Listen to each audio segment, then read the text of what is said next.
keeps igniting like a prelude.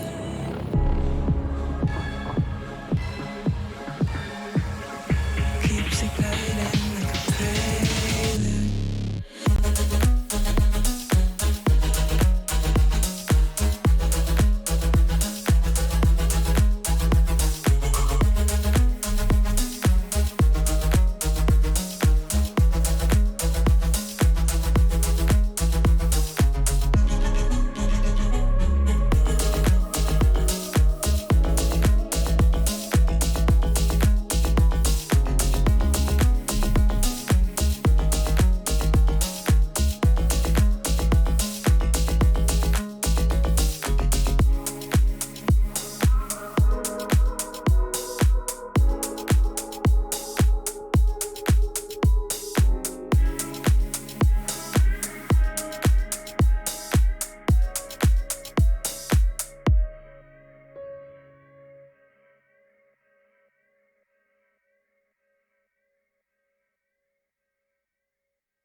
Clouds are stirring up the sky. I was always in denial of what I saw right in front of me. And every time I'm so damn lost to what I loved and what I lost. But let's get lost in love tonight. Hear a second voice inside my head. It's telling me to stay the night again and hold on to the words we always said would be forever, forever. Wait another day to clear my thoughts, so jump into a love that won't be forgotten. Forever, forever. Let's run away together. Let's run away together. Let's run away together.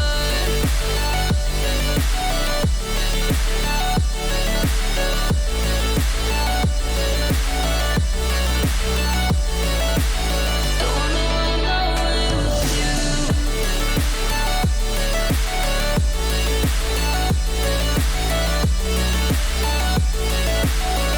Let's run away together. Let's run away. Let's run away together. Let's run away. Swear we'd never say goodbye. Fall asleep to lullabies with something that I thought I'd never find. And what is right and what is wrong, and all I ever saw was love. But let's get lost in love tonight. Hear a second voice inside my head. It's telling me to stay the night again and hold on to the words we always said would be forever, forever. Wait another day to clear my thoughts, so jump into a love that won't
get the shivers whenever I'm thinking about you.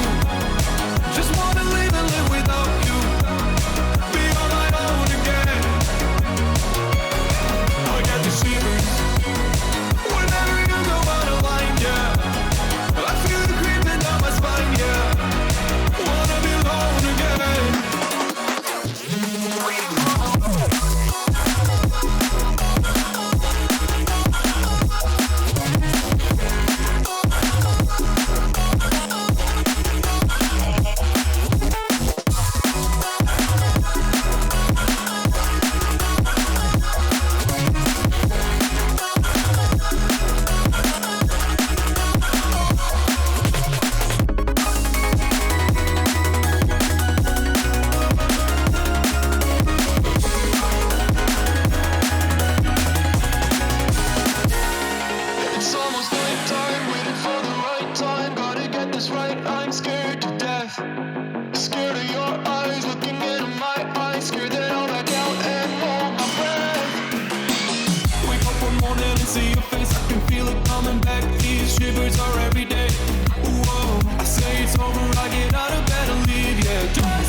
Losing track under the water, searching for something that I've been missing.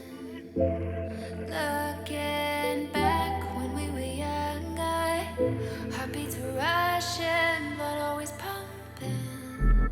I drive away, leave it behind us, without a trace. Live for the day, dance the moonlight. No one could say we didn't do it right. So far away,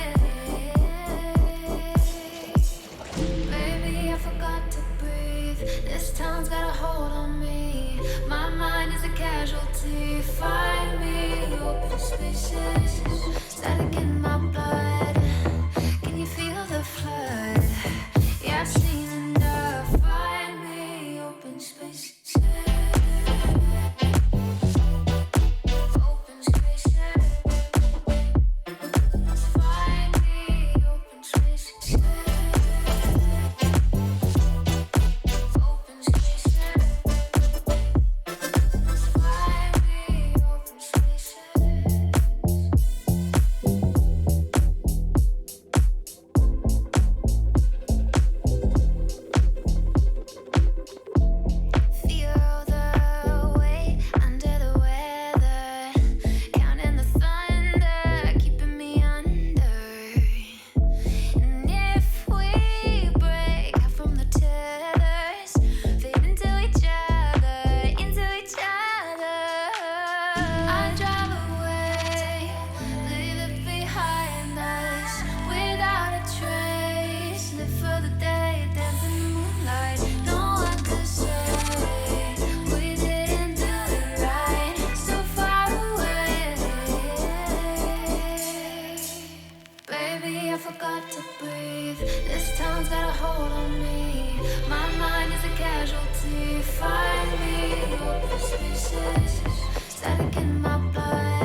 I'm overdosing. I think I'm overdosing. I think I'm overdosing. I think I'm overdosing. I think I'm overdosing. I think I'm overdosing. I think I'm overdosing. I think I'm overdosing. It's getting stronger. I think I'm overdosing. I think I'm overdosing. Overdosing.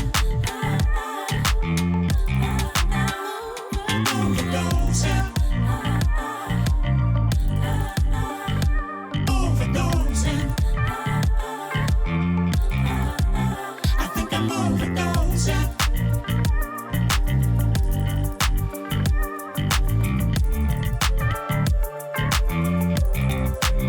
I think I'm overdosing.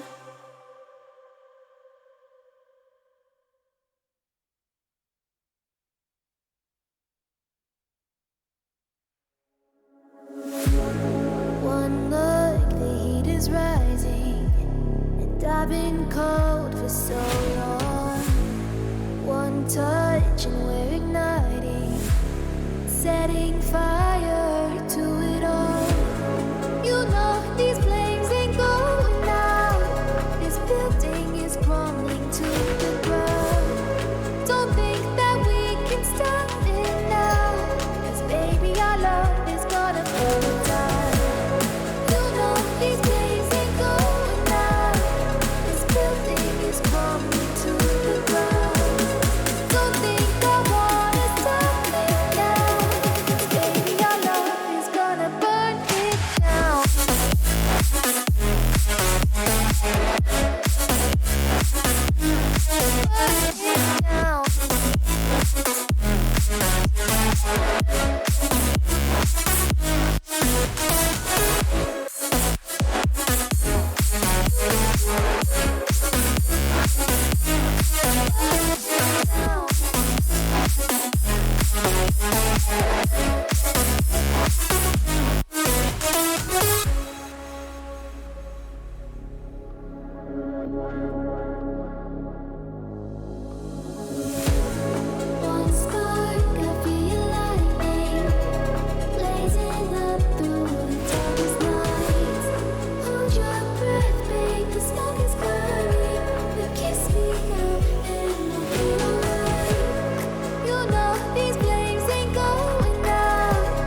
Hey, just need to tell you something that just.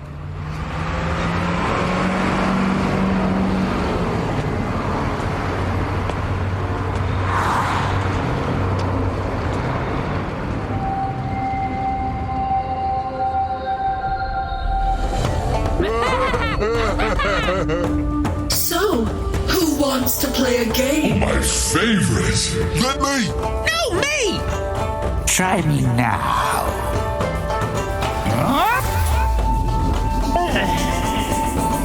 And down.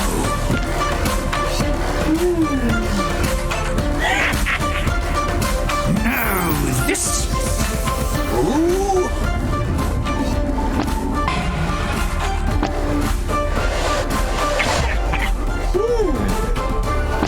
Next. Damn. What's this thing? Let's find out.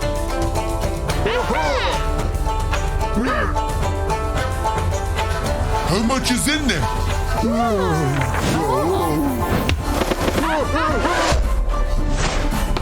And again. Guess we better. Yep. It's just as high as we can go. Expertise!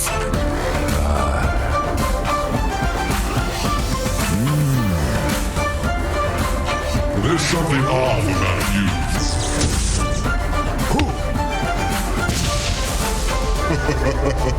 It's in the bag. Watch me now. Yoo-hoo! I always get what I want. In the bag. Nice! Such talent. Sorceress. You're doing good! You too! Where are you? You want me? Come get me. Hello, everybody, and welcome to the CN Division 2. It's your boy Neff here. Joining me is both Dragon Drop and Lizard. Dragon Drop, you're looking amazing, so I'm going to start with you. How you doing, buddy? Well, I'm doing as well as I normally do at 6 a.m. in the morning. I would not have minded spending a bit of extra time in that cozy bed, but I'm also very happy to be getting up to casting some Dota. It's always great, always enjoyable. And Lizard, looking good as usual. How are you doing, my friend? I'm doing fine. Enjoying different styles on this panel. We have a Hawaiian shirt, we have a suit getup with a little rapier, me in my white hoodie. Nice mix. It's it's a casual Friday / Saturday for all of us here, right? Dragon Drop trying to keep it professional, of course, right, buddy? Yeah, this is the German casual. This is fitting right in. But we got 3 series for everybody today. We got IG against Sparking Arrow Gaming. Then we got LBZS against Magma. And then finally we have EHOME versus VC Gaming to round out the night. And even though we try to keep everybody at the edge of their seats, we try to save the biggest impact series for the end of the tour. Unfortunately, this game isn't going to decide who gets relegated. It's going to decide largely who's going to be in 3rd and 4th place, which is incredibly surprising. Lizard, I want to start with you because you watched some of the series with me that IG ended up dropping. I think we watched IG against Dandelion together, where it's one of the 2 games. This is a team that won the major last year. I mean, how does this happen? They no longer have any hope of being promoted. Beats me, really. I'm one of those that really expected them to breeze through Division 2. I'm one of those that still had hope after all hope was lost in Division 1. Because IG was always this kind of a team. I would watch them and like in previous seasons even, right? Like they were hectic. They would crush you and then they would GG out at 15 minutes in. So you could definitely see that sometimes they wouldn't even want to play if things do not go their way. And I was thinking, okay, maybe a month didn't go their way, and now they will make a comeback and get back in there, get back in Division 1, fight for that major. But yeah, I guess a month turned into 3 months, and now they're going to stay in Div 2. Yeah, so now they have to take the long road, or the difficult road to the international if they want to get there, play through the qualifiers. So they're going to be stuck in Division 2. 0 DPC points going their way, unfortunately. The Kaka curse is real, in my opinion. I mean, man ends up getting... You go from winning... Of that, yeah. Yeah. Do you just ring him back up? Yo, Kaka. I'm sorry, man. I was wrong. Please take me back. We didn't know what we had until we lost it. Can you come back, please? Yeah. You don't have to play. Just forgive us, please. Be our lucky charm. Yeah, it's a little bit too late for this season, for sure. Yeah. Well, enough specifically about Invictus Gaming. Is much as that is a fun storyline to tell. Let's talk about this matchup here. Sparking Arrow Gaming against IG. Drag and drop. I want to start with you on this one. How do you think these two teams are going to match up against each other today? Well, if you'd asked me at the start of the season, I would have said IG would have blown them out of the park now with their situation. I don't even know if they have the motivation for it. Sparking Arrow Gaming on the other side, they also had a chance and some motivation coming into the second phase, because we had a bit of a break with lockdowns and everything, and SAG hadn't played a lot of their games yet, and they also didn't play in that first week at all of this second round, if you will. So a lot of the games were loaded towards the back, so they still had mathematically a chance to make it through, but then they faced against Asta, Ares, and Dandelion, who ended up being the two teams being promoted, and they got smashed out of the park. So, I don't know if they've got the skills necessarily or the motivation to really do much here, but that's a team mentality thing, right? It also depends on the opponent, obviously. Yeah, this is probably one of those series that's most ungrateful to predict. Yeah, not only because of the teams and the skills, right, but because of the positioning and the value of the series itself. Like, we're gonna enjoy it, we're gonna have fun. It's good Dota. It's always good Dotes, but realistically, what are they fighting for? IG, like, if just imagine being in their shoes, from winning major to playing a game that's completely irrelevant because you will stay in Division 2 no matter what. Yeah, it's so not a fun time. Look at it as an official scrim, as it were. But I'm hoping for some shenanigans here, just some techies pick or something silly. Speaking of silly things, I don't know if it's silly, but a little bit unusual. Sparking Arrow Gaming actually does continue to have Flyby playing on their team as position 3, which is interesting because he's also playing in position 1 at the moment on RNG, replacing God King there. So man's going through the hyperbolic time chamber right now, playing 2 positions on 2 different DPC teams. It is technically allowed for everybody who's curious right now. Officially, as far as the DPC goes, he's registered under Sparking Arrow Gaming, and you're allowed to play 1 division above you as a stand-in for other teams. Yeah. So that's how that ruling works. But man is, getting his fill of Dota. A lot of people are talking about how they want to play more games over a shorter period of time. SAG is playing a ton of games this week. He's playing in Division 1 as well. I mean, he's living the dream right now as far as what the DPC players want. Just play 2 divisions at the same time, lol. Now I understand Magma. Oh, never mind. They are only in Division 2. They're getting Careful, from one to the other. Drag and drop favorite team, or one of them, anyways. It was, of course, it is. Like, it's also a team that you can never flame. Have you ever tried flaming Nigma on oh no, you can't. Big? Oh, absolutely, I have. Yeah, not on a big stage, but the legends, man. Big enough. Like, this is a big stage, and then you get flamed. Dude, it's like flaming Dandy. You can't do it. It's impossible. Yeah. No matter how sucky he plays, you can't ever flame him. Hey, take that back. Exactly. See, case in point. But yeah, the one thing that I'm wondering is what that does to player playing 2 different positions in 2 different teams. I mean, playing 2 different teams, 2 different environments is one thing, but then having to shift your entire mindset from 1 position to 3 position. I mean, Lizard, maybe you have more insight on that.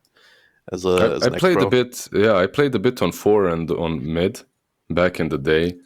My mid sucked, by the way, but it was good enough. It was actually a very similar situation. I played in, if you probably remember the Join Dota leagues and stuff.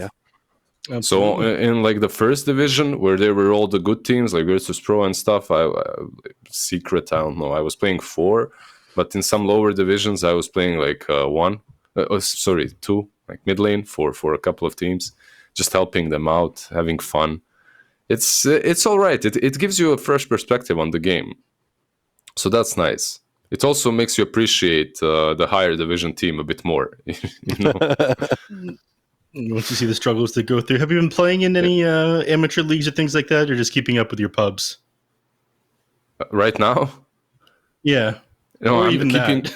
I'm leaving the amateur leagues for you. Like, you're an enjoyer. I got absolutely stomped last week. I don't want to talk about it anymore. The team told me that it's time for me to practice in my spare time.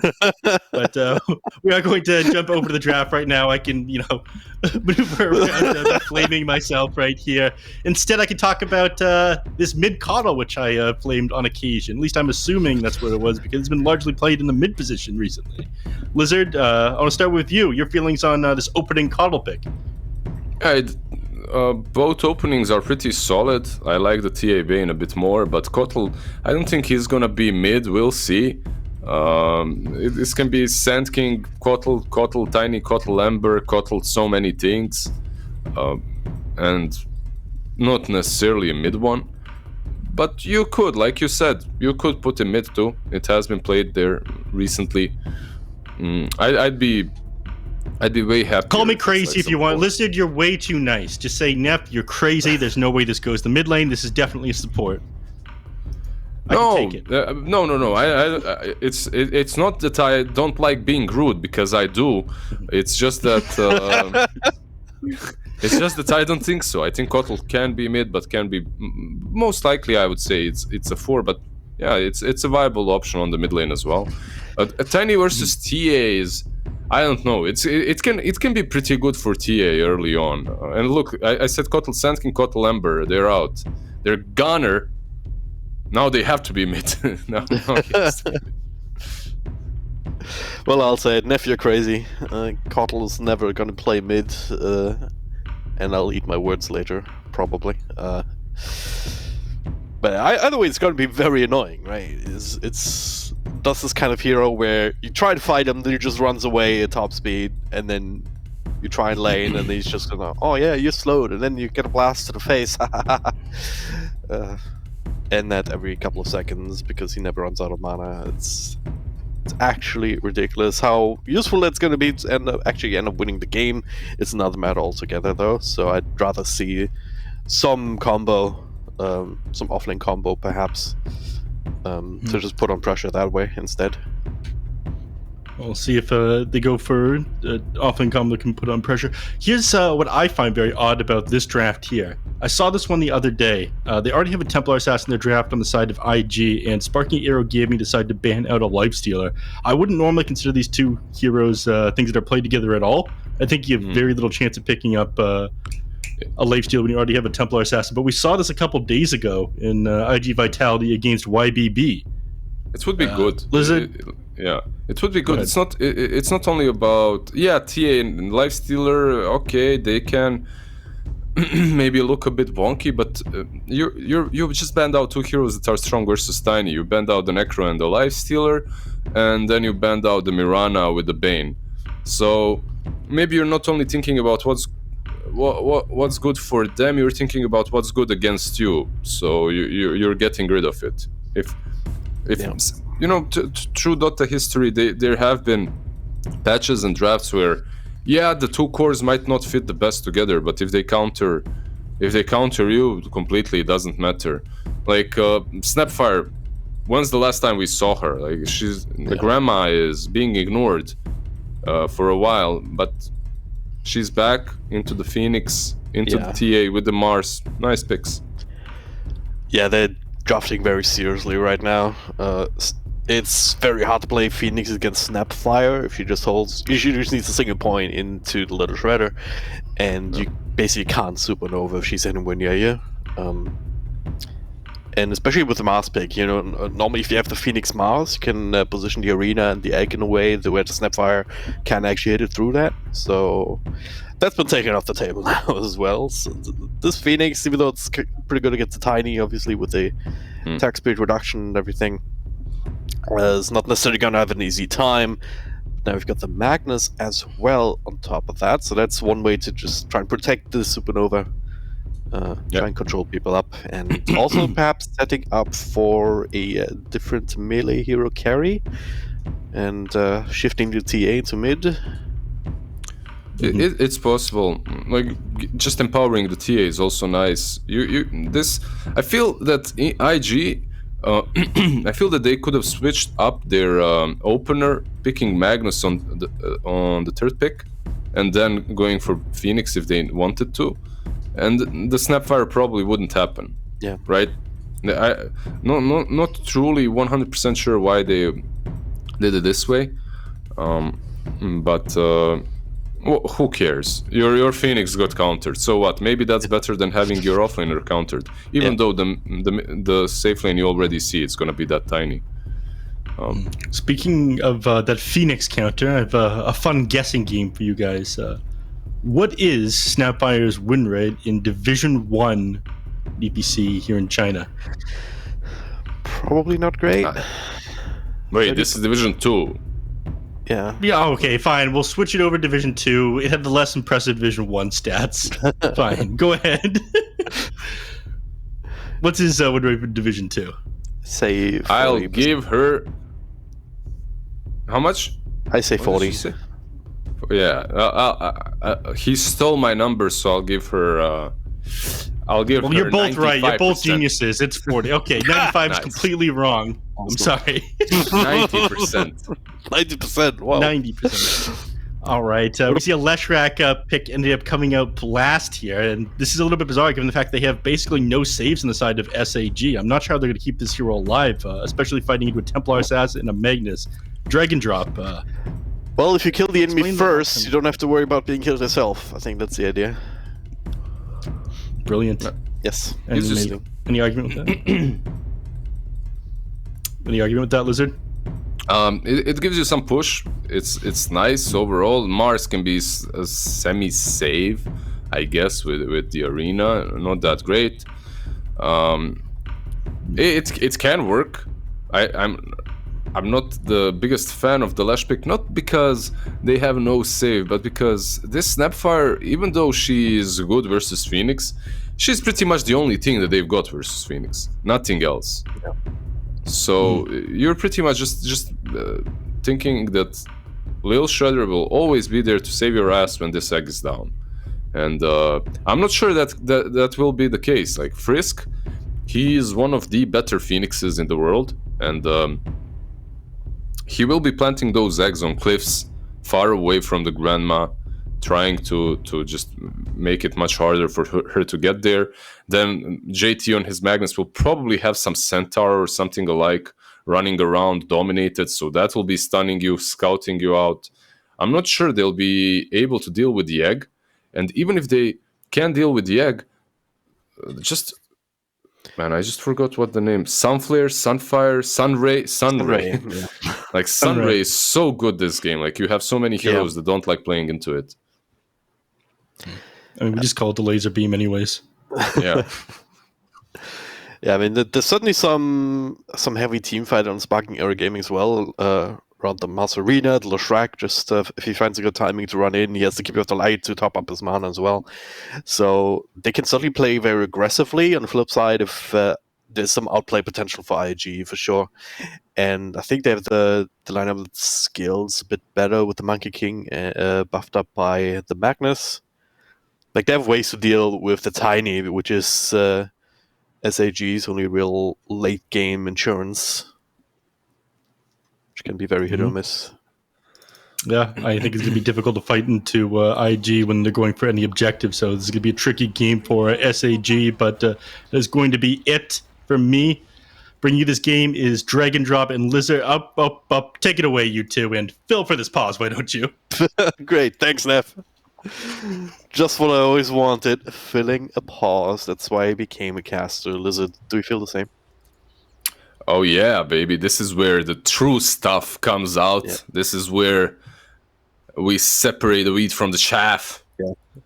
We're talking about Yeah. going Dota League earlier, and if you were casting that or playing that for that matter, you probably get used to pauses here and there, more in some regions than others. Dude, But, I remember the times, long time ago, when you could pause at the beginning of the game. Remember those times? Yeah. I was the happy. Yeah, it was like a few months ago. I'm just Yeah. bullshitting. Dude, I was never more happy than when they removed the ability to pause from the beginning, and then I needed to pause every single game after. It is nice because at least you get to get into it just a little bit, and then the problem is when someone disconnects, you can't pause for 3 minutes. You have to play 4v5 It's just for a that the while. smoking culture in Eastern Europe is way too bad. Like there's just too many smokers. Yeah. And then when you're playing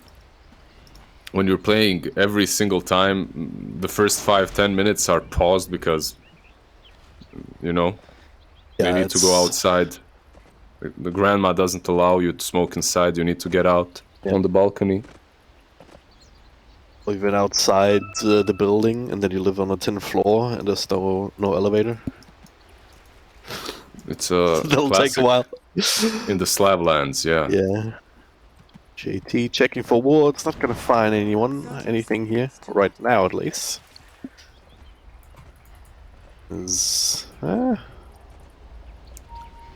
Nothing big happening, eh? No yeah. 5-man smokes running into each other, no 5-man rotations getting some crazy kills. Both teams just very passive. Yeah. I don't think he'll be sticking around here once he sees so many heroes, and that's exactly what he's gonna do. Just like back and forth, haha, come fight me, press your spells, waste your mana. Not gonna happen though. 2-for-2 exchange. Nothing crazy. Skipping them on the edge, right? Not showing where anyone is, running a little bit in and out, making them think, yeah, maybe there's someone behind it, maybe they'll contest this, we can't go somewhere else. Yeah. It's or just, he's a Bane, he likes just moving around. Oh, yeah. So perfectly happy to trade. He's up against this Keep of the Light Mars offlane combo. It's been a while since I've seen that, I think. But it seems like it has the potential to be really annoying. There's a blast coming in already, pushing out the wave. Fly, It has the potential, but I would say that IG have the stronger lane here. Yep. I think so, at least. I think IG's lanes are really good everywhere. Top lane, it should be decent. Mid lane, it should be decent for Emo. Bottom lane as well. We'll see, I could be completely wrong. Ollie just dragged the creep wave here, because Son Goku's doing the same, so now it meets in the river. Oh man. I guess that's really nicely done, because you want your level 3 on Monkey, and you want him to be around the creep wave at least. Which he wouldn't be able to. B if the wave was completely pulled. And look, now he has a double range creep pushing in. It's it's really nice for them. Yeah, also got full XP from the first wave because Ollie was nowhere near, so yeah, we'll keep an eye on how that develops. In mid though, D-Stone's already super low, spamming spell, left, right and center with TA with 2 points of refraction. Emo able to protect himself quite a bit. Do you see this lane like shift any particular way in mid? I think it's not going to be a particularly interesting lane. Maybe some crazy side lanes happen for Emo and that takes it away, but both of them should be farming. Both of them are also heroes that can eventually dip into the jungle. We'll have to wait and see what these kind of build these stuns wants to go for. It's the classic 2-2-2. Or maybe something different. That's 2 points up in this Slither at the moment. Let's do more damage and get more AoE on that. Ollie, very deep though, does not get pinned to anything, so he's absolutely fine. Let's talk about bottom. Frisk, trying to be annoying here. JT, doing quite well for himself, 11 and 2. But only 7 and 3 in Ghost at the moment. Yeah, there aren't many heroes that can contest Tiny in the lane, and Magnus is one of those. On the offlane at least. Plus you have Tiny that doesn't really hit very fast, and he's playing into Fire Spirits from Phoenix. So of course he's gonna be struggling with some CS early on. Understandable. Yes. We'll see. So far the lanes are very quiet. Nothing crazy happening anywhere. Where do you think the first one's gonna happen? Because that's the kind of game I always play with Kips when I cast with her. It's no first blood for the first 3 minutes, and then we get to guessing. Or Yeah, I predicting. actually have no idea. There's skill potential everywhere on this map.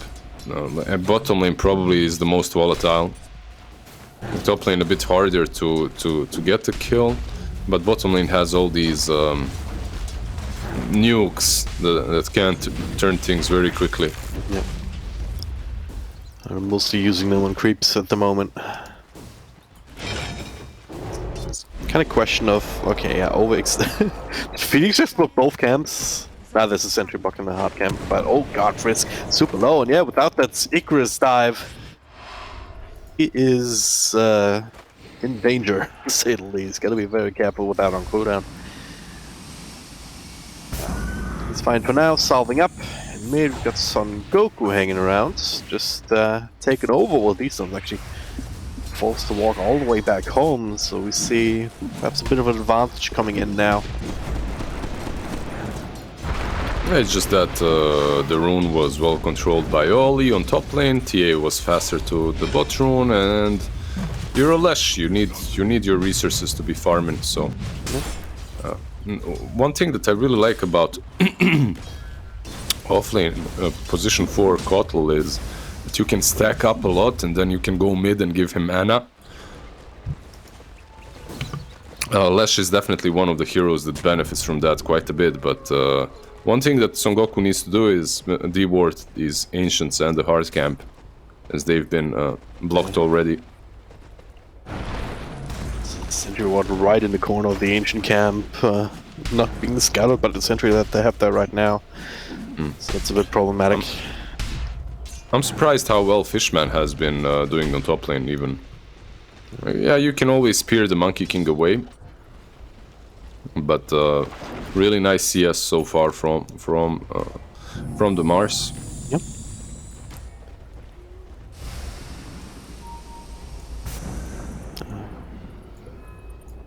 Keeping up pressure here, was going in, getting a little bit here and there.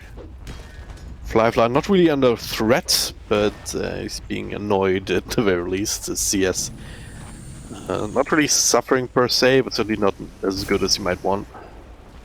Yeah, he's been missing a lot as well. I've been watching him. It wasn't even only the Mars messing with the CS. He's just been having a hard time getting those creeps under the tower. Bottom lane.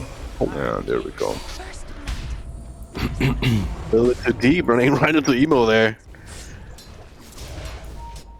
And that's a pretty good hero to get the first blood on, even if it's a little bit later. Yeah, perfect one, really. They did make a lot of stacks for him, which is a bit sad. Like, maybe I expected Frisk to be doing that a bit more. There's only one stack of Ancients so far. Yeah, you're setting up for another. But he's been spending a bit more time down bottom just to try and keep the Snapfire away from JT.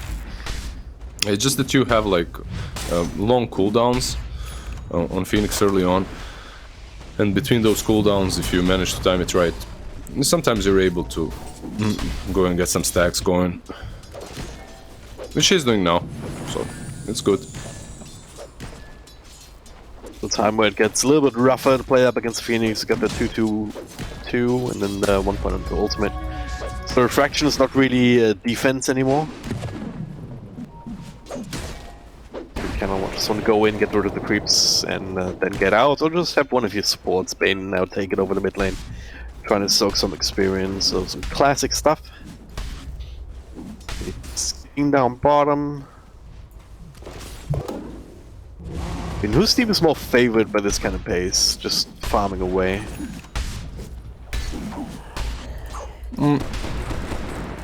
I'd say both teams are fine with it.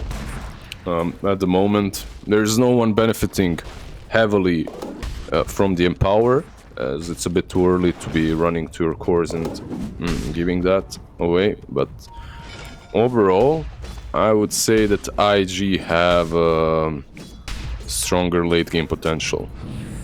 I think their team fight is maybe not as strong, but their cores definitely scale a bit better. Bottle in mids, caught by Nightmare, 3 heroes around. One last blast before I die. Oh no. Oh, there's that. They doubled the kill score. It's amazing. A single gank they did that. Action-packed game so far, 8 minutes into kills. We are seeing quite a bit. There's no real pushing power just yet on IG either. Like they were clicking away the tower a little bit, but barely doing any damage to the glyph too. Yeah, Imagine it would be different if SAG were to get on top of the tower for a moment. Of course, like Clash is the one that makes the difference in these pushes. We probably will see him rotate somewhere very soon. All 4 heroes are actually very close together around that mid lane. On top. We'll see if they can go for this. There's a hasted TA. There's also an arena. He's not using it just now though, and the TA coming out of nowhere. Kills him off very quickly indeed. That's a pretty good kill. Yep, a pretty nice one. They get that Mars with a nice haste. Emo so far not only farming away, but netting 2 kills, maybe even 3 with that Kotl on the mid lane. You can count it. So being involved quite a bit. It changes a lot for IG once Magnus gets his Dominator, and that's flying out right now for him. So once he gets it, they will be able to start pressuring some objectives, even though they don't have to.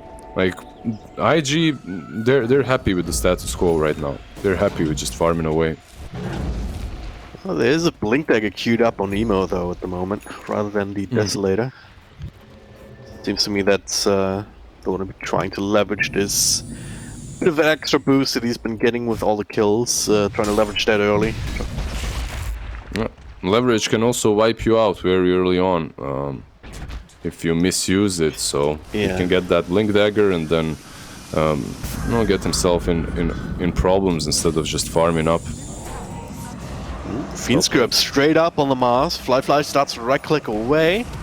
Follow up with the extra stun. Need one more couple of clicks here. The spear will make it hard. Ollie. Well, oh god, Fly is actually dead. This is Vampire ultimate flying into the arena. Fishman barely living on a couple of health points. The 2 return kills here with all the reinforcements coming in. SAG completely ready for that attempt. And this will be a tower on top lane as well. They are at least trading a bit. There's a double damage TA hitting the mid-tier one, bottom lane as well with that dominated Centaur they're taking. So, okay, even though they did lose 2 heroes, they're still winning the objective trade. But I'm actually super surprised they went for that Mars even. Not sure how they thought that was possible. Son Goku just gone. I mean, in all fairness, they almost got him, right? He's living on like 50 HP or something like that. Yeah. But almost gets you nothing in Dota, I always say. Yeah, pretty much. Because there's a tier 1 tower right there, and if you channel that grip, TPs will start rolling in the same second. Yeah. Which is what happened. JT. Lost the Centaur, tried to go for the Shockwave and the Skewer wave play on Mars. That was not to be down bottom, as XCJ actually trying to invade the jungle, runs into TA. At least Emo's still doing well, right? Yep, yeah, he's doing great. It's the 3 kills, Blink Dagger, half of a Dezo completed. More than a half even. Yeah, if you're IG, you're feeling yourself in a really good position. Maybe a Vessel on Phoenix, and you're just ready to do whatever the hell you want on this map, really. Yeah, he queues it up right now. See Fishman. Surely they can't go for him. There's no way. They don't No have more Bane, they TPs don't going have in. Magnus. Yeah, this isn't the play. I think they identified that when they did. Monkey King did not get the memo, perhaps. Running in right into Leshrax. Does get the jump out. I think Lesh wasn't ready for that either, else he would have also known it slightly earlier, perhaps. So Fly barely getting away there. Still hanging around. Has that Diffusal Blade completed. So another one of these items where you can perhaps do something with that early. Yeah, it was seeing Fly run into them like that. That could have been punished. Yeah. If Lash was a bit quicker, that definitely could have been punished. If some other hero also ran into him, maybe he gets caught there. But quick fingers, you know? Like, yeah. Maybe this is just me being jealous. The time a grandpa that would definitely get picked off in that situation. It's all about confidence, you know?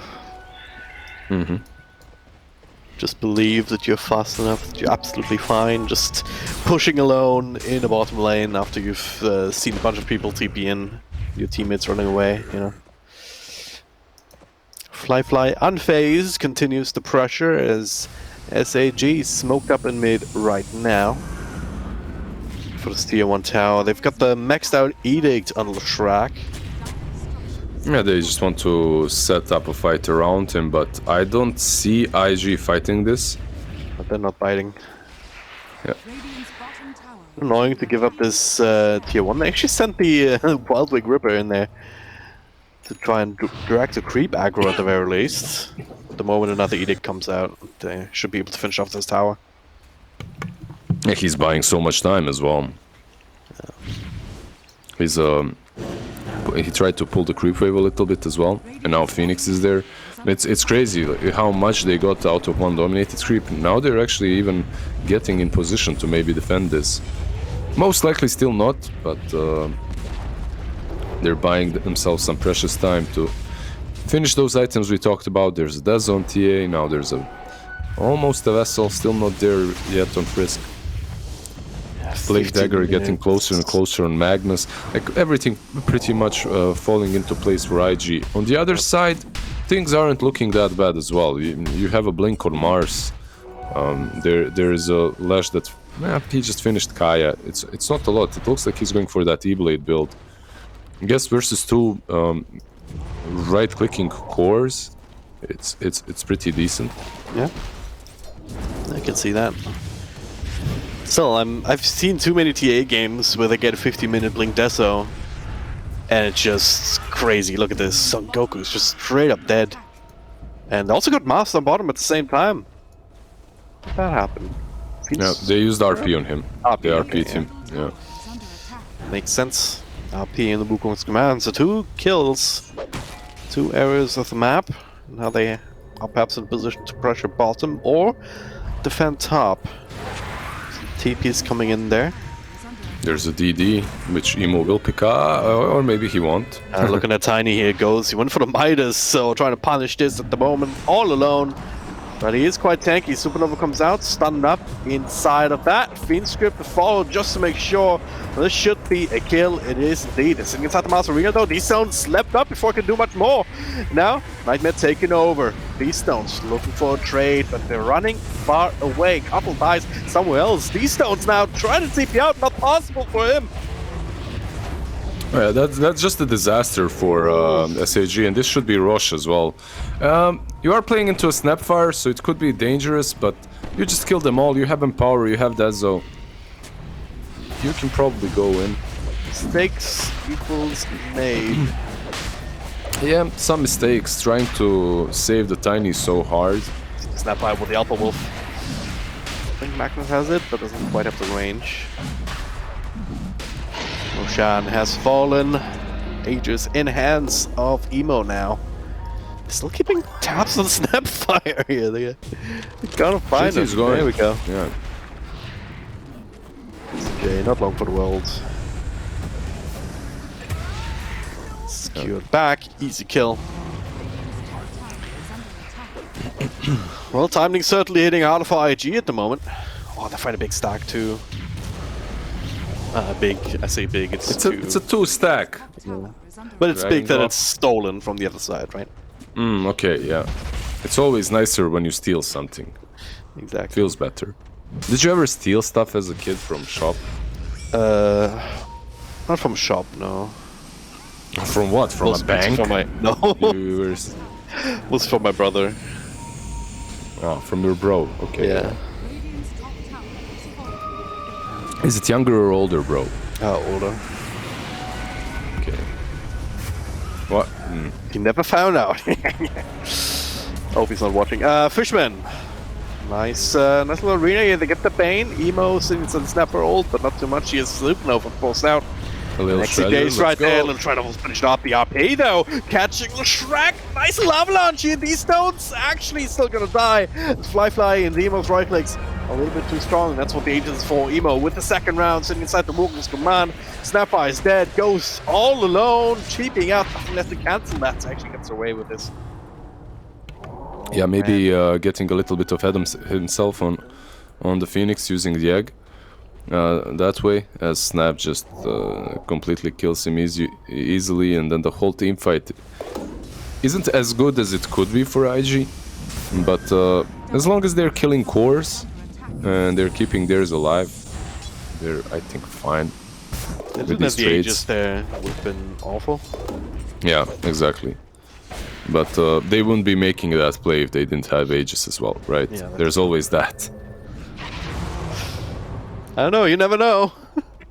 People are be crazy sometimes, but yeah, probably not. That's a full. They would have done. That's a full BKB now, completed on Emo. So. Yes. Yeah. This is some crazy timing, man. I'm very scared. Okay, Fishman Fishman, blinks in. Into the Fiend's grip, into Skewer back. Couple more right clicks there from Emo, and that'll do it. Yeah, well, sometimes the smoke gang comes to the enemy, sometimes the enemy comes into the smoke gang, you know. Yeah, he definitely was not expecting that to be happening there. That smoke to be heading towards him.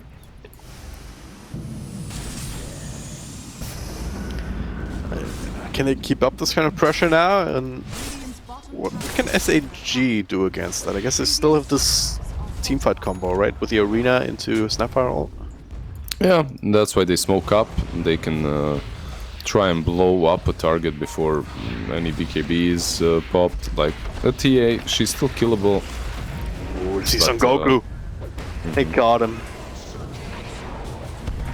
Ooh, Fishman gets the arena though, gets Emo, pops a BKB, the sleep will prevent Mas from going in, so instead they focus on JT. Fly in the back, gets the Wukong's command off, he's healing up a little bit, but taking tons of damage in turn, gets burst down, these stones will die in turn as Emo is still going ham, but no BKB, needs some protection from Supernova.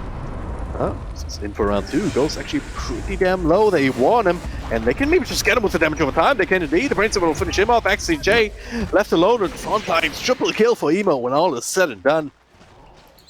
SAG, looked decent, then the BKB came out.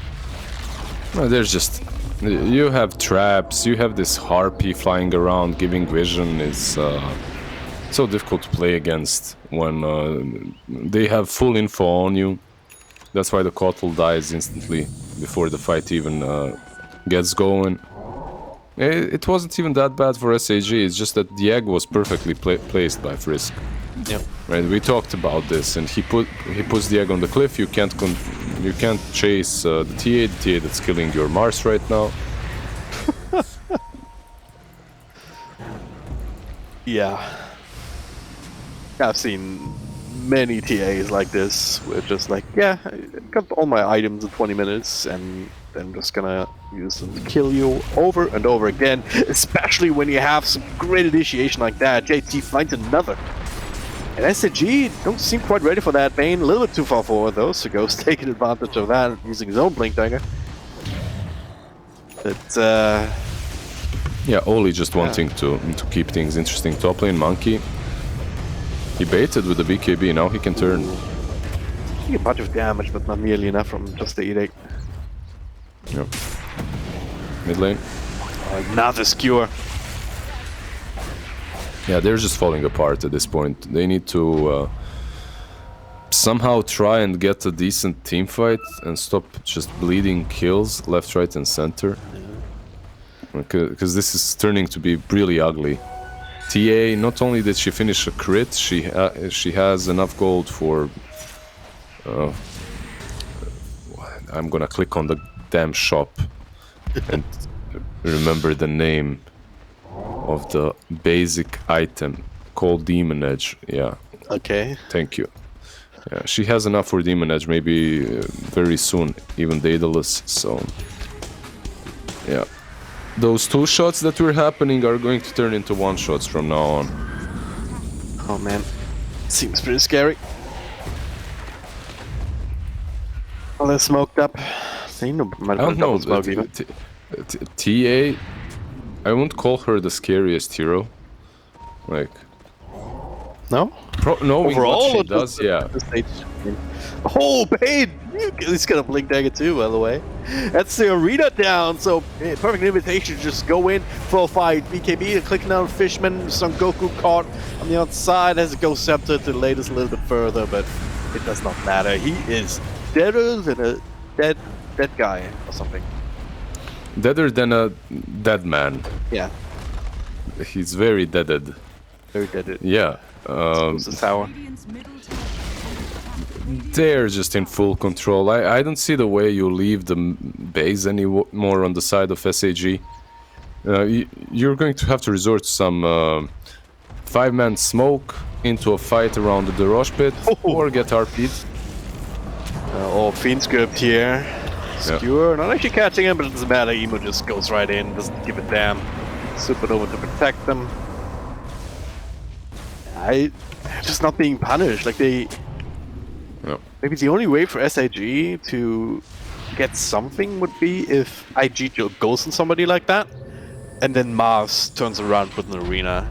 Yeah, the problem is they rely on this arena a bit too much. Yeah. Meanwhile, on IG, they have very low cooldown in Horn Toss, just constantly jumping in and out, getting a single pick off, then resetting.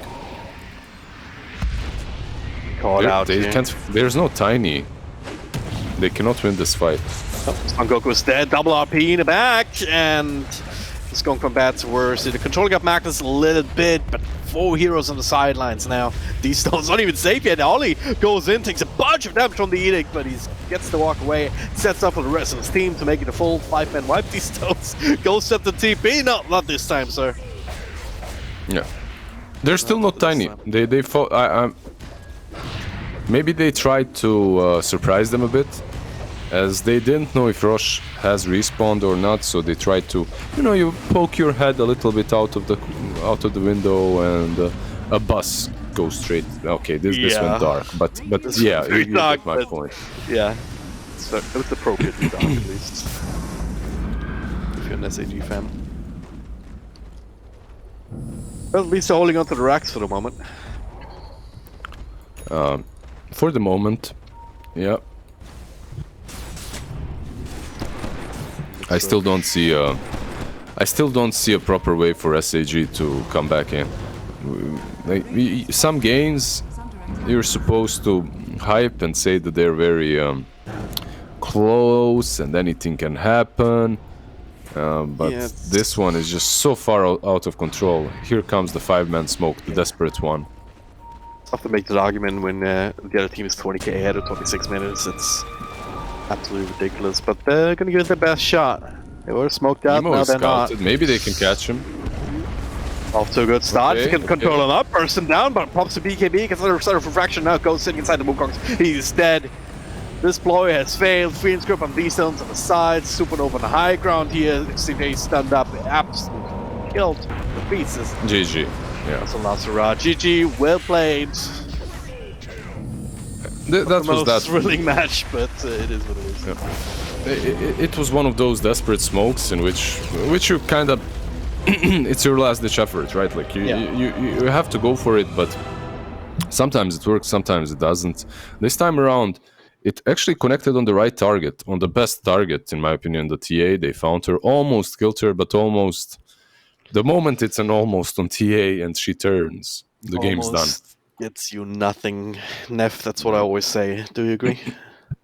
It is what Drag and Drop always says, almost gets you nothing in Dota, and unfortunately, IG in good form. Unfortunately for Sparking Arrow Gaming anyways, but a rough game. I mean, I was watching that around the 20-minute mark, and I just keep seeing JT kidnapping heroes from his team and skewering them back. It was like a repeat of what I watched at TI, an absolute slaughter. And Leshrak trying to do his best to deal with them barreling down mid, split pushing, but he ends up dying to the Monkey King as well. So dominant performance, holding the triangle perfectly, and a couple of Smoke Inks attempts to reclaim areas. The map ultimately ended up failing for the side of SAG there. Rough game, but clean Dota from IG. Lizard, this is what you're expecting to watch all season, right?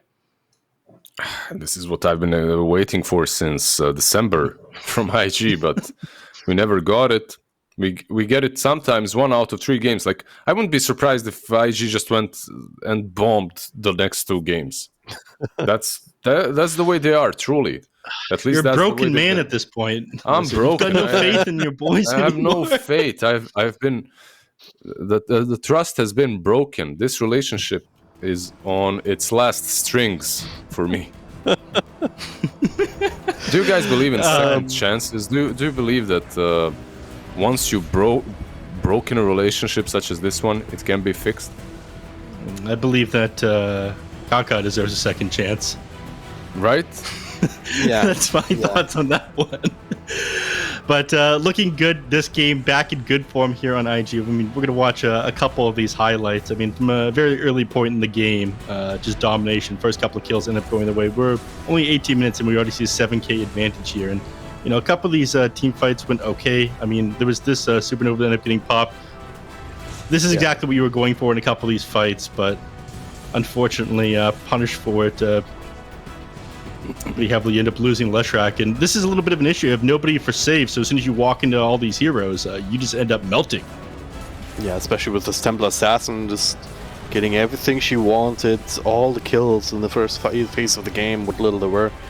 Evo was involved, and yet the 20 minutes Blink, Deso, BKB, how do you handle that? So much damage and not a lot of counterplay in this draft. Difficult to play into everybody. I mean, I would say that Frisk did an excellent job as well. Who would you say that the MVP of this game is, though, Drag and Drop?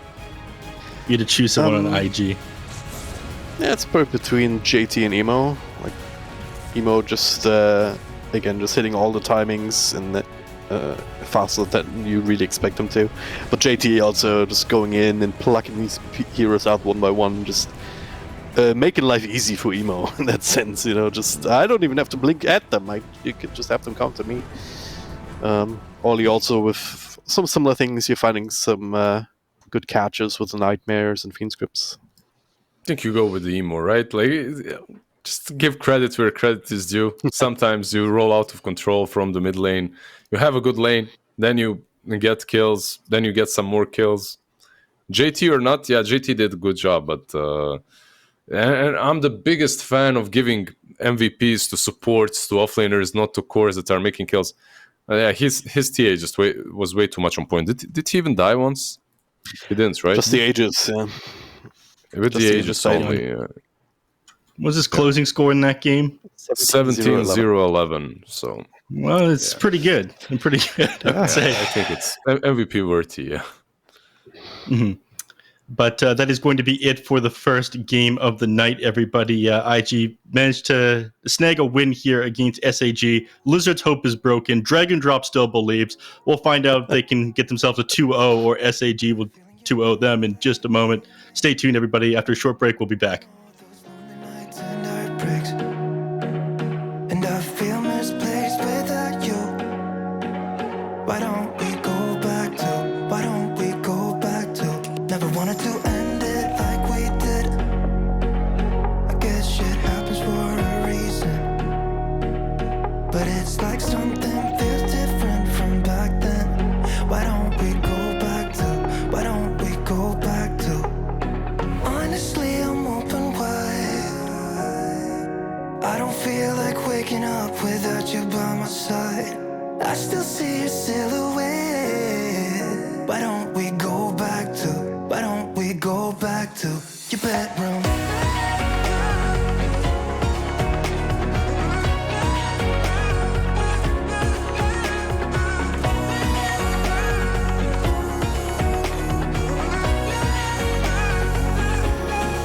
I had a feeling you'd come back and save me from all my slip-ups and mistakes. And now I'm just pointless without you. Why don't we go back to?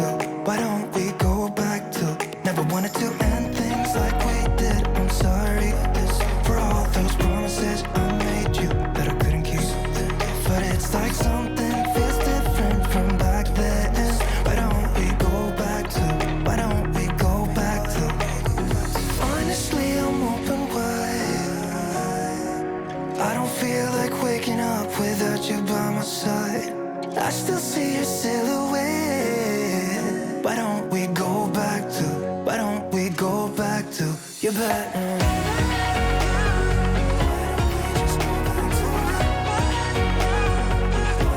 Just take me back to you. Wanna go back to you. Baby, take me back to you. I just wanna go back to you. Baby, take me back to you.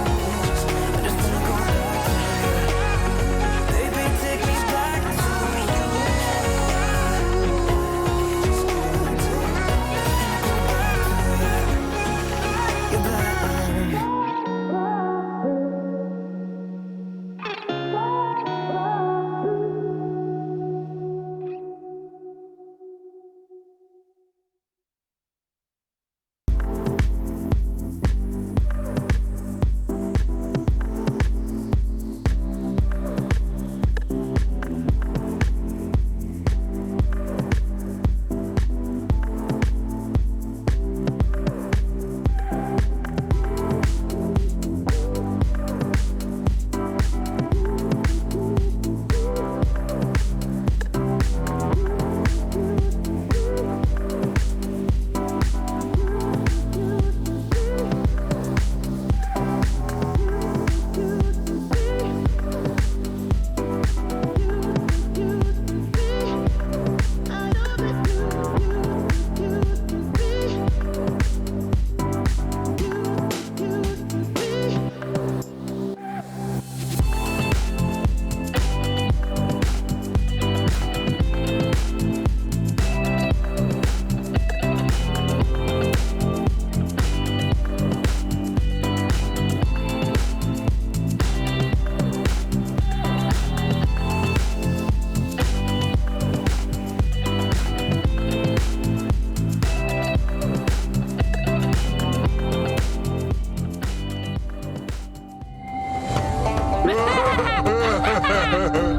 So, who wants to play a game? Yoink!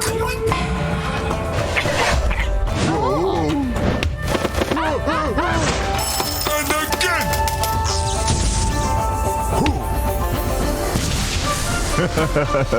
I always get what I want. In the bag. Hello, everybody, and welcome back to the CNDPC. We got IG against Sparking Arrow Gaming. Joining me once again is Drag and Drop and Lizard. Drag and Drop, looking fresh as usual. Give me your, thoughts here going into game number 2. What does SAG need to do differently? Everything. All right, that is enough from you. Yeah, we're throwing you away here. Lizard, what does SAG have to do differently? Everything. Yes. You guys aren't giving me much to work with here. Well, they open up differently and they get a broken hero in. A hero that's actually banned out every single time so far. Very rarely does the Witch, the Death Prophet, go through. Yeah. They get it. So maybe that level of broken can help them out. Keep in mind though, we've seen IG just completely crush teams before and then bomb out the next 2 games. It can happen. I do like IG's opener though, Sand King plus Grimstroke. It can be dealt with. Can be. Yeah. Okay. SAG is just not messing around. Yeah, I was gonna say Medusa's still in the pool. IG, they could have picked it, but then they were like, "Oh, we'd rather have this off lane," but that leaves that extra OP pick open. You know, you see DP ban out, Medusa, Io, and then Pangolier also up there, I guess. Yeah, let me drop some stats on y'all real quick, all right? Of the four most banned heroes, because we've got 4 ban slots, the top 4 are Death Prophet, Io, Medusa, and Pango. Death Prophet at the top with the 53 bans here in Division 2. They give that one up, and they also give up Medusa. And Death Prophet has a 63.6% win rate. Medusa has a 75% win rate. What are they thinking here? Explain this to me, Lizard. Are they just letting them have whatever they want and, know how to counter this one out perfectly? I've seen this before. I've seen this story. Yeah, give them everything and then get wrecked afterwards. Give them everything, and that's where the plan ends. We didn't think any further ahead than that one, unfortunately. Not the biggest fan of this plan, but you can still make it work. You see the Death Prophet, you see the Medusa. They already have a ton of magic damage coming from the Grimstroke and the Sand King. A lot of control. Your draft is so open. You can go for a TB. You can go for a Drow. There's just a lot of options that you can take right now if you're IG. Yeah. Speaking of things that these teams have taken, drag and drop. We're going to play the guessing game again on these stats. I want you to tell me what Grimstroke win rate is in Division 2, the CNDPC. I think it's also not great, isn't it? It's like that is correct. It is 20%. Holy shit! Across 25 games. So 98%. Giving up some of this. 98%. You are a genius, Lizard. Impressive as usual. Am I late? You're slightly late and only 60 percentage points off. Yeah, slightly late and slightly wrong. Yeah. So it's just numbers. Yeah, it's just numbers. That's right. We need context here, and the context is Sand King is usually great alongside Grimstroke. You've got massive stun between these two heroes. That's what they're going for on IG. They're master of the game. They don't need to rely on these boring data points in order to win games. They have a fundamental understanding of the game, right? Spreadsheets don't win games, Neff. Get out of here. Yeah. Spreadsheets don't win games. Emo does. Exactly. It's going to be up against Kookaburana, though, so it's a bit annoying. Axe into Arrow, not the easiest to pull off, but certainly also not impossible. So they had a bunch of extra team fights to what they already had with the Death Prophet, just being able to run in and go crazy, and then Medusa obviously is going to be the late game endurance, very powerful carry hero. I'd agree with that one. Yeah, they've got a lot of magic damage from the Sand King, and can't really underestimate that hero played well, but they still need their proper carries here. You just get the Kunkka here to protect yourself versus some of the heroes that are decent versus Medusa. It's harder for a PL to get picked up as well now. You can itemize as a Kunkka versus most illusion-based heroes with some, whatever you itemize for. But okay, they actually ban out the TB that we mentioned earlier. Yep. I would still like to see from IG some Drow, some maybe Sniper is a little bit too far out there for Fly to play. I don't see that happening. Or maybe just or maybe just go all in early aggression. That's also a possibility. Get something to combo up with the Sand King and just make early plays from that position 1. Okay, a Tidehunter banned out. Okay. Tidehunter ban tells me melee hero. I also would have suggested something like a gyrocopter, A Tidehunter ban tells me Wraith King. I think it's the number 1 counter to Wraith King in the game, but I don't think Wraith King really makes sense against the rest of the lineup here on SAG. Yeah, definitely not the greatest pick. No. Could work, it's solid. Overall, it's solid, but... I need to keep up. Sparking Arrow Gaming just threw a lot of problems at IG early on with their draft. Maybe IG threw those problems at themselves for not banning out anything. But, Yeah, certainly with the Medusa, like maybe Grimstroke gets banned out, but then you still got a Sand King that you can combo up with a number of different heroes, still have a strong offlane. But yeah, they definitely gave the Medusa away. Quite I see knowingly. the Juggernaut ban out now. We've seen this before, picked up against the Medusa. It is a natural builder of a Diffusal Blade. A lot of time you get that one quite early now. Does do a decent job at burning through Medusa's mana, as does the Fiend's Grip here from the Bane. So just taking away some of that early aggression that you were talking about there, Lizard. What do you think is left in the pool? He wouldn't be able to get text marked, right? There's also that as Jug. Yeah. Plus Tide would be solid versus him, I guess. Not necessarily too solid, but decent. They ban out the Brewmaster. Let's see, we haven't really been speaking about Sparking Arrow. They can also pick something else and put DP. I don't think... Yeah, DP will be 5 here. There's no way, right, for DP to be offlane. With the Mirana in the pool, Mirana plus DP sounds pretty bad. They need a strong frontliner there. Pango banned out, Mars banned out, DK banned out. Could be Kunkka off, right? You think Kunkka offlane? Off DP mid? It's possible, I guess, yeah. That would be also doable for them. They do have a lot of reserve time left. Some Underlord, anything with the root.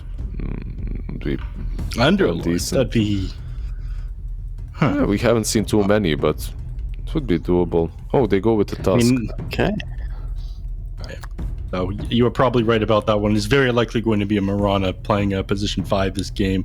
They could, switch things up and even make the Death Prophet position 5 or the Tusk. Yeah, I think DP is 5. I think Tusk will be the core here, or maybe. Actually, you're right. I'm not sure. Yeah, they can really switch things up on SAG. They could put Tusk mid as well. We've seen a lot of Tusks mid lane recently. Yeah, for sure. Are you a fan, Drag and Drop, of this Tusk in the mid lane core? Yeah, it's been leading to very fun games. I think that kick needs to be reworked. It's a little bit annoying to play against once you manage to get that 4,200 gold. Too difficult to counter out, in my opinion. It's similar to the skewer, right? Or to hook these kind of repositioning abilities. Yeah. These kind of repositioning abilities are always going to be very powerful in the right hands. So Tusk with the change to make that much easier to use. Yeah, it is very powerful, and it is what makes that hero work out of the mid lane. Just being able to get to that point. Offlane Tusk. Yeah, is it? It is, I think. Yeah, right? Fishman taking it up. Yeah. And we see Fly last picking this Phantom Assassin here. A little bit bizarre because it's not really a backline that you want to jump. It's not a squishy mid. The offlaner isn't that squishy here. The position 4. I don't know. This just seems like a difficult game to last pick a Phantom Assassin. How does this matchup go into the Medusa, Lizard? It's all right if you can start crushing early on. I think they have a ton of early game aggression on the side of IG, which is nice. A lot of kill potential. That PA as well can you can jump out of the the ice shards early on, right? So it's also something that's decent in the laning stage. But all the aggression aside, I feel that SAG have a decent draft and a decent chance once again. The only question is, will they be able to utilize what they've got? Because in that game 1, they weren't at all. They just got crushed in the lanes and then got rolled over. And Medusa is a hero that can easily get rolled over, right? Yeah, exactly. Yeah, I absolutely agree with you. Like, there's going to be a lot of pressure on Emo and JT to provide that kind of damage and pressure, because Fly on the PA, that's a hero that takes a while to get online. It's not that. I mean, sure, you can walk in, you can press daggers, but if you commit too early, you end up dying very fast. So you want to try and avoid that. But yeah, judging by game 1, I mean, IG certainly has given themselves the big task to overcome this kind of draft disadvantage that I think there is. But I wouldn't put it past them to actually be able to do that, just knowing what SAG has been showing so far. All right. I like your answers here, Drag and Drop. You know, you still have faith in these teams here, despite casting with Lizard and him rubbing off on you. His faith just disappearing in both these teams, the drafts. He's a man with very little left at this point, but hopefully they put on a good show for him and for everybody watching. Take it away, you two. Game number 2 of IG against Sparking Arrow Gaming. It's a true, Lizard. Do you have no Take faith it away. whatsoever? Where should we be taking it, though? I've never understood that. Away from us. I think away from Neff. I think that was the point. Yeah, just away from Neff, as far away as possible. Yeah, I mean, both of these teams really. It's not. I wouldn't say that one draft is super dominant. On one side, you have this Medusa that can obviously take over a game eventually, but she's also in a pretty greedy of a team. And Emo once again feels pretty uncontested and should be able to do quite a bit in a match such as this one.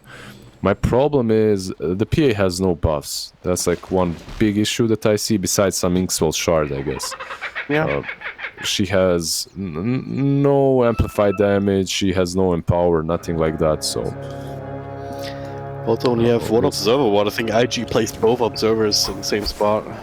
Son Goku might die here. So yeah, already skilled the arrow burst, so no leaps, no nothing. First one being drawn, Flyfly gets it. You see, that's why he was dancing with Bane the last game, because in the second one he brought friends.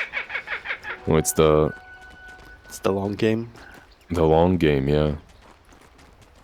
And it does happen, by the way. These kind of long games, it's no joke, especially when it comes to these first blood rotations and when it comes to observers, like setting up observers somewhere. It's a mind game that goes through games. It doesn't last only one match. Yeah, because like, if you know, all right, we can prepare for this enemy. We know where they would like to place their wards. Then the flip side is, hey, they probably studied us. Let's place our wards differently now, and then things get a little bit crazy. Is Ollie caught by the ice shots, but Fishman on level 1 means that there's no real damage follow-up at the moment. You underestimate the power of comfort zone. That's one thing that you underestimate. That is true, Players really like to plant the wards at the same spots. And only when they get punished multiple times in a row will they switch it up. Yeah. It's just you find a good position, you like it. You want to keep it, especially if it's different from everyone else's. You take pride in it, you know. Yeah, you take pride. You also perhaps rely on it in some ways. Because you know, oh yeah, this is good vision for this stage of the game. Yeah. Down bottom we see the back and forth here. Sand should be doing well enough. Sentry scouting him out, but it is a Medusa, right? If you can dodge a couple of Mystic Snakes, you should be fine.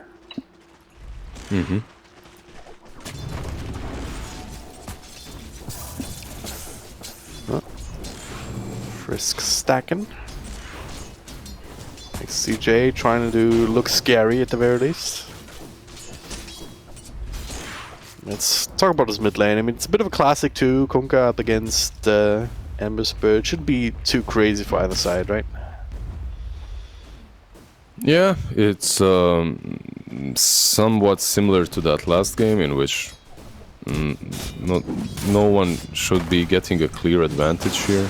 You always have the small camp to fall back to as well. It should be just a lot of farming, and again, Emo has an advantage when it comes to rotations. When it comes to easily executing a good rune into a kill. Yep. And it's something that we'll probably see quite a lot. I can see this game rolling completely out of control in favor of IG once again. If Emo gets a good start, if they control a couple of runes for him once again, if they pressure these stones, this Medusa can get hunted all across the map. Emo's already put that first point up into the saving chains. You don't always see that on Ember Spirits. If they want to be more farm oriented, they'll max out the shield, just to farm up creep camps. But there. He can Fishman. also, yeah. Ollie, pretty high though. Fishman dies first.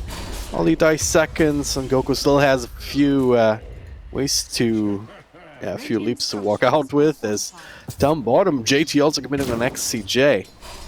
Yeah, and mid lane as well. There's a fight brewing. Ooh, Chain's keeping distance away. Ho, ho, ho. That cleave, not quite in range there. Emo gets to live. Wait for the rune, I guess. Alright, a bit more action at this game than game 1. Mm-hmm. Yeah, the craziest kill was probably down on bottom because there's no stun on JT. Oh yeah. So the kill that he got was literally... It took a while. They chased the Dead Prophet from the tier 1 tower on the dire side to the tier 1 on the Radiant.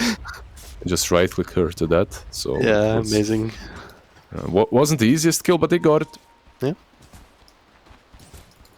That's all that matters. Grimstroke gets to recharge the bottle.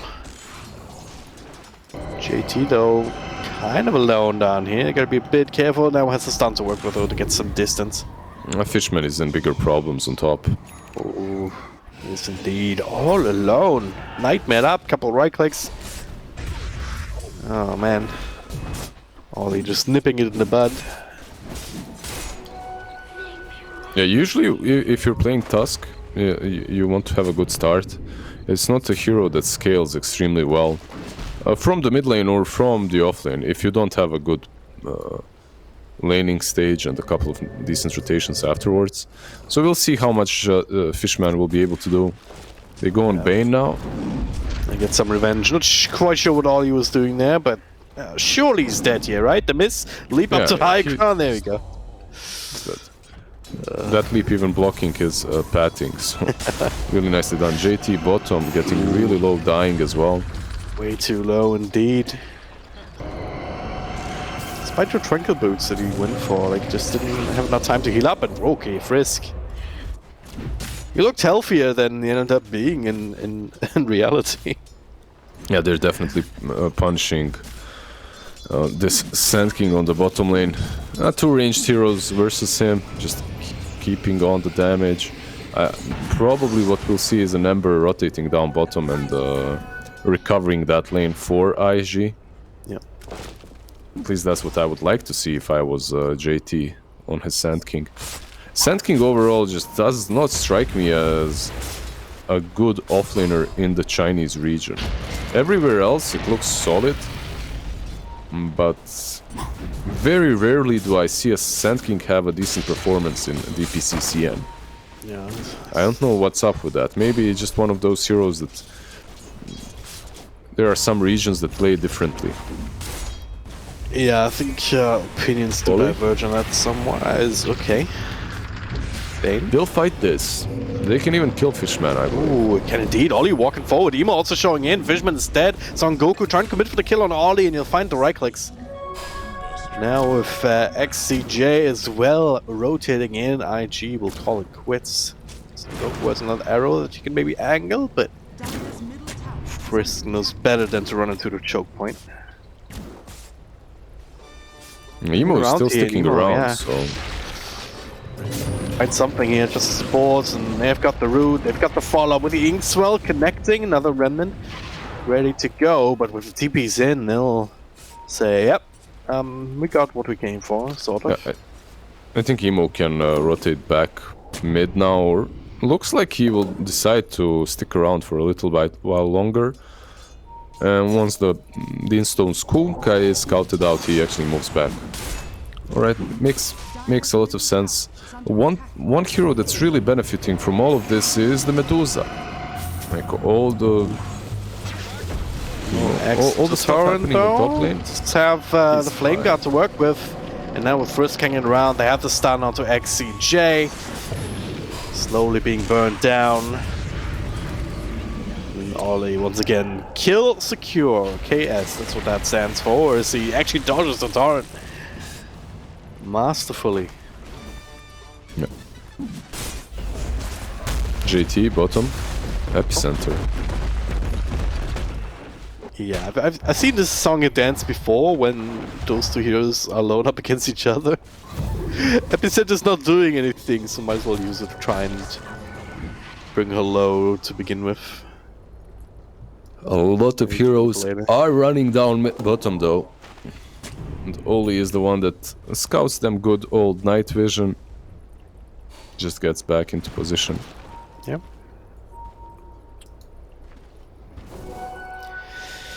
Alright, Emo has the face boots coming, I would imagine. Yep. Not go for this heavy sleight of fist build, so can still do damage with Flame Guard, but it's not that crazy chasing potential, I guess. Not just yet. It's harder for him to finish off people, you know, when they're super low because of the long cooldown.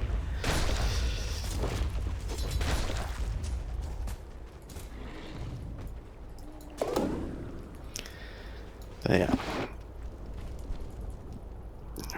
Just checking out some items and what's coming online. Both the Ember and the PA are just very satisfied with the passive game right now, and I'm not sure if that's... Yeah, we'll see just how good that will pan out for them, as you are playing into a Medusa. And you kind of want to be pressuring that tier 1 down bottom as soon as possible. Good thing Beakup isn't here. Last time we were casting together and Medusa was picked, he was very mad about that, getting through the draft, JT down bottom. Being caught again, sitting inside the trees, but taken out to the damage over time from the urn, so... all is well that ends well, I guess, down bottom. Yeah, free farming Medusa is not something that should be taken lightly, and so far Ghost has not been under much pressure whatsoever. All the more interesting to see that PA is actually still ahead in terms of net worth, but there's also 2 kills and 2 assists to her name.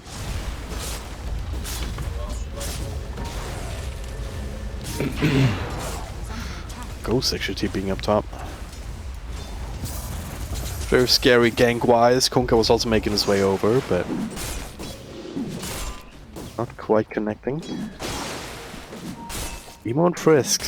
They're smoked up together with Fly. They're going in. They see D-Stones trying to burst him down. The very quick boat though to protect him, and Ghost with that ultimate. That'll be more than enough. Also clicking away at some of these ancient creeps before they can be stolen. Still probably missing 1 or 2 of the big ones at least. And can here they we go go for again. more? Round 2. Going on to Ghosts here. No more ultimate to protect them. As XCJ, never mind. There's actually that one coming in. Silenced up on Emo. Nightmare to find some time. The remnant of Tiger Goku is right there to finish him off on the cover of Moonlight Shadow. On to the next one. Oli got to run down. Snowball to finish him.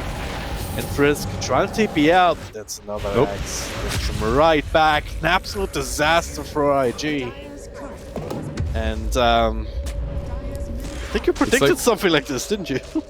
Yeah, it's like they're not strong enough to be taking these engagements without the Sand King, but they still want to be taking them because they're playing into a Medusa. Pressuring that triangle is so good for them. Usually when you're in this kind of position in which you can't really see a clear winning move for you, you tend to blunder, and that's what they did on IG. Even though Ember almost survived. Can they get him? They have grip. They should be able to. With the grip, yeah, no help coming. These stones. 3rd time's the charm, I guess, to finally get a kill that they were looking for. JT also showing off that fresh Blink Dagger, going for the Veil next, so magic damage is going to be a concern coming from the Sand King.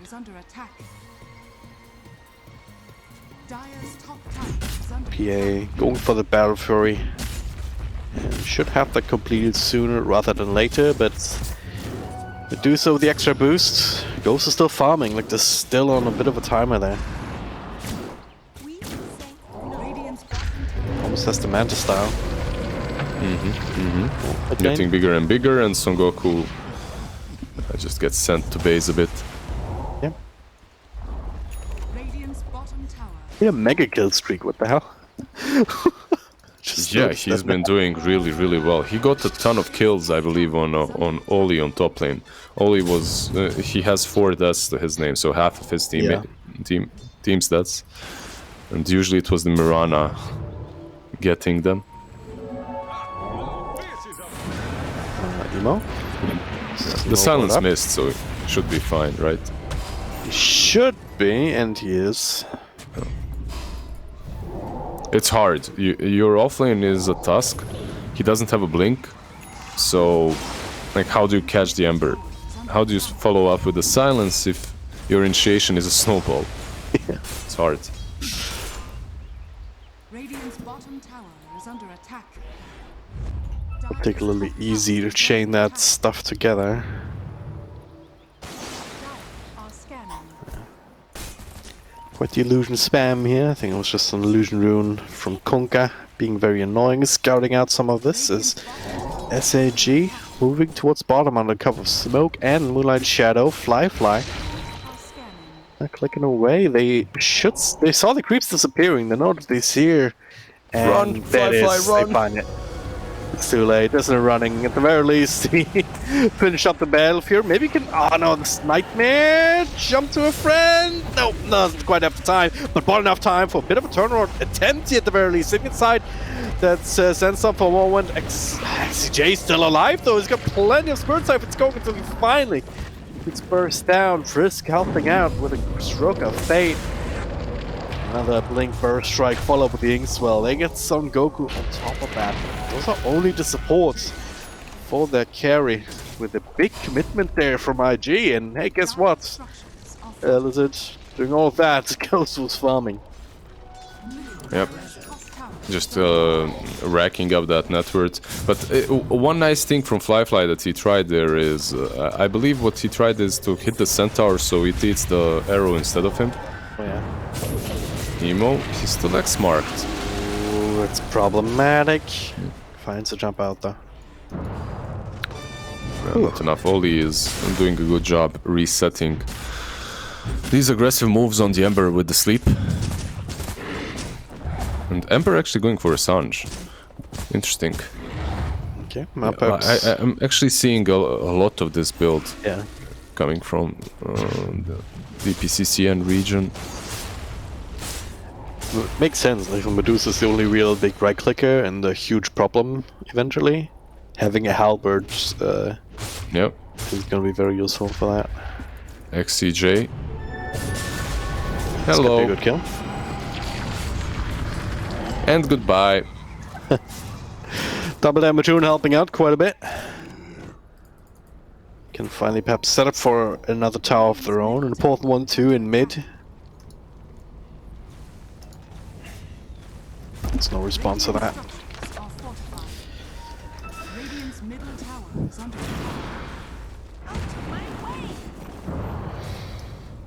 Alright. Yeah, one more though. Smoked up. Radiant's middle tower. Straight into the Medusa, but Kunka is around. Oh, yep. Going on either. Sure they actually saw her.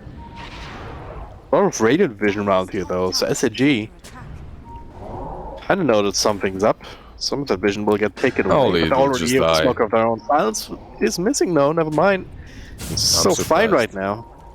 I'm so surprised Oli didn't die there. And here we go. Triple leap. Alright, enough of this back and forth here. There's a boat coming through. Oli, Nightmare dodges it actually. Enfeeble a couple of people and everything, but don't tell me they just get to walk away here. What the hell? Oh no! Okay, now finally that. Surely, there we go.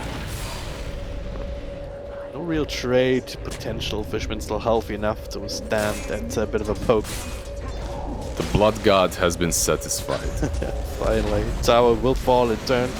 It's a TP in though from JT. Is an epicenter available? If SAG was still overextending here, or Son Goku was there, Blink Burst Strike with a follow-up Inkswell. So to get a kill in turn, but Emo controlled up for a moment, but no real damage output just yet. Between a couple of them, XCJ, they want him. Another Blink, another Burst Strike. He's siphoning up his health though, and now another Axe, Silence, Ember Spirit. No follow-up control for this though. It's so hard to keep him locked down. It's just insane how tanky a position 5 Death Prophet is in comparison to almost anything else. It siphons all the HP back. It just has so much. Snowball will keep them safe for a little bit longer and get some Link out. Ooh, the TP forwards! I don't think Emo saw that. He might have been able to get the slide off in the right position, but Tusk had no business surviving there, holy hell. Just a nice snowball into a blink out. They might catch Ghost, but it's very close to the tier 1, let's see. TP is coming in, damage is already being done. Medusa, Fiend Scrub here, no ultimate coming through, so that could be a kill, that should be a kill on... Oh, never mind, he sticks up, ultimate coming through, but it's not enough. There's a couple of people on stones on the way out, but Fly also jumping into the backlines. JT looking for even more, 3 heroes down. For low price of an epicenter and a big commitment. There was no TP on the Kunkka. And the Medusa gets punished real hard for her positioning. Still though, when you think that there's a tier 1 tower there, you think that it's also kinda safe for her. It's impressive that IG are still managing to find these pickoffs. Maybe, just maybe SAG should be playing a little bit more around her, as she's almost about to hit that critical mass. Yep. Not completely out of control just yet, as they're trying to control up the Kunkka, force out the BKB. Then walk away, that's also well controlled from IG. Just knowing, alright, that guy is a BKB, let's just force it out and then get away.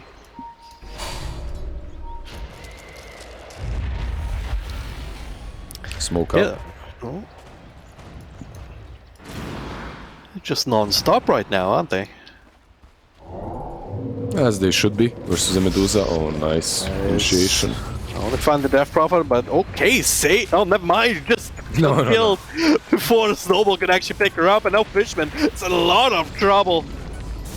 Oh man, a noble attempt, but it is not working out. Son Goku, 1 leap, 2 leap, everybody leap, but not far enough.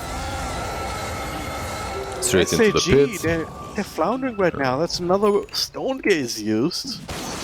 It's very similar to game 1.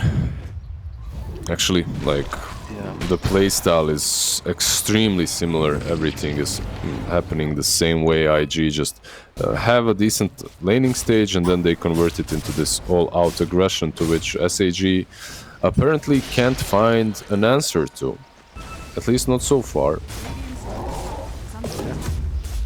Now with this build, Phantom Assassin is again normally a hero that takes a while to get online, and still not doing a crazy amount of damage that you will later on with just the Battlefield and the Open Corrosion, but having that BKB means you can just go in and stay safe, and this combo, JT is just again doing a similar thing as I said the last game. This is deep. Constantly pushing, constantly trying to find something. They baited them out of the base, and Medusa isn't around. Center. False. Yeah, okay. Didn't quite think that was a great way. One epicenter on the task if we can snowball it off. You know? Ooh, okay, shorter arrow. Medusa is about to finish off that Skadi, I think, once she gets the secret shop. So maybe they're even setting up a fight on top lane with this. I'm not sure they have the advantage though any longer. I'm pretty sure they don't, actually. Alright, fine, Fishman. Can I actually... There we go. Emo had another slide of fist. But also saw the Skadi.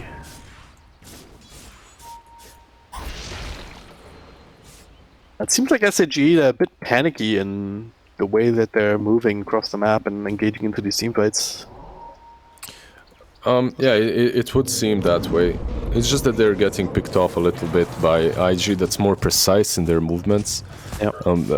I can see what they're trying to do. Wait out the Medusa, finish off that Skadi, and then fight for the tier 2 top lane, but they just got poked by Emo to the death. Like, he was standing on the stairs and just constantly breaking any sort of defense from SAG.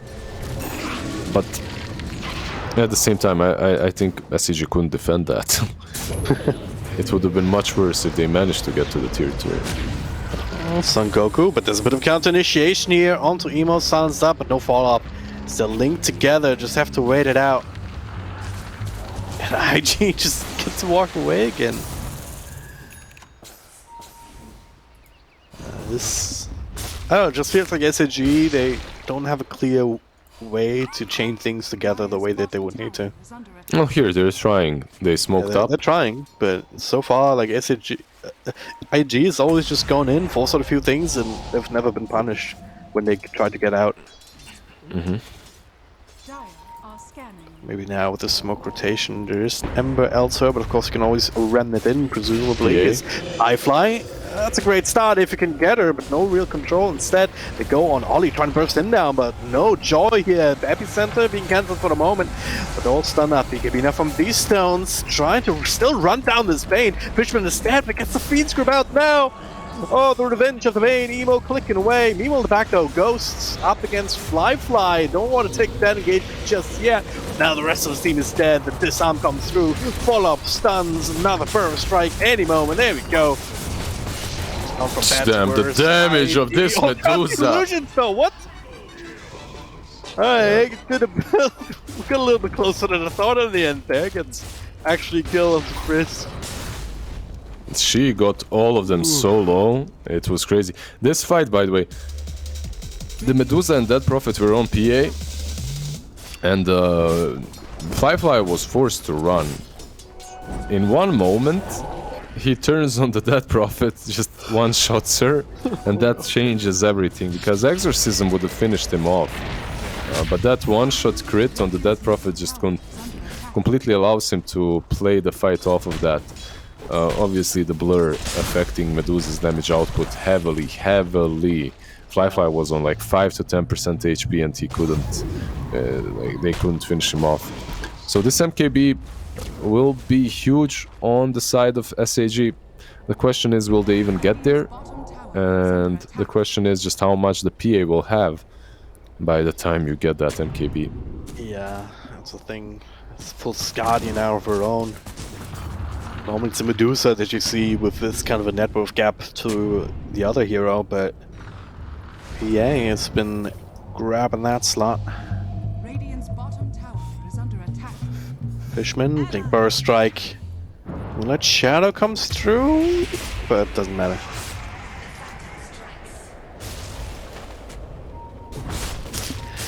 Yet another pick-off.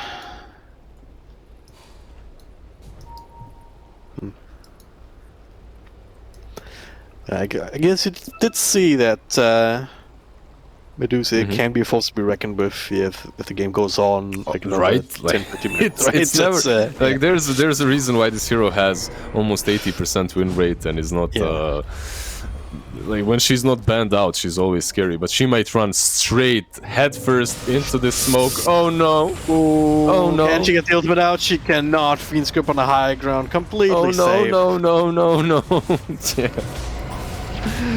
Yeah. Dire's top tower. Hard life, yeah. Yeah. Was it this one TikTok thing where we have this? Oh no! Like a really high voice. Yeah. That's it. That's what I was thinking. I'm a late TikToker. I just joined. Yeah. I made a TikTok for my dog. Okay. I just posted like the most random video of my dog on TikTok, and it got like 1,000 likes. Oh yeah. Like, okay, that's a nice app to be on. Yeah, I mean, if you're a dog, for sure. Yeah, that's what I mean. I'm definitely a dog, so... Yeah. Bottom lane, Dogs are Fishman. pretty cool, so... No, I always Fishman. Yeah, he's dead. I always wanted to make like an Instagram of my dog or something like that. Dude, that dog was more popular on Twitch than I was. He was a puppy. Yeah. So I always wanted to do something, but I never managed to. And now the TikTok is just so easy. I post any random video. Yeah.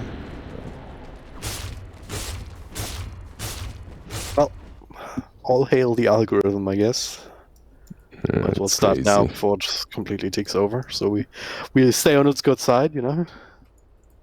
Eventually, man. Eventually, it will. It starts with cute puppers and you know what else on TikTok, but yeah, it will very soon transform into an algorithm that tells you how you should live your life, how much you worked. I mean, in a way, it already does for influencers, right?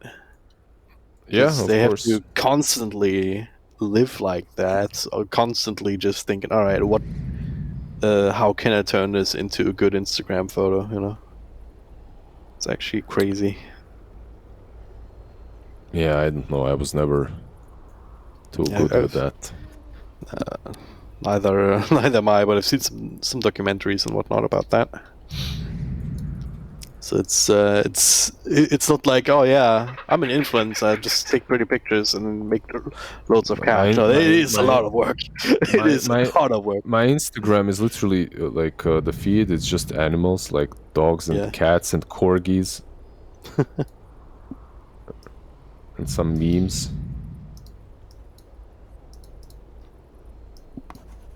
There's also I also have quotes. There's Marcus Aurelius quote: "The things you think about determine the quality of your mind." There you go. Oh wow! Remember that. And then there's a lot of plushy corgis and Shiba Inus. Okay. Then some mechanics. The birth of the differential. Yeah. Okay. Let's put a pin in that quote actually, because I want to ask Neff about it later. There's Snoop Dogg as well. Me getting up at 2 a.m. after I forgot to turn on the AC before bed. There's a guy sweating.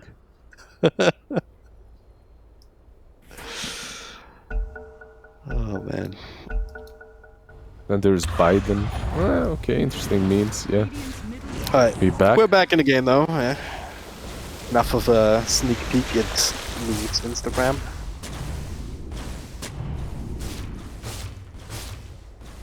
This game, we are a bit out of control here with the Aegis in hand now, Phantom Assassin, but we're gonna try and take that to the high ground. If they can grab a handle on Ghost, like that's maybe a prerequisite. If he doesn't get burst down immediately, then there's a few things that you can do to make things a bit awkward, to say the least. Bane wants to set up on top versus these stones. Yeah, he has a blink again and Aether Lance. Oh, look. He found the X. Oh. He found the X. But the BKB is there. Yeah, you're still getting gripped, sir. He saw him walk in there, wait for him, but yeah, like, no BKBing off the grip. Does he have a buyback? He doesn't. Down bottom. Oh, actually going on some Medusa at the same time. Fly is in very deep. Ember's Spirit turns to stone for a moment. The damage is being done. Fly's gonna lose the Aegis perhaps. Another jump forward. Oh, actually backward. Keep himself alive. So getting away with murder there. Crazy. Now going back in. What the hell? They're just dead. Fly. Might end up dropping it, but again, that's just the Aegis. If he even dies, he's life stealing up. Gets another hero down. How? It's called crits. Have to kill him once. Critical attacks.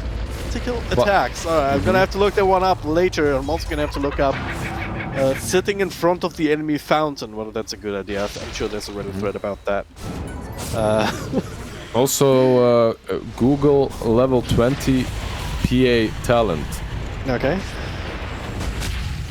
Level 20 PA talent, blow evasion, yeah. Seems pretty good. Yeah. 35% bonus. 85% evasion now, yeah. There's no right clicking that hero. Yeah, you'll get her low with spells, but you'll never finish her off.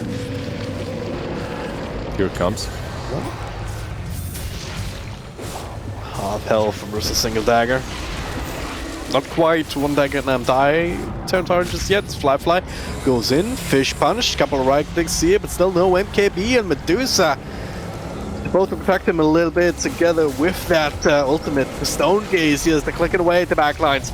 Let's see this thing they can do. 1, 2, 3. Bane buying back, but it's gonna have a tough time going back into this fight. But there's still this fly problem to deal with. There's still an Aegis in the hand. We're just clicking away. Emo also hard to bring down, and now it's actually the Medusa having no health left. A couple more clicks, and that's a double kill. No buyback available, and Spain walks in for Finsgroup on these stones. All they can do is call it GG, well played. PA, too big, too broken. Versus 85% evasion, but if you hover over his stats, it only said 75. Game is broken. It didn't matter though. Invictus Gaming with a very swift 2-0 victory. They still got it in them, Neff. They still got it in them. A 2-0, a quick 2-0 to close out their series, close out their season here.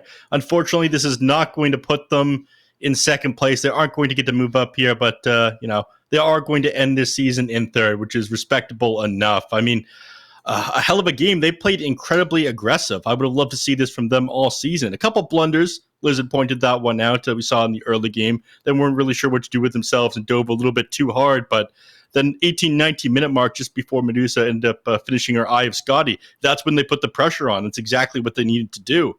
IG showing off their tactical strength, knowing the win condition for SAG and shutting them down, showing that numbers mean nothing. The stats on these heroes completely useless, and letting the enemies have whatever they want and beating them anyways. You called it, Lizard. You are a genius, my friend. What? What did I do? You planned this all along. Everything went according to Lizard's plan.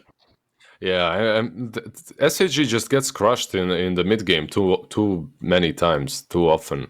And it's not only SAG that are on the receiving end, it's the IG that are really strong at capitalizing on these small little advantages that they get from the early laning stage. You could see in these two games, every time SAG goes for a tier 1 tower on the safe lane of IG are trading mid lane and the bottom at the same time.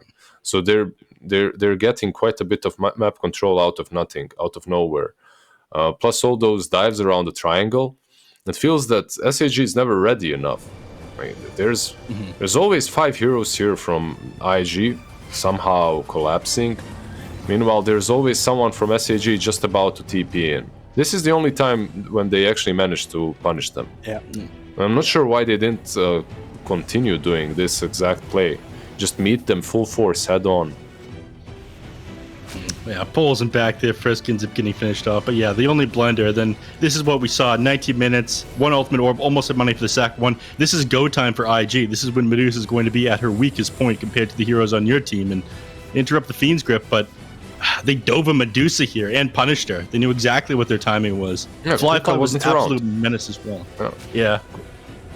If you check that fight, these stones was just way too far away.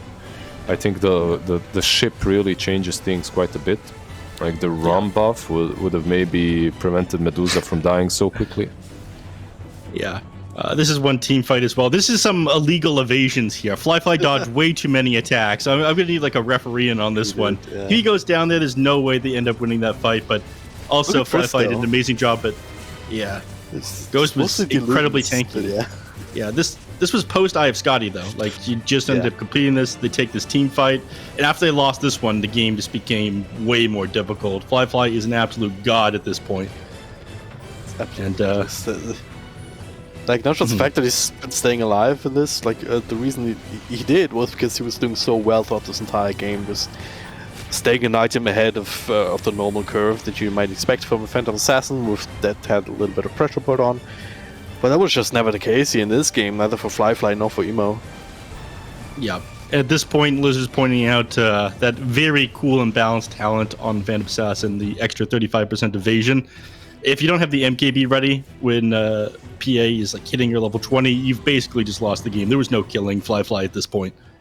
and GG was called. So IG looking like they are in amazing form, and SAG, unfortunately, they aren't going to be able to give themselves a third place here.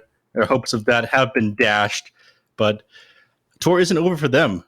They still have one series ahead of them against Phoenix, and this one is actually very important for them to win, because if Phoenix end up dropping or winning this series, then we finally see three-way tiebreakers for relegation out of the Division 2.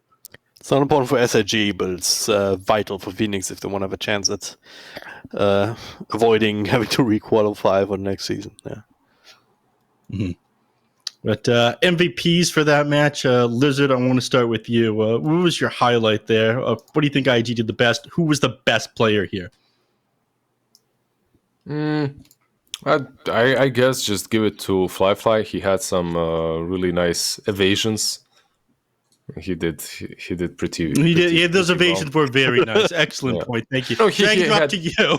Pressing the evasion button at the right times. Always, in the couple of fights, he really outplayed them. It wasn't only the evasion, blinking in and out. It was pretty good. It's not that. It's just that no one truly stood out too hard. It was a team effort, and perhaps Fly was the only one in these team fights that we focused on, and he had a couple of clutch saves on himself with different blinks in and out of the fight. Like, I wouldn't give an MVP to JT, let's say, this time around. Last game, maybe. This time around, he struggled a bit on the Sand King.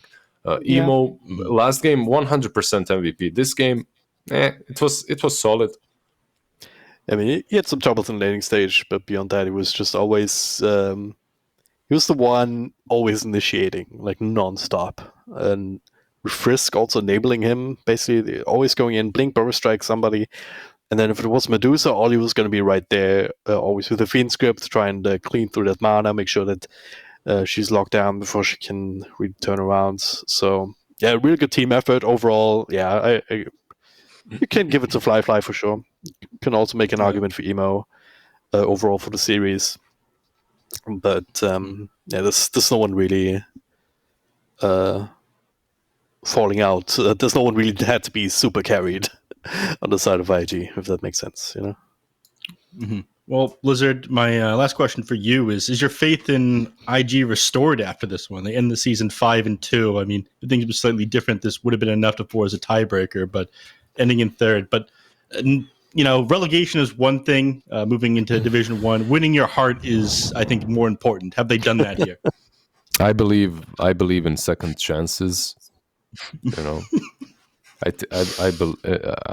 let IG win me over. I'm not there yet.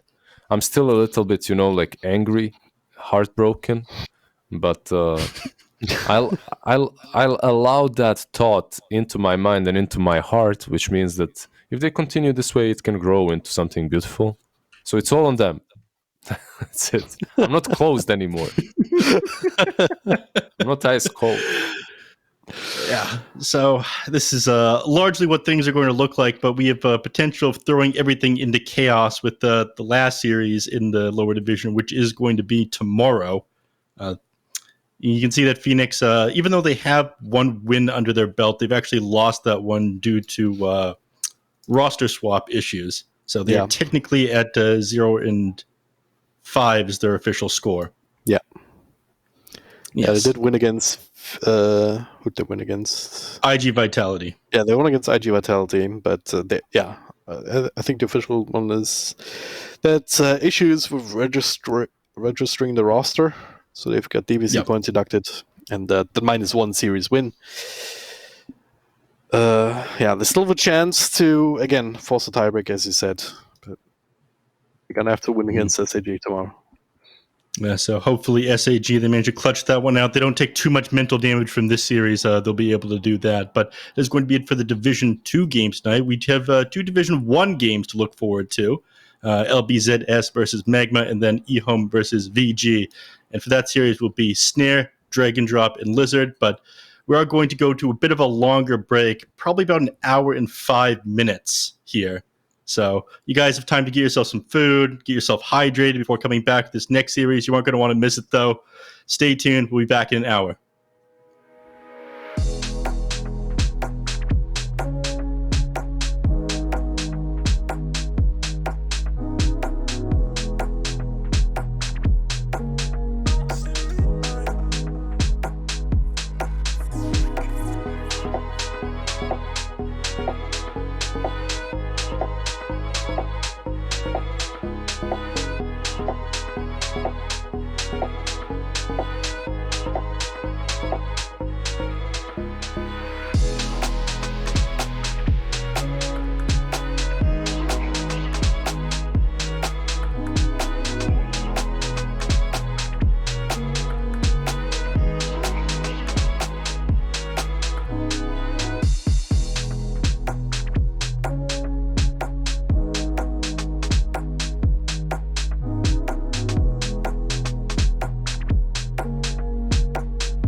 acting surprised, but I know I'm not over you. Keep missing our fights, even though they're so overdue.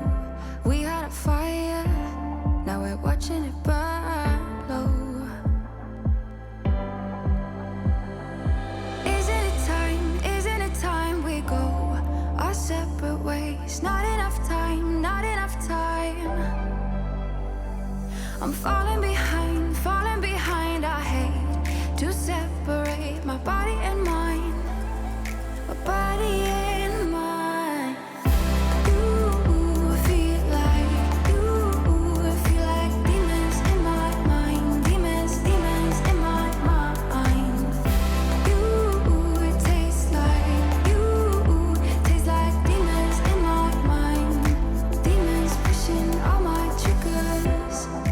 Losing my pride, but I guess that's what love do to people like us, struggling to come through. We had a fire that we watched it burn out.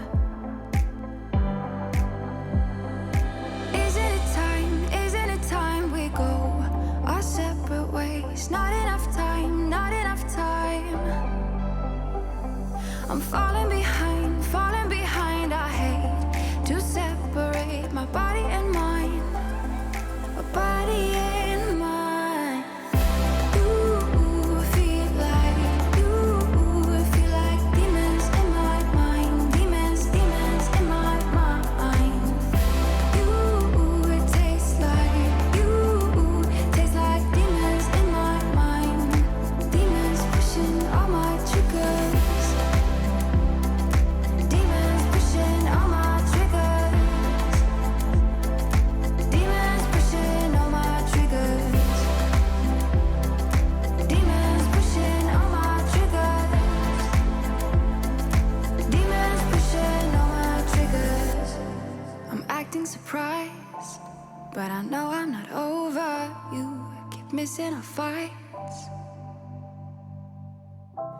Think I'm losing my mind, but I guess that's what love do. You feel like demons in my mind, demons in my mind. You taste like demons in my mind, demons pushing all my triggers. Demons pushing all my triggers. Demons pushing all my triggers. Demons pushing all my triggers. Demons pushing all my triggers.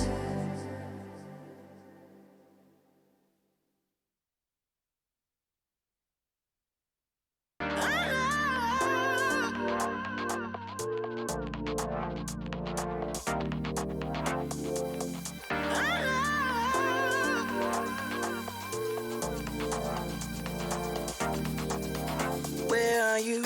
What's up? What's going on? Simple truth, I'm low. Let's get it on. Touching the stars, touching the stars. Dancing, dancing, dancing, feel like dancing in the moonlight.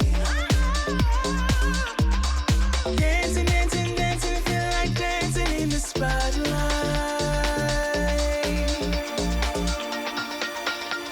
Depending on you, depending.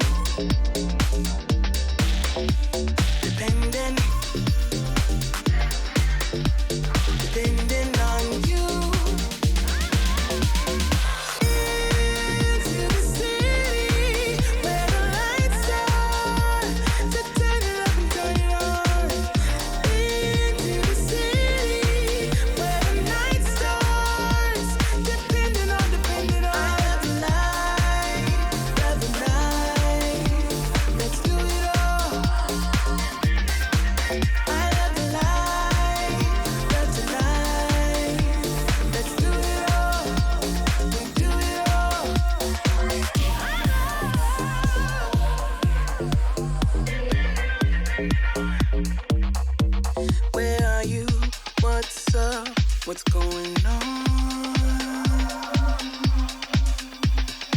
Simple truth, I'm low, let's get it on. Touching the stars, touching the stars. Dancing, dancing, dancing, feel like dancing till the daylight. Dancing, dancing, dancing, feel like dancing in the spotlight.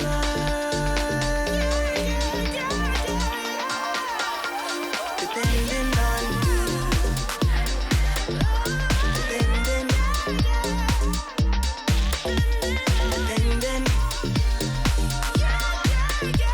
depending on you.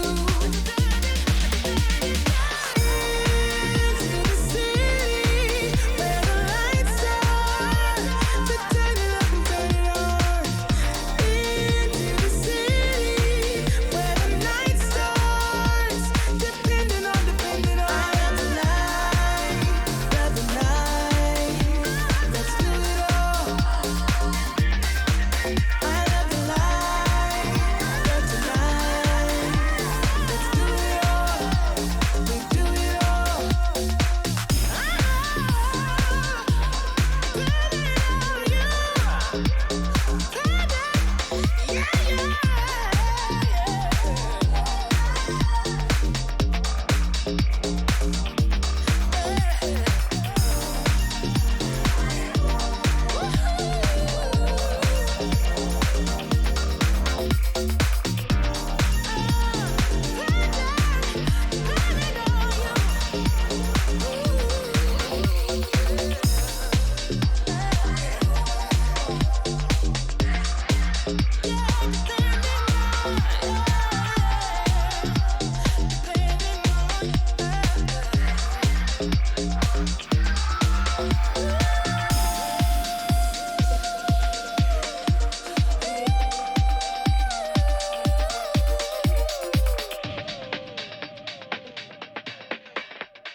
I know that I should keep it cool, babe.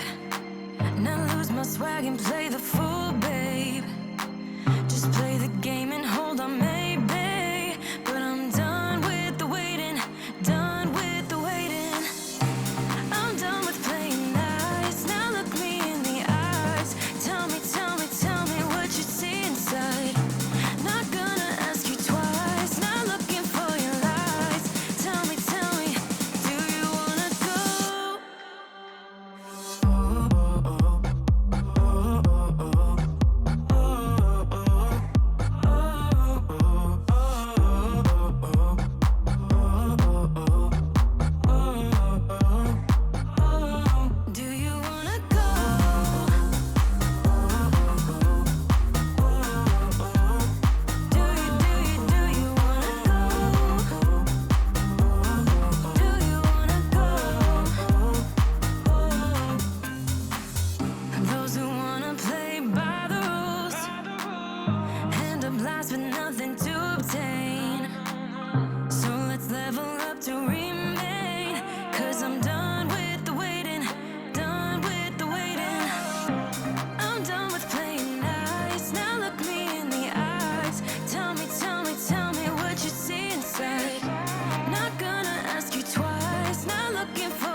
Shouldn't have known if I was the one who's drowning in your flood. It's overwhelming me, but I guess it's clear to me now. After staring holes in all my walls, don't you cut me off like you did that time. Once was already enough, I'd say. But I wonder if you hear me. Can you hear me? Can you hear me? Touch the fire with your hands, 'cause you're gonna get burned. You're gonna get burned. You're walking into quicksand. Not a lesson learned, 'cause you're gonna get burned. There you go, without thinking about tomorrow. Gonna let you know you're spending all the time you borrowed to get through this. Not giving you a second chance. So turn around and feel it the place. You're a star, but you've forgotten how to fly.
I see a sky with a reindeer car, but I'm not running.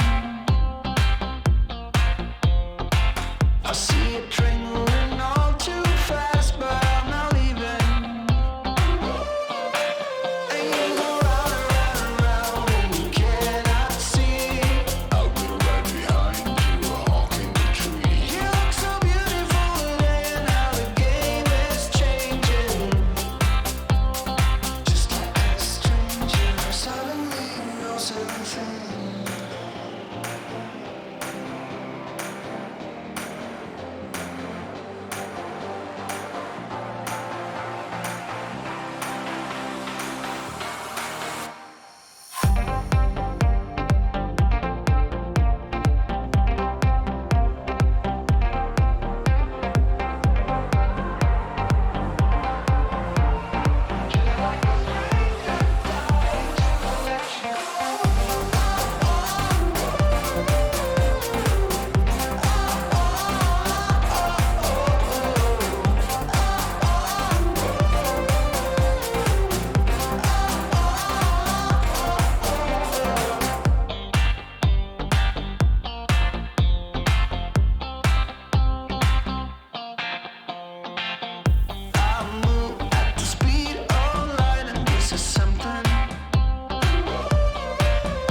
We're not okay. I look into your eyes and see you fade away. No, we're not the same. It's like we're on two sides of the Milky Way. Somehow we got used to the problems. Baby, we got used to falling. I'm tired of feeling blue when I lose myself to love. Yeah, I just wanna lose my breath.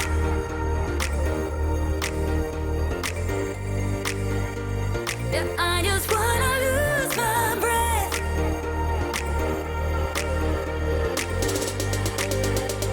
Yeah, I just wanna lose my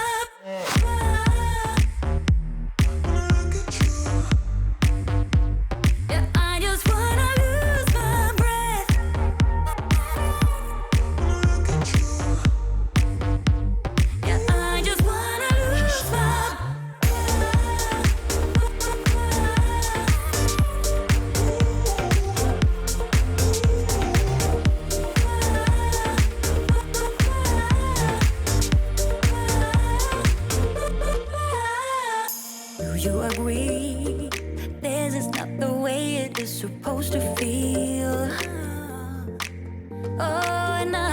I can see there are different paths laid out for you and me. 'Cause baby, I'm a true believer, and I wanna stay true to my feelings. I'm tired of feeling blue when I lose myself to love. Yeah, I just wanna lose my breath.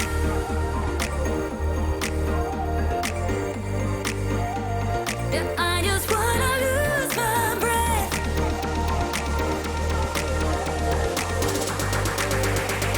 Yeah, I just wanna lose my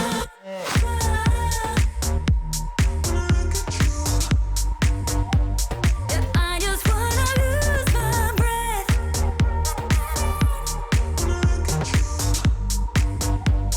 Yeah, I just wanna lose my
My exes and me, we don't talk anymore.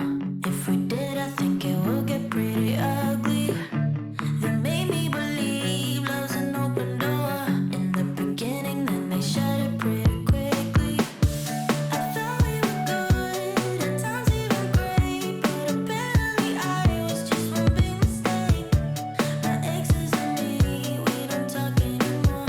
If we did, I think it would get pretty ugly.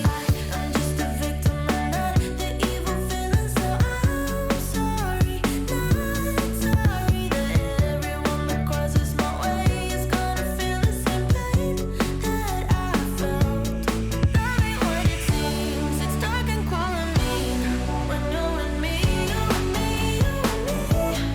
I'ma show you bad, yeah, I'ma show you bad when you're with me, you and me, you and me. I'll never be brave. My exes made me this way. 'Cause love ain't what it seems. It's dark and cold and mean when you're with me, you and me, you and me. I don't really care if I hurt your feelings. I can make you fall in love, but I won't catch you. 'Cause no one was there during breakup season. All I needed was a couple of I love yous. I'm just a victim, I'm not the evil villain, so I'm sorry, not sorry that everyone that crosses my way is gonna feel the same pain that I felt. That ain't what it seems. It's dark and cold and mean when you're with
So, who wants to play a game? My favorite. Let me. No, me! Try me now.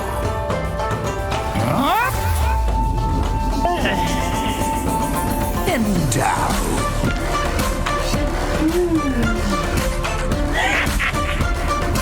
No, this. Ooh.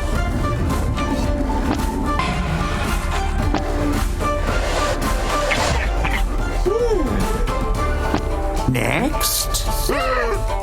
Damn. What's this thing? Let's find out.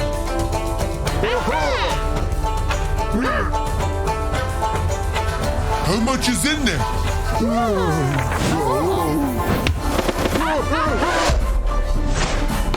And again! Guess we better. Yep. It's just as high as we can count. Expertise!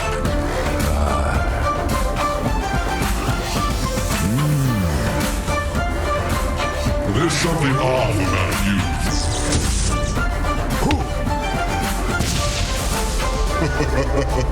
It's in the bag. Watch me now. Yoo-hoo! I always get what I want. In the bag. Nice! Such talent. Such sorcery. You're doing good! You too! Where are you? You want me? Come get me.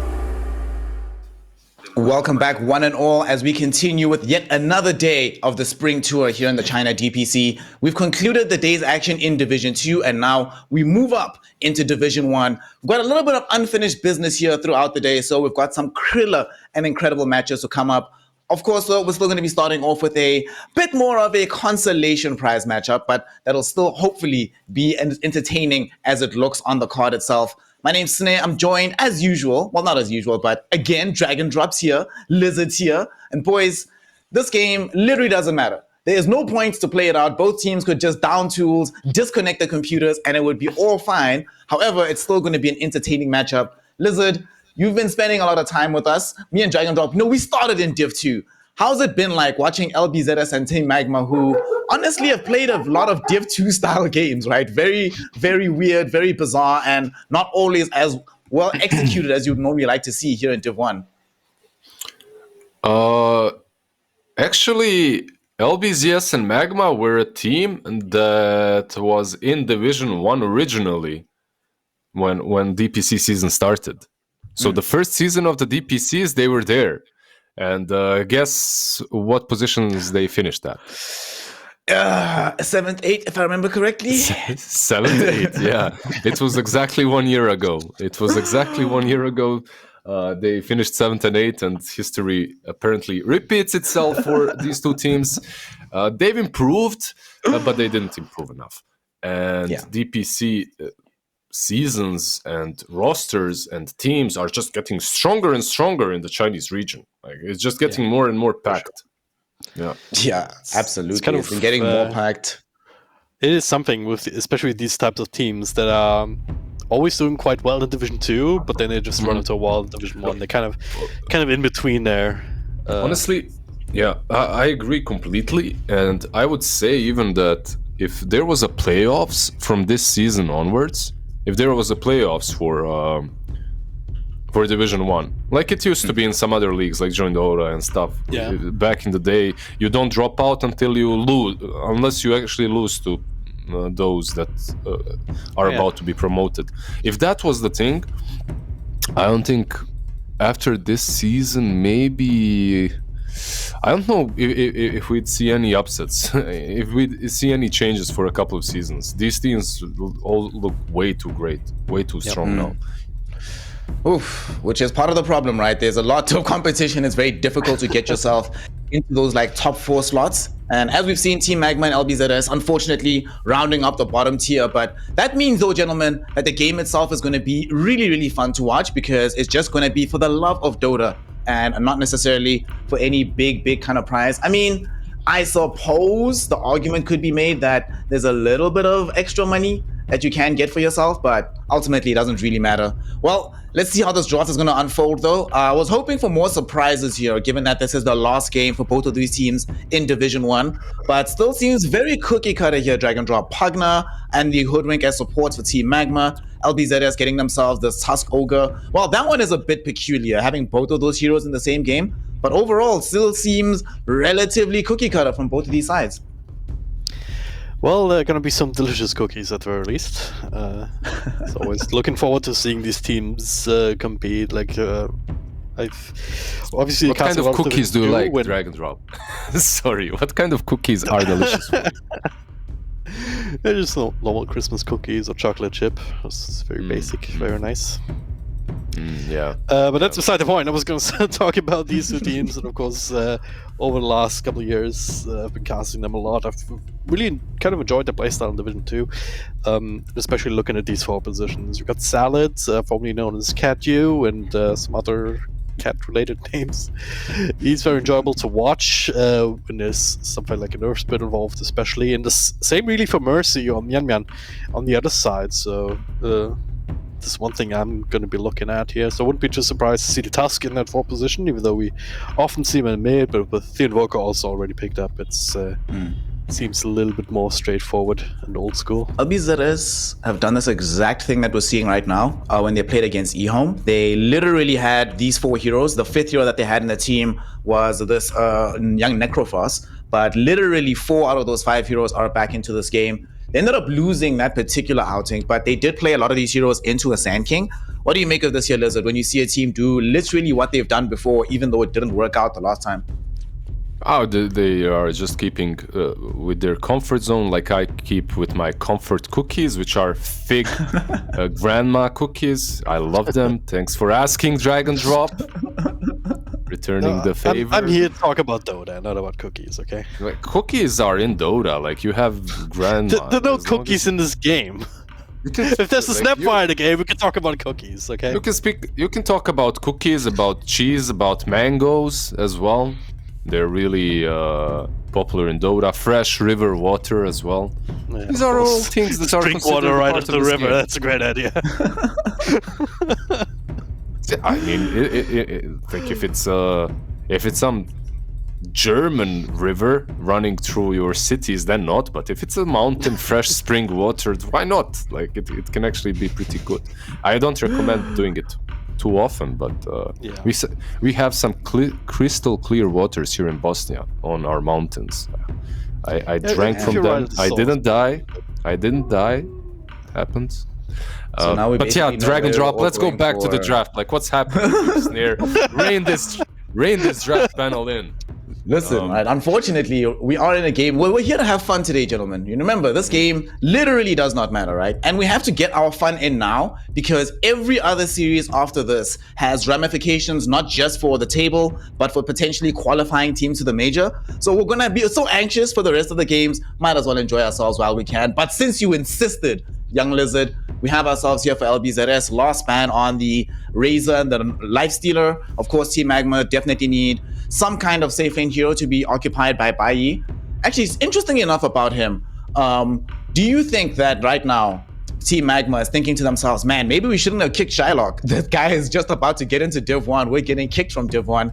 Maybe we should have been the ones to bring him back into the fold. Or is it one of these situations where you go for your new carry, you let things lie where they may, even though you see your former teammate succeeding, you shouldn't get jealous and try to bring him back and say, yo, come on, man, don't you want to try one more hurrah? Let's do this again. Dude, it's like seeing your ex go to hit the gym, become better. It always happens right after the breakup. It's that kind of a situation. No.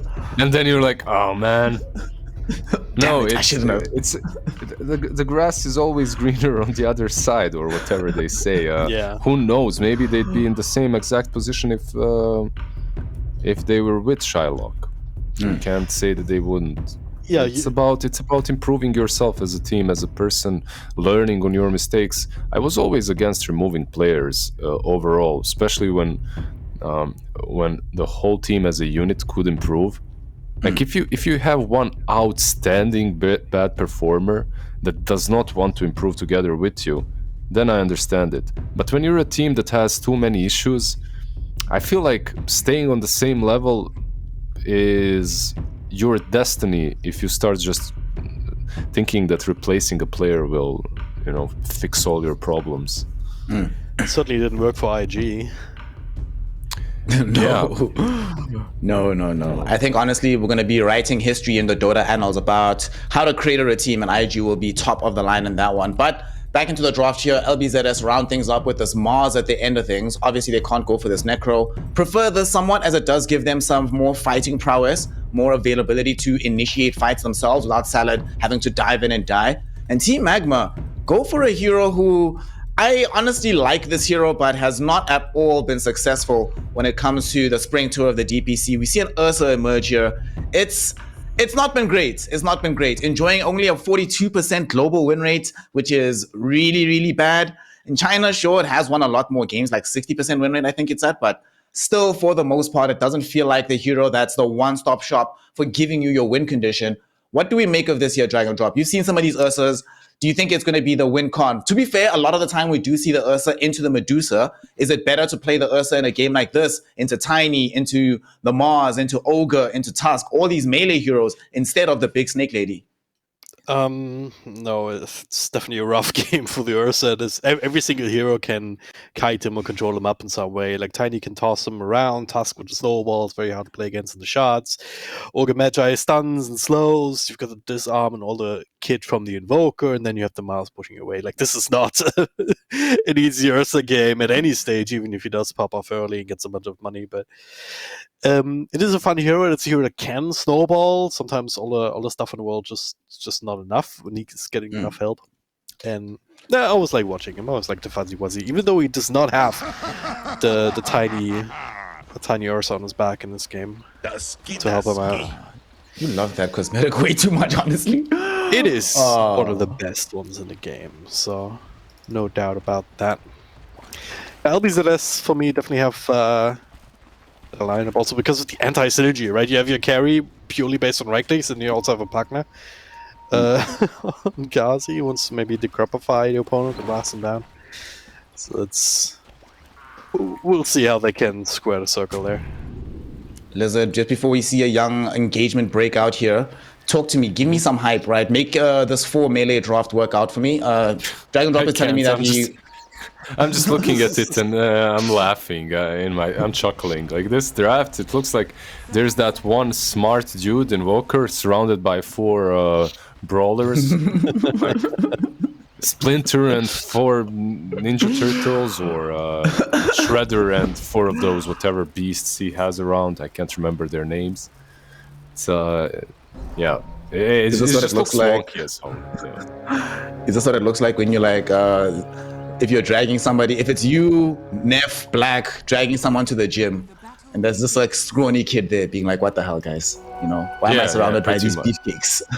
Pretty much. 4 beefcakes plus an Invoker. Plus a B-Cop.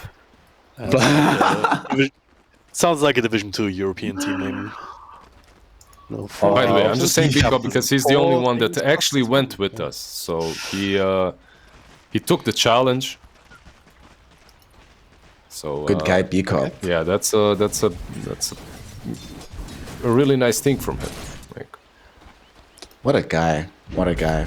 In this game, speaking of guys, Salad, what a hero. The Tusker, they're putting a lot of pressure onto Kazi now, but they did activate the tag team a bit too soon, I think. So going to be enough to threaten him, but not enough to kill.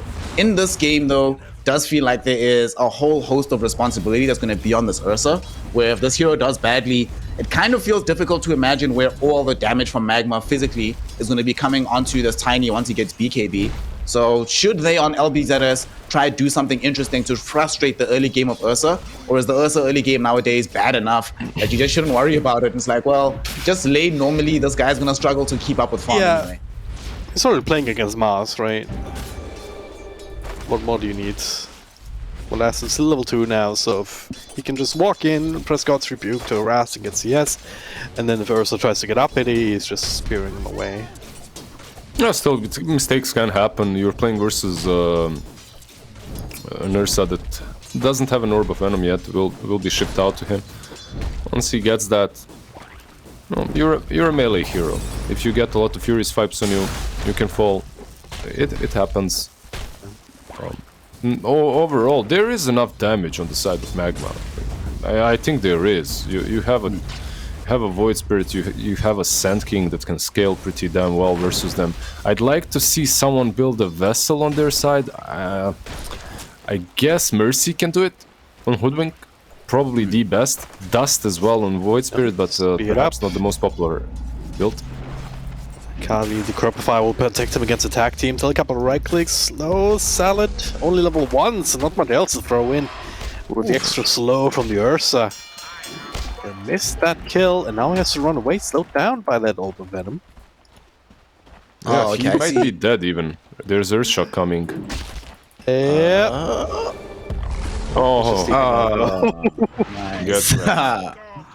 Nice. Just TP out, lol. That's a good outplay, right? You know that he's gonna try and go for that corner Earthshock play, so you just TP out in that little nook before he gets vision. That was quite nice to see. But unfortunately, I was actually wondering how is he not level 2? But then I noticed that they didn't manage to deward the pull camp there for themselves. It got rewarded, I think. They tried to deward it, but they got their sentry in the wrong place. No extra experience. Dude, if he got level 2, there's definitely a kill onto this Pugna. Suddenly the lane looks super hard for Ursa, but doesn't end up happening. You even get zoned back. Ursa gets to farm 1v1. Life is nice. Life's very enjoyable. All lanes kinda even besides mid. Mid is the only one where Void Spirit is really crushing the Invoker. But everything else is pretty even on CS. Yeah. Such a quiet game so far. Everyone just farming away. I feel like for LBZS, they definitely want to be the ones getting this farm now. Make sure that they can keep pace. Once this Void Spirit starts moving about the map, you know, you're a little bit slower off the pace with that Invoker, you can respond. I mean, in this game, though, it's pretty decent, the early initiation, right? You get, on one side, the Tusk can snowball in, you've got Mars initiation. The only thing that it's tough is if he decides to rotate top, because, you know, there's an Ogre there, it does nothing. But it actually feels kind of nice, this overall Invoker game. I don't think he's going to always be the first one jumped on and dying. That's the one thing when you got these beefcakes in front of you, right? They can die first. It's so nice. With the bodyguards, yeah. BP actually denies the water rune for no reason. Could have got just a little bit of extra mana. Well, I guess why not? But yeah, it's one of these things where it's really going to come down to how well Magma can use the mid-game timing around bottom lane actually. Oh, just hop right over the eye shots, never mind. Use the mid-game timing between the Void Spirit and the Sand King, because that's where a lot of the magic damage is going to come from, like supported by Hoodwink and Magma. And then Ursa somehow has to fill that late game role, perhaps? That scaling role? Because I'm not a big believer in the Void Spirit in that sense. Like, his damage output is going to be capped. We'll see what he buys on Ursa. What item build he goes for. I wouldn't even mind just him going for some early build with the Diffusal and just fighting together with his team, taking control of the map, taking early ages. This time they're getting Kazi down. First blood being drawn, Molasses taking a couple of swipes and then jump forward. No spells to really push Ursa away. One moment, two. Oh, never mind. There it is. That was very that's what clutch. I was talking about. Yeah, that was very clutch. He almost got him, but that spear just comes off cooldown. He also gets the ring with that. It's the lane becomes much harder for the Ursa. Yep. Not as easy to play for Ursa. Good first blood though for LBZS, and that's the site of contention. What to do about a young Ursa Warlord? I'm also wondering. You were talking about the Ursa's build here. Do you remember that game where they played against RNG? I think it was it game 1 or game 2? I think it was game 2, where Ame went. We all thought that he was going to be building Diffusal into the enemy. I think they were actually playing Tiny. This was this exact matchup, and he went Battle Fury, BKB, Blink, but he still had them all at like 23 minutes. I think if you can do that, then you're fine. You can get away with it. But unfortunately, you can have all that. Jump in. If you can try and buy some space, it's not going to be enough to jump forward. But they don't have detection. What? If you can have all that at 20-minute mark, Snare, like you're a goddamn god. Like. So you're telling me all he has to do is beat Arme, right? Very easy, simple. Yeah. Just get all the CS suddenly and all the net worth that Ame usually gets somehow. No, it's possible. Like that Battle Fury build does allow you to scale better, and because of that, it's nice. I'm actually assuming that he will go for that here too, as you don't have some semi carry, semi core on the mid lane, or something that can scale like a TA. I think they actually had TA that game, right? On the mid. Speaking of scaling middle, Dust ends up dying in this mid lane, gets jumped on by PP and Salad. Let me go check for you quickly. They had a puck in that game from the mid lane for nothing to say. And he surprisingly didn't soak up that much of the map because they had Doom in the off lane. So Faith Beyond was taking all the other money. Yeah. Also, speaking of the mid laners, this Void Spirit that just died will be building the vessel. He already has an urn. So kind of copy the builds on both mid laners, Invoker with the urn, Void Spirit with the urn. You can understand it. Just look at these all heroes on LBZS. You need that vessel ASAP. If not for the Tiny, then for the Mars. Oh, so tanky. Like the whole team, the whole field. Just these beefcakes. And I actually just like saying that word now on this broadcast. I'm going to keep saying it. Beefcakes? Another side for Matt. Beefcakes, you know. It's all about the cakes. On the other side, though, you know, I don't know if y'all have tried experimenting with this plus 5 Pugna. Do you see how sad you get when the enemy team buys Vessel against you? Like, Kazi, is he gonna die? Okay, no, he's fine. He's not gonna die. But you get so bleak when the enemy team buys Vessel. You're just like, oh man, this sucks. Now suddenly I'm giving health away for nothing. Snare, you're this Pugna right now. Click on him. Yeah. What are you doing? Like, what's your goal? I can't click on him. You gotta click on him for me. Okay, we don't have to click on him. Just tell me, what would you do if you're this Pugna? What's your game plan? 8 minutes 30 seconds in. What's the goal? 8 minutes 30 seconds in. Right now, I think that we're past the point where we need to be babysitting Ursa. Ursa should leave the lane. Arena at bottom. Snowball follow. A bit of a safety, I guess, with the Grapify, but now it's caught inside the eye shots and reuse the spell. Oh, Salad will end up dropping to one last right click with the spear, couple of right clicks, really committing. Ursa's still alive. How? Good job, Snare. You devastated them with your Pugna plays. What? I honestly thought Ursa. I was actually gonna say no. Ursa shouldn't be here. Like Kazi should tell him to leave. There's no way that they keep him alive. But you see, okay, Lizard, you know what you do on the Pugna? Exactly that. You tell Ursa, go bait, bro. Don't worry, I'll save you. I've got your back. Who needs level 6? Oh my god, that was honestly incredible. I'm pretty sure LBZS can't believe it themselves that play actually happened. I mean, I was going to advocate that once the Ursa leaves the lane, you spend a blast or two down bottom as the Pugna just getting closer to level 6, but they don't need to do that anymore. They got him into a really nice spot, and PP, okay, they don't want to dive in here. I thought they actually might want to make this jump, but this time around, you actually have to leave. Like, get this out. Thing that This thing that they just killed, this Nether Ward, is the reason also why Ursa survived. That bonus spell damage reduction just helped out. Yeah. Yep, helped out a bit. It's so good. It's going to be annoying. Another spear. He's super low now. There's a blink. Why though? Shows off the blink dagger, and that's a stun onto the mask, followed by the bushback episode in the channel. No, oh, actually, didn't even need it. Cancel it at the last second. Realizing the damage was there. Anyway, 4 against 1. That'll do that for you. Now the instant smoke. They want to get more out of this. Yeah, why not? Like you said, they didn't actually end up triggering out the epicenter, so you still have lots of damage if you come across a Tiny or an Invoker. You still have Mercy. We'll have the Bushwhack available again. Divine Detachment, okay. Oh no, there's no way out of this one. He's definitely dead. Gangsword coming in as a bit of a turnaround perhaps. Mercy with the cold snap, but kind of lacking the damage here. The full-on Quas Wax Invoker. Gets to walk it off. Not surprises me actually. LBZS, so after they made the move down bottom that failed and they end up losing several heroes, they brought back 2 cores again to try and siege that part of the map, but they had to know that Magma would still have heroes in the area. And then afterwards, their positioning of their heroes doesn't feel very safe to allow them to like all retreat safely. It was, these last couple of minutes have actually just felt kind of weird from LBZS. They feel quite desperate to get the tier 1 bottom. They should get Kazi this time though. Should, but are they? A couple of TPs coming in. Kazi, super low, but yeah, they'll finish him off in the end. But what cost? TZY on the side with the epicenter pushback on the PP. Oh, no. He's got to burst it down in turn. And that is, I think, not what they call a good trade in the business. Quite the opposite. Lizard, do you remember the times, bro, when you'd have Pugna mid, Invoker mid, and if you saw both of them die in a fight, you're like, oh no, it's fine, but now you're like, Invoker, oh damn, I died to Pugna. Nothing could be worse. Yeah, of course. Pretty bad trades.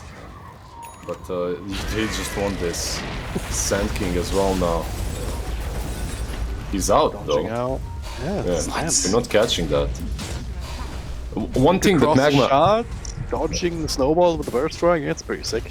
Yeah, one thing that Magma does really, really well is hide in the trees and defend towers, like Sandstorm. Then you have this Hoodwink just being an annoying little squirrel. Yep. They're delaying the game quite a bit, but you know, so far they have taken a mid-tier 1 for that, and it's actually pretty good for them, as they have a vessel completed on Void Spirit. I think overall the first 12 minutes are pretty much a win, straight out win for Magma. Yep. I mean, they're taking tier 1 tower top now as well for the Ursa. So that's going to give him the farm that he needs as well to start scaling properly into the game. Like you mentioned, they took the tier 1 middle. Successful reveals on the Blink Dagger for the Sand King. And even though they ended up just now like losing the Pugna Hoodwink in these last few minutes, they've gotten good trades and or been able to get good levels out of these supports.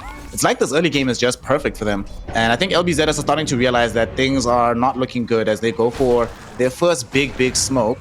Unfortunately, they come into TZY, who has access to the Blink, so it's unlikely that the smoke succeeds, and it will not. This is heartbreaking. When you go for that first big movement, and you all like leave one part of the map, and you go for this move, and nothing happens, you just get so sad. Because now the enemy also knows exactly where you are. What was your first big move, Snare, that you made that broke your heart? That broke my heart? Yeah. Oof. Yes, there's so many, man. Too many to count, yeah. I can tell you mine. I was... by the way, I didn't ask just so I can...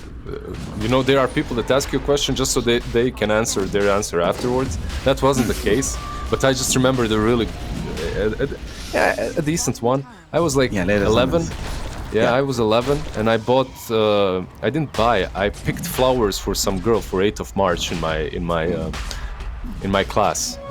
You know, I picked like, I don't know, 4 or 5 flowers out of my yard, and she just looked at me badly and threw them on the floor. Oh my god. Feels Batman here, perhaps also for TZY is getting some help. The Tornado will cancel that to get a big kill on the Sand King. Kazi also brought down Salad. Oh yeah, with the jump back and forth, he's gonna take out. Oh, a spear, saving Nice. spear right there. Yeah. Now the type is up. Come on, Snare, you have to. No, we have to. Now, I'm thinking you have to think of like one of the sad stories. All right. I think the story did turn out well though, because after that, like a couple of other girlfriends from the class came up and asked for a flower. So. Aww. They were really nice. They were really nice. You were just out here. You were like, yes, I got this, y'all. Don't worry about it. Yeah, just as planned. Oh, here's a good one. So this is when I was like 15, right? This is when I was still back in the church. So I was trying to convince one of my friends to come with me, you know, make our parents happy, man. Let's pull up, let's do this thing. So in South Africa, the country I live in, there's some churches that only do a specific language, right? So there's a culture here called Afrikaans, and it's like a language that's derivative of Dutch. And he had one of these churches across from his house. Yeah. So I'm like, cool, man, let's go to this Afrikaans church. You know, it's a church right here. It's nearby. You know, we don't have to go far for it, whatever. I'm sure they'll have like someone doing translation. Because like in all the churches, wait, you could continue the story after this fight. Drag and drop, people are dying. Going in, nice. No one's safe though. Tetman's there with the stun of the TZY, but now the arena comes out. Molasses still taking a bunch of damage here. Settled in the middle, but now Fante comes in. They can't get out. There's no way to live through this. 3 heroes down, one of them will respawn with the Aegis, but that's he can maybe make his way out of this one. Another Tornado to control him up. Okay, he did jump up the high ground. Can it cancel it? They cannot. Did not have the vision in time. By the way, before you continue, you see next to the outpost, dire outpost, you see that sentry? That sentry, look at the observer, the dire observer ward. That's just, I don't know. That's the only reason they lost this fight, because LBZS knew exactly what's gonna happen. Yeah. And where it's coming from, and it comes from that's a pixel distance. Oof. To make matters worse, that's also like a big tiny. That's the best time to get involved in a fight as a tiny, right? I don't think he has the shard yet. Does he have shard yet, or does he just have Echo Saber? Yeah, he doesn't have shard.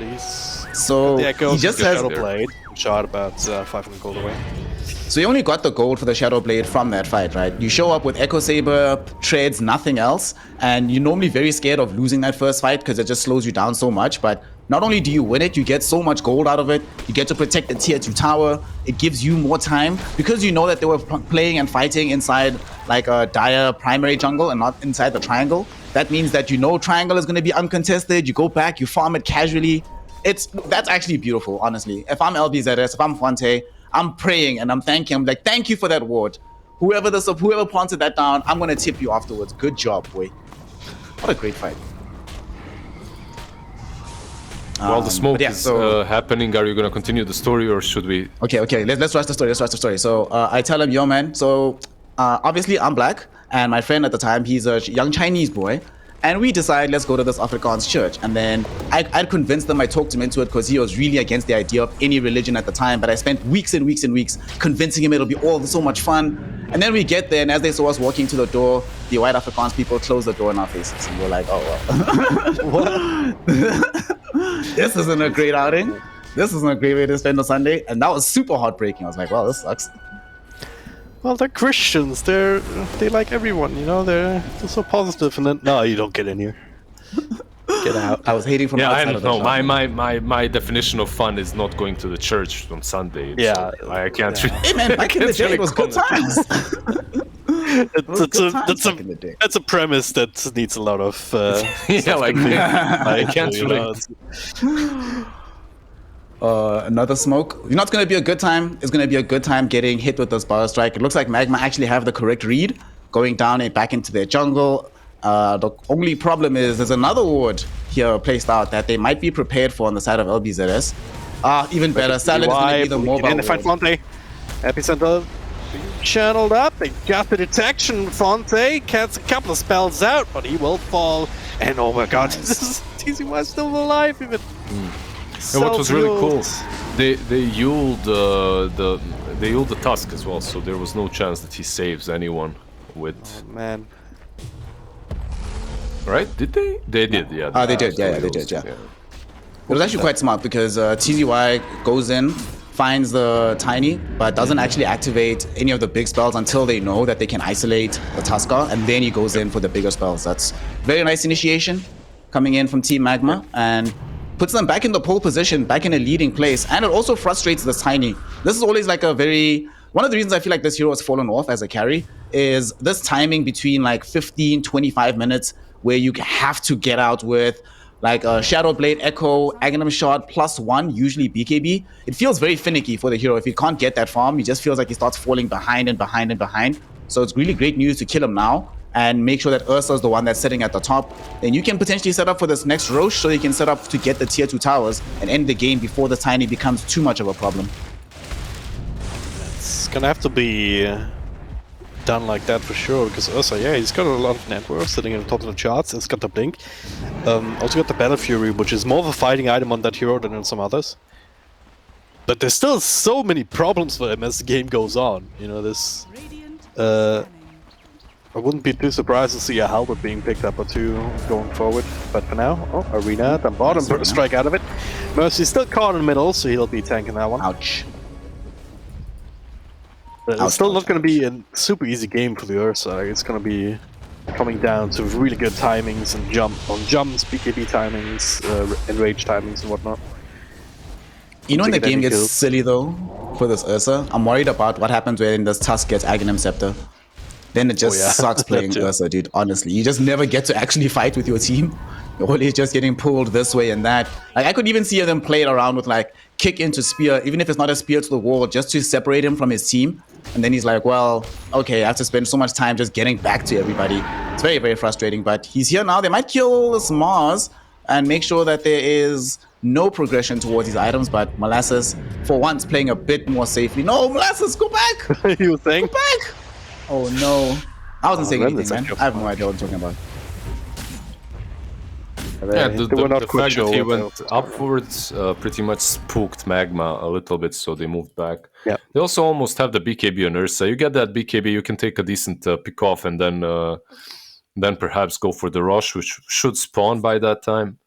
It's all kind of coming into place at the right moments for Magma. No need to do anything rash and mix things up too hard. But rashness is fun. We came here for some hype, came for some action. I mean, to be fair, it's both of these teams' last time playing in Div 1 for this season. Well, not even for this season, given that they will have no potential of getting into TI, it feels like. That probably means that the team rosters will not look the same after the season is done. So, yeah, it might be your last games together. Better enjoy it. Have fun while you can. The shuffles always looming at the end of the season. Speaking of shuffles, is there any teams that y'all think should shuffle? Not will they, but should they? Much like There's predictions. an obvious one. There's an obvious one from Division 2. Oh yeah. Yeah, I'm gonna stay away out of. I'm gonna stay away from that conversation. Much like predictions, I do not. I don't see much value in saying, "Oh, these guys should shuffle with these," and that player could join in. And it's like, I don't know. You don't like shuffles? My dog likes It's them. fine, Do you hear but him? I see very little value of me pontificating on what should be happening here and what should be the best shuffle here stuff. Okay, that's Ursa with a BKB charge coming in, and we're not ready for that. And now men fighting up against Fonte, chasing him off. Molasses BKB TP out. Now Walker got catching TP, Invoke in a lot of trouble. He's in with a burst strike, pushback, everything. That's a dive tag on the Ogre, just taken apart. Yeah, this was that perfect team fight that they needed just before going into the pit. Now you can stroll straight into the Roshan, take it away. You have that Aegis to work with. I really don't think that they will try and contest this. There's no way. Yep. Just, it's a game plan that you can see a mile away, and it's working out for Magma. Yep. Free shot now perhaps for the Ursa. Very powerful. There we go. Free items. Nice. Life is good, man. Life is so nice. I also wonder right now for LBZS, things are starting to get... It's really scary now as well when you see this Ursa have Aegis, BKB. You're like, how do we actually fight him or fight into the enemy squad right now? Given that our entire game plan doesn't really work because Magma can burst us much faster than we can deal with them.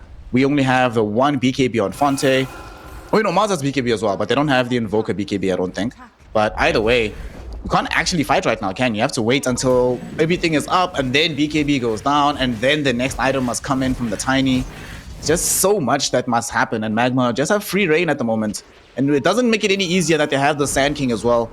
A lot better for them to just sit, camp out these waves, and they might use Sand King to jump middle. Molasses, very fortunate for him to get away that quickly, but it might not be enough. He still gets used up. Double jump forward here, BKB from Molasses, mean on the back, that's detachment going down in exchange for dust though. Caught inside the arena, and Ursa is kind of stuck on the wrong side of it, doesn't want to commit BKB for this.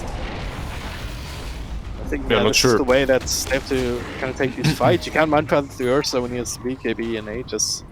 No, it's just a small mistake there from Dust, right? Nothing more. It was just him running straight uphill, face first, no vision. He gets stun locked from 100 to 0, and then you can't really do a lot more afterwards. I think they're still in control of the map. They're 11k ahead, 25 minutes in. You still can't fight them. And like that kind of a mistake, I doubt that it will happen again. Definitely not. I mean, he already had the Yules up, right? He could have Aether Remnanted from the low ground. There was no need to jump uphill, but made the decision to do so, dies anyway. And that is going to be them still trying to push 4v5. I mean, they have Epi, they still have the Hoodwink ult, they've dropped the Nether Ward as well. It just feels, I don't know, feels like this isn't the way you should be going about this. Maybe a bit more safety, but I feel, maybe they feel like they're strong enough that it doesn't really matter, that it's still all good, that it's fine, that everything's okay. Okay, hopefully the... Yeah? No, it's just that LBZS now is ready, but they're running into an Aegis. Now the question is, will they really commit to this, or will they just wait it out, as they do have the BKBs now on everyone. Tiny has one, Invoker has one, Mars has one. Nice tornado. Hoping to maybe force out something significant, but really successful in that regard. Looking for the angle, but I see the Ursa, not the target that you want to go on. 2 more minutes without with that Aegis. Taking a fight now. It looks like they will. Alacrity. Okay, Bushwhack in the back. This is a jump forward from Dust. Tons of damage already being done to BB. The BKB's away. His detachment is not dropping. Molasses committed as he's trying to TP out. BKB lasting just long enough. No first hit bash this time around, as there was no first hit on Ursa. Yeah, it's obvious. If LBZS tries to fight, this is like 99.9% what's going to happen. They have to kind of pick a very careful two-phase fight where TZY initiates, maybe get a kill like this. This is always great. This best case scenario. But the other thing is to just, alright, try and force out that BKB on her, so force out a couple of spells from Void Spirit, maybe an overextension. And if you can then disengage and go in for a second round with some of these spells on cooldown, high ground push. Oh god, just going up like this! That's the opposite of what we were just talking about here. Salad in a bit of trouble going forward as Ursa tossed away here. Salad still alive actually. He gets walking off. Dust just spends more time in the air than on the ground right now. Oh my god. For the moment, jump to the side, but you know, let's see Ursa in the front. Still alive, couple of spells on him. He should take out with the Aegis respawn. He'll be fine. What the Dust? Dust! Oh no! He just throws his own life away. He's like, yeah, Molasses does it, I can do it too. Attachment a bit too far forward, perhaps, as another couple of right clicks should finish him off, certainly kept in place with the Bushwhack.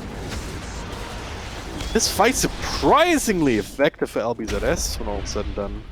Yeah, they went 4v5, but at least they knew that Sand King wasn't going to be there, so they could push the high ground. It's still not optimal to push the high ground like that. You could see that they got punished instantly, but Magma as well pushing their advantage a little bit too far, considering they just never had the Sand King.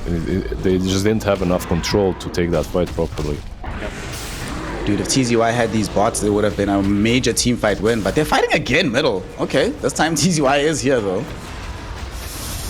That Bushwhack.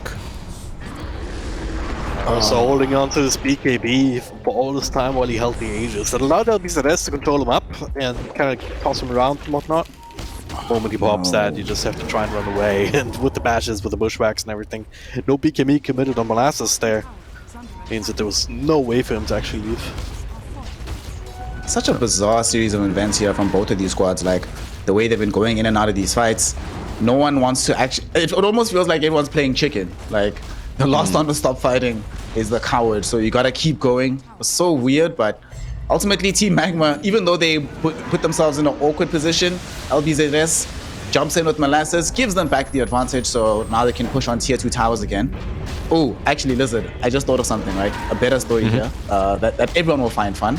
So back before I had internet, we used to play like in these LANs and whatever, and that's why I discovered Dota, right? Like landing with my friends and stuff. Yeah, of course. Play with them.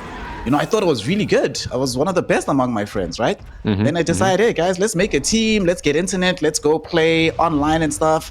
I did that, and you know, I very quickly learned I was terrible at this game. You know, it was like, oh, this is kind of heartbreaking. This sucks. This is awful. Oh, it feels bad, man. It's smoke sitting on the low ground. It's breaking there, so it's always like that when you get out of your small little area, right? Where you're the king. Yep. Christian small pawn, but now Fonte with a BKB. He's a big rock man here, trying to man fight up against Ursa. It's not really happening, so they have to refocus over. Arena finds Kazi. Hoodwink, yeah, Trade Mercy died, right? Yeah. Oh, Mercy, right, yeah. They look alike. They're both short, running around, being annoying. The annoying part is the one that's perfect. Tusk and Hoodwink, so freaking annoying, these heroes. You know, it's actually weird that that fight went... It was so bizarre because it was like 3 fights happening at once. One fight close to the tier 2, the other one happening a bit north on the downhill scope, or stairs, sorry, coming down from the triangle. But ultimately, LBZS, I think they're probably okay with just preventing Magma from coming up the hill. And Magma, though, you can almost sense that they are not feeling super comfortable about the prospect of taking this late, because they're trying to force the issue right now. As you see TZY scouting out detachment, he knows his team needs this next Roshan. Might respawn now, but LBZS also are aware of how this contest is going, and they're also aware of how these fights have been breaking out, right? The lower these BKB timings have been getting for the Ursa, the more time he's actually spending running away from the Ursa, from the Tiny, rather than into him. And the more that continues, the more difficult the game becomes for Magma. So it feels like if they don't win this next fight, and they know it themselves, they might smoke up into it. Then suddenly, despite this massive gold lead for Magma, the game is a lot more even than it might be suggested on the network. Yeah, I'm surprised they didn't smoke up already on the side of Magma. Maybe now? No? Never mind. Yeah, this isn't the place, maybe on uphill. They're sitting for 950 damage right now without crits. Seems balanced. It's insane. It's not gonna last for that much longer in the DDs, and they're not gonna run into Magma with that, unfortunately. Roche only now respawning. By the way, I'm not sure about what you said when it comes to prospects of late game. I think it's even-ish on both sides, really. Like they have their strengths and weaknesses. Tiny is a scary one with Electricity and Bloodlust, that's for sure. Yep. Yeah. Alacrity. I think that Tiny has a better chance of doing sustained damage output when the BKBs are down. And because there's so many things to throw at the Ursa. He does have Enrage, he has a Shard as well, he has Satanic and the BKB, so all those things that you were going to throw out on him, there will be a counter to them, more or less, so we'll see. It's a smoke that will pretty much dictate the rest of the game. Yep. Guess who's being left behind as the mobile ward? Poor Salad. Poor Salad. Somebody has to tank the gank, boss. It's gonna be you today. Does have buyback, so it's okay, it's fine. Oh, there's Arena. I don't want to take this fight. Mercy, safe for the Eondis. And they're tossing around the Earth as much as they can, but can't quite fight him under Enrage. And BKB Fonte is super freaking low. He needs to try and run away, and he does. The rest of his team falling apart at the seams. While the cores are running away. Salad with a dieback. Really shift the balance. What? Great position for them to fight in as well, and they go into the pit. What's up, Snare? What are you surprised about? Why did they go back on LBZS? Like, because they're the ones that re-engage that fight. It's one thing if the fight's happening like in the Roshan pit, but Molasses has made this jump so many times in this game. You know, jumping up with Arena BKB and finding that it does literally nothing unless they can get like chain disables onto Ursa or wait and bait out the BKB. But I don't understand where... I legitimately don't understand how that play could have worked. I don't see the plan, so I'm just very surprised at why they went back into it. They just separated very well on the side of Magma. They controlled one side with the Sand King, the other with the Void Spirit and Ursa. So they chose their targets really, really well. And if you're LBZS, you don't want to leave, because if you leave, you're giving away Aegis, Cheese, and Aghanim Scepters, so... Yeah, but now you give away Aegis, Cheese, Aghanim Scepter, and potentially a lane of Rax. How on earth do you fight Bai? They're going in again here. Oh my god, Detachment's already dead. Burst Strike, very out of counterplay that. Not only that, if you click on Sand King, you'll see that he has completed a Wind Waker. So that Arena isn't really as strong any longer as well. Plus you get that one extra save for anyone on your team. Yep. So you're telling me they have Wind Waker on Sand King, they have a Aeon Disc on Mercy. Aeon Disc is being built by Dust right now. They've obviously got BKB, Enrage, Ursa with the Aegis as well. So basically, Mars does nothing, right? Oh, yeah, the question is who does? Let's see. Spear back. Trying to make a play on Ursa. It's very rough indeed. Molasses kind of low. A couple more right clicks will finish him off. Arena, not going to be enough to save him. He does have a buyback to work with here. Second set of racks already in a lot of trouble. Ursa's being annoyed quite a bit now. Oh god, Salad, what are you doing? What he's doing is dying Dragon Drop. He's giving up the ghost just to get more farm into the hands of Mercy. What a guy. If you could make a salad out of a Dota hero, which hero would make the best salad? Treant Protector. Yeah. Treant Protector plus Enchantress with a little spray of Grandma's cookies. You like cookies in your salad? You're a monster. I actually had like confectionery in my salad once before. It wasn't too terrible. Unfortunately, not as terrible. Basher on Ursa if you're playing Invoker, because you just die so quickly. Wind Wakering out. Yeah, okay, now this game seems pretty over. We have not been doing a great job just playing around this Ursa. Or away from the Ursa, rather. I'm still thinking about the salad question. Maybe you can add a pig pole to it, you know, that'll count. Then it can be any hero technically in the salad. I think Hoodwink would make a good salad. Squirrel salad, really? Yeah, a little bit of greenery, shrubbery, a little bit of meat.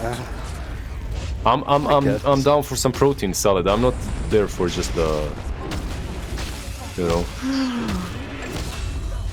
You don't want just the leafy greens. Oh yeah, Nature's Prophet, right? Like you could take his treants or whatever. Yeah. We're kind of stale and old though. Yeah, it feels a bit sticky. Well, y'all, you know, we're being a bit cavalier about this game because it has been very clear it's been over for a while. Team Magma may have secured the victory now against LBZS as they finally call GG, but it's been a long time coming. It was not an easy day at the office at all by LBZS. And I mean, things initially, it was like, maybe this can start working, but it felt like, do y'all remember that one fight, the one that happened in that bottom lane? Lizard, you're asking, what would I do if I was Pugna in the game? And he does some incredible counterplay, ensure that his team gets 2 core kills, they save the Ursa's life. It felt like from then on, it was all downhill for LBZS. They just lost their nerve and they couldn't coordinate moves after that. Yeah, that's completely right. And it usually happens when you lose that tier 1 push fight. Usually, when you're going for that tier 1 push fight, you need to bring the exact amount of heroes that are necessary to succeed 100%, right? Because if you don't, you just some Sand King can TP in, defend the tower. At the same time, the enemy mid laner is pressuring your mid tower. It can backfire so easily if you don't commit to it. You just had to commit more. And then after that fight, the Invoker dies while trying to kill off, what was it, the Pugna? So, The overall, their early game really made this game very hard for them. Yeah, it's been so much time trying to bring down this tier 1. It's, yeah. And Dragon Drop, what do you make of the draft here? Because like I was saying, that they went for the second time that they've played this almost exact draft. The only hero that they changed up was Necro for the Mars here. Does it, given what we saw them play like, is this a draft that actually is comfortable for them? Like going for it twice, normally you assume that this is their most comfort draft. They didn't always seem super comfortable in the game either. So what do you make of them going twice for a strategy that didn't work out for them? I don't know, I still like the draft. It's just that it requires better execution and perhaps a better understanding of what they're up against. Like Magma with this Ursa, it's a hero that you should be able to manage, but not if he's 5-10k ahead this early in the game, right? It's if you haven't itemized at that point already with 4 staffs, Yield Scepters, and this kind of stuff. They're working on 4 staffs, but it's just a little bit too late. It got out of control and provided all the damage or sustained damage that they needed. So it's just, it comes back to these early game fights. If those go a little bit better, then this draft looks completely different, I think.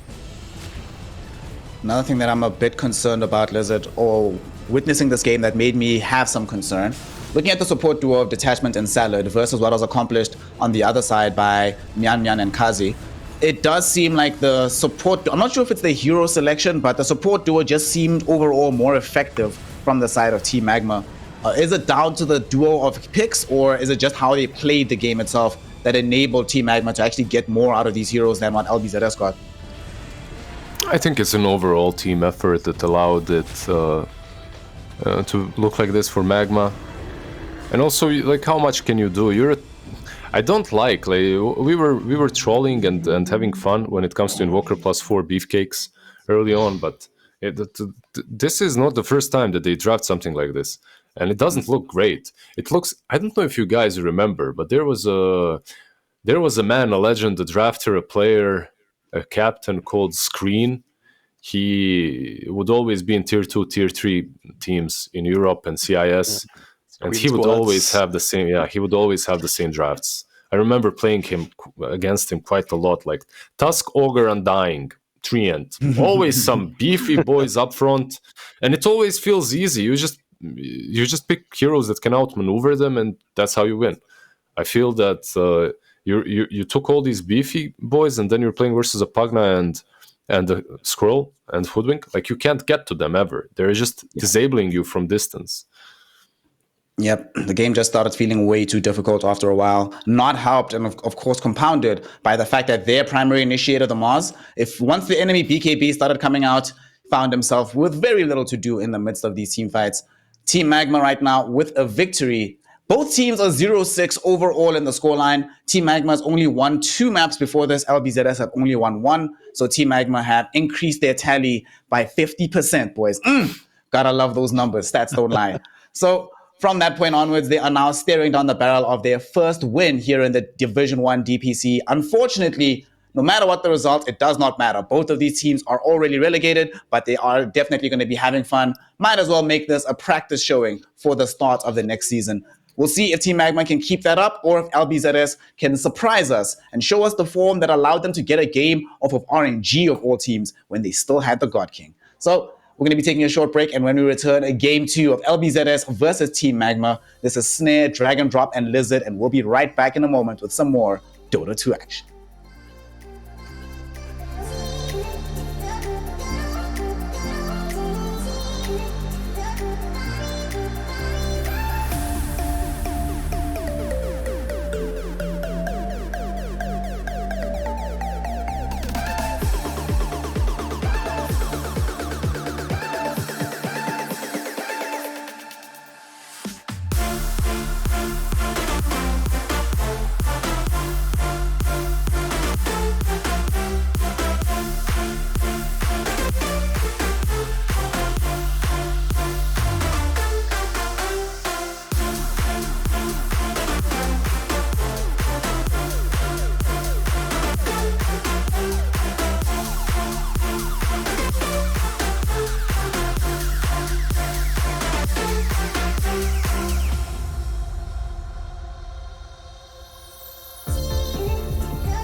who wants to play a game? Yoink!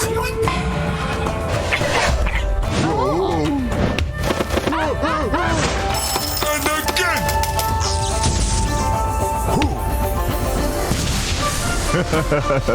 I always get what I want. In the bag.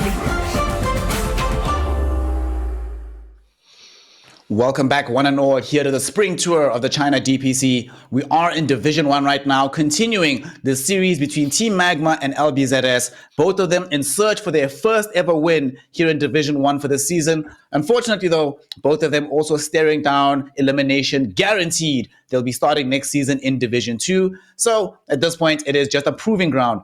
You don't want to be the worst of the best, so at the very least, get a win for yourself. My name's Snare. I'm joined by Dragon Drop and Lizard. Gentlemen, I am happy. I'm very excited. You know why? We get Mian Earth Spirit. Yeah. Oh, this lights my soul on fire. I'm so hyped. I was about to say the same thing the moment I saw the hero come out. Smile was going on my face. It is an absolute classic. I mean, add the Viper on top of that just to keep the color scheme, I guess. Not the hero that you generally pick super early. I have to tell you though that being the worst out of the best or second worst out of the best doesn't really mean a lot. Nope. It doesn't make you feel any better. No. It's just a preview of a Division 2 series, right? Because they're gonna meet each other there. Ooh, that's actually the interesting thing as well, is that both these teams going down, they will have to try and claw their way back up, and it becomes much worse if you drop down and then you stay there, you know?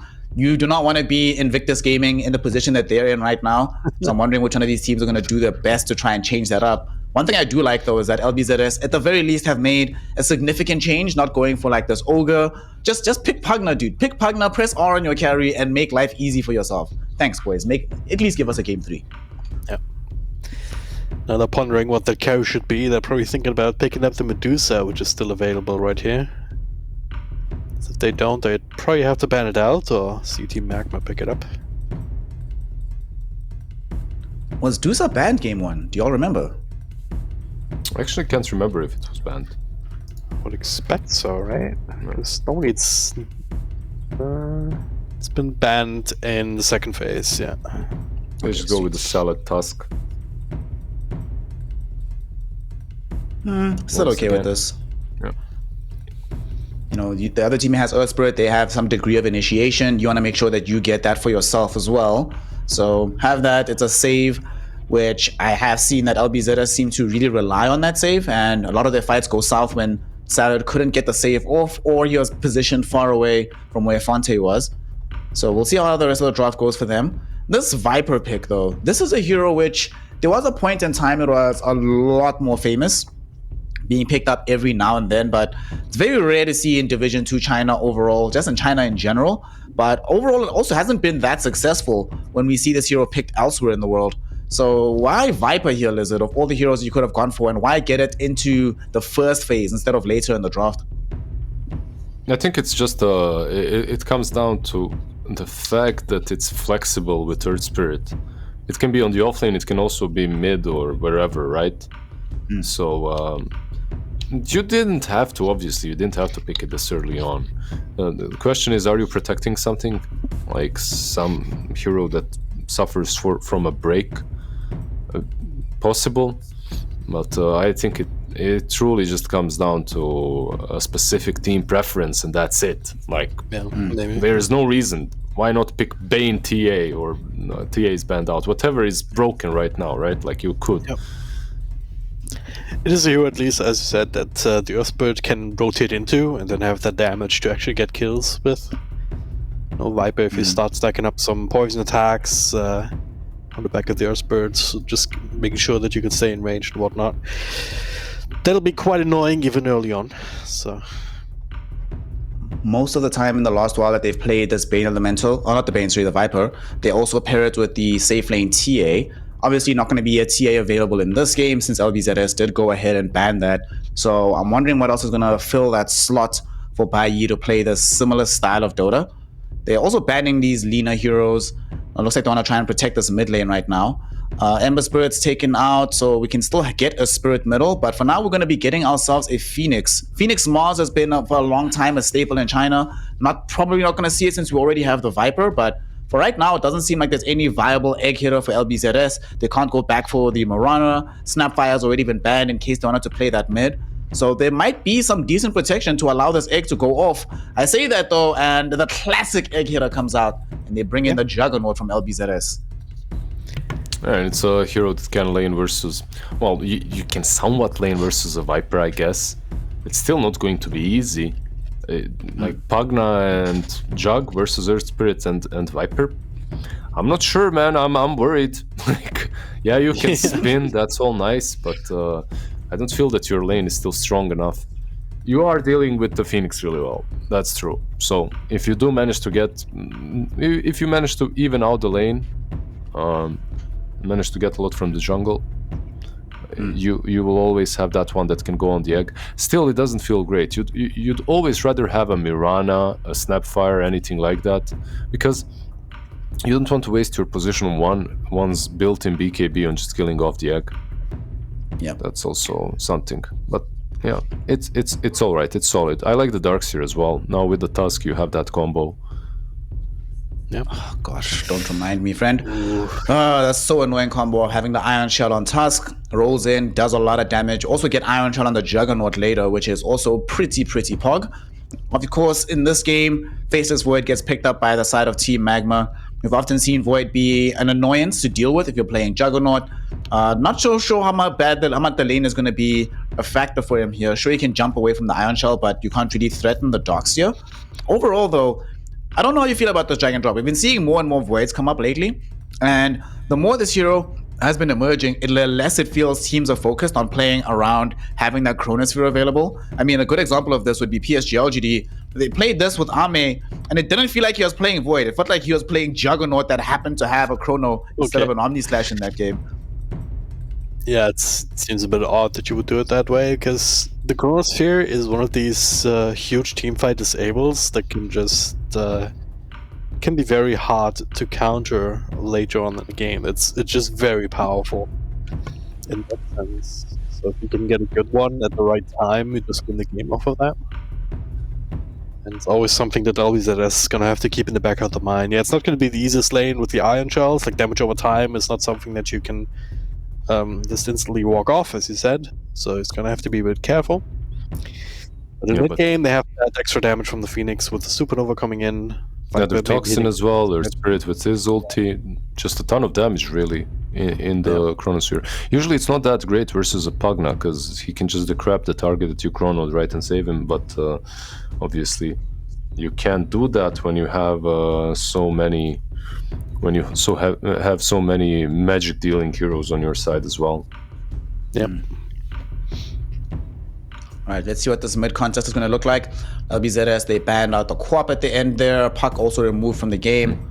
Ember, perhaps, for them. Ember is banned. Yeah, Ember banned. It's banned much earlier. Like, you have to understand that this Viper can also be mid. So what you're picking, you have to be careful in that way. As, yeah, you might just find yourself leaning against the damn Viper.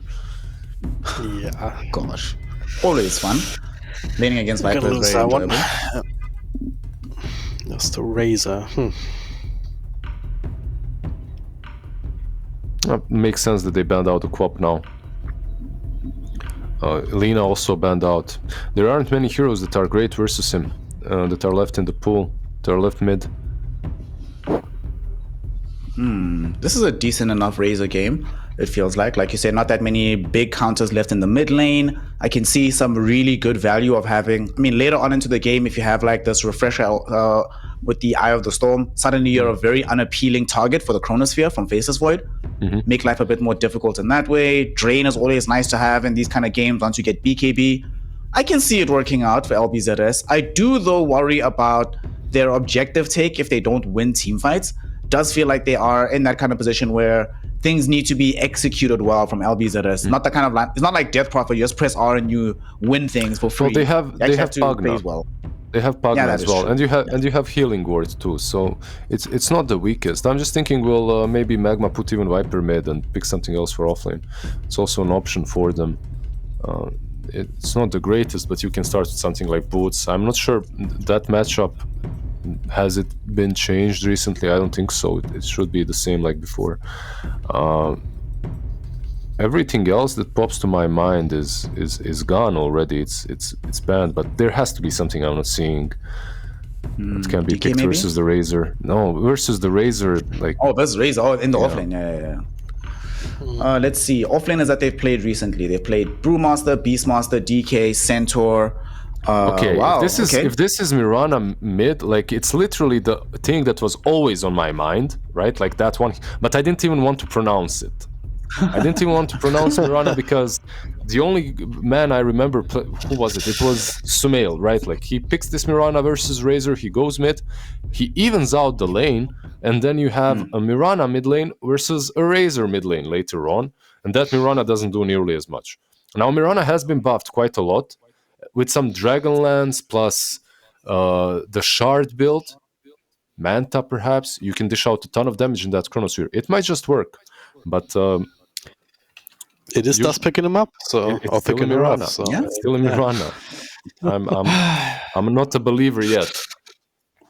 It is still a Mirana. I mean, it would have been interesting if it was on the other side, Dragon Drop, would have been able to hit the egg. This time around, it's into the Razor, into the Juggernaut, into the Darkseer as well. Are you also as skeptical as Lizard here about the presence of this? Not just last pick Mirana for Magma, but 10th overall pick, 22 in the draft for the kitty.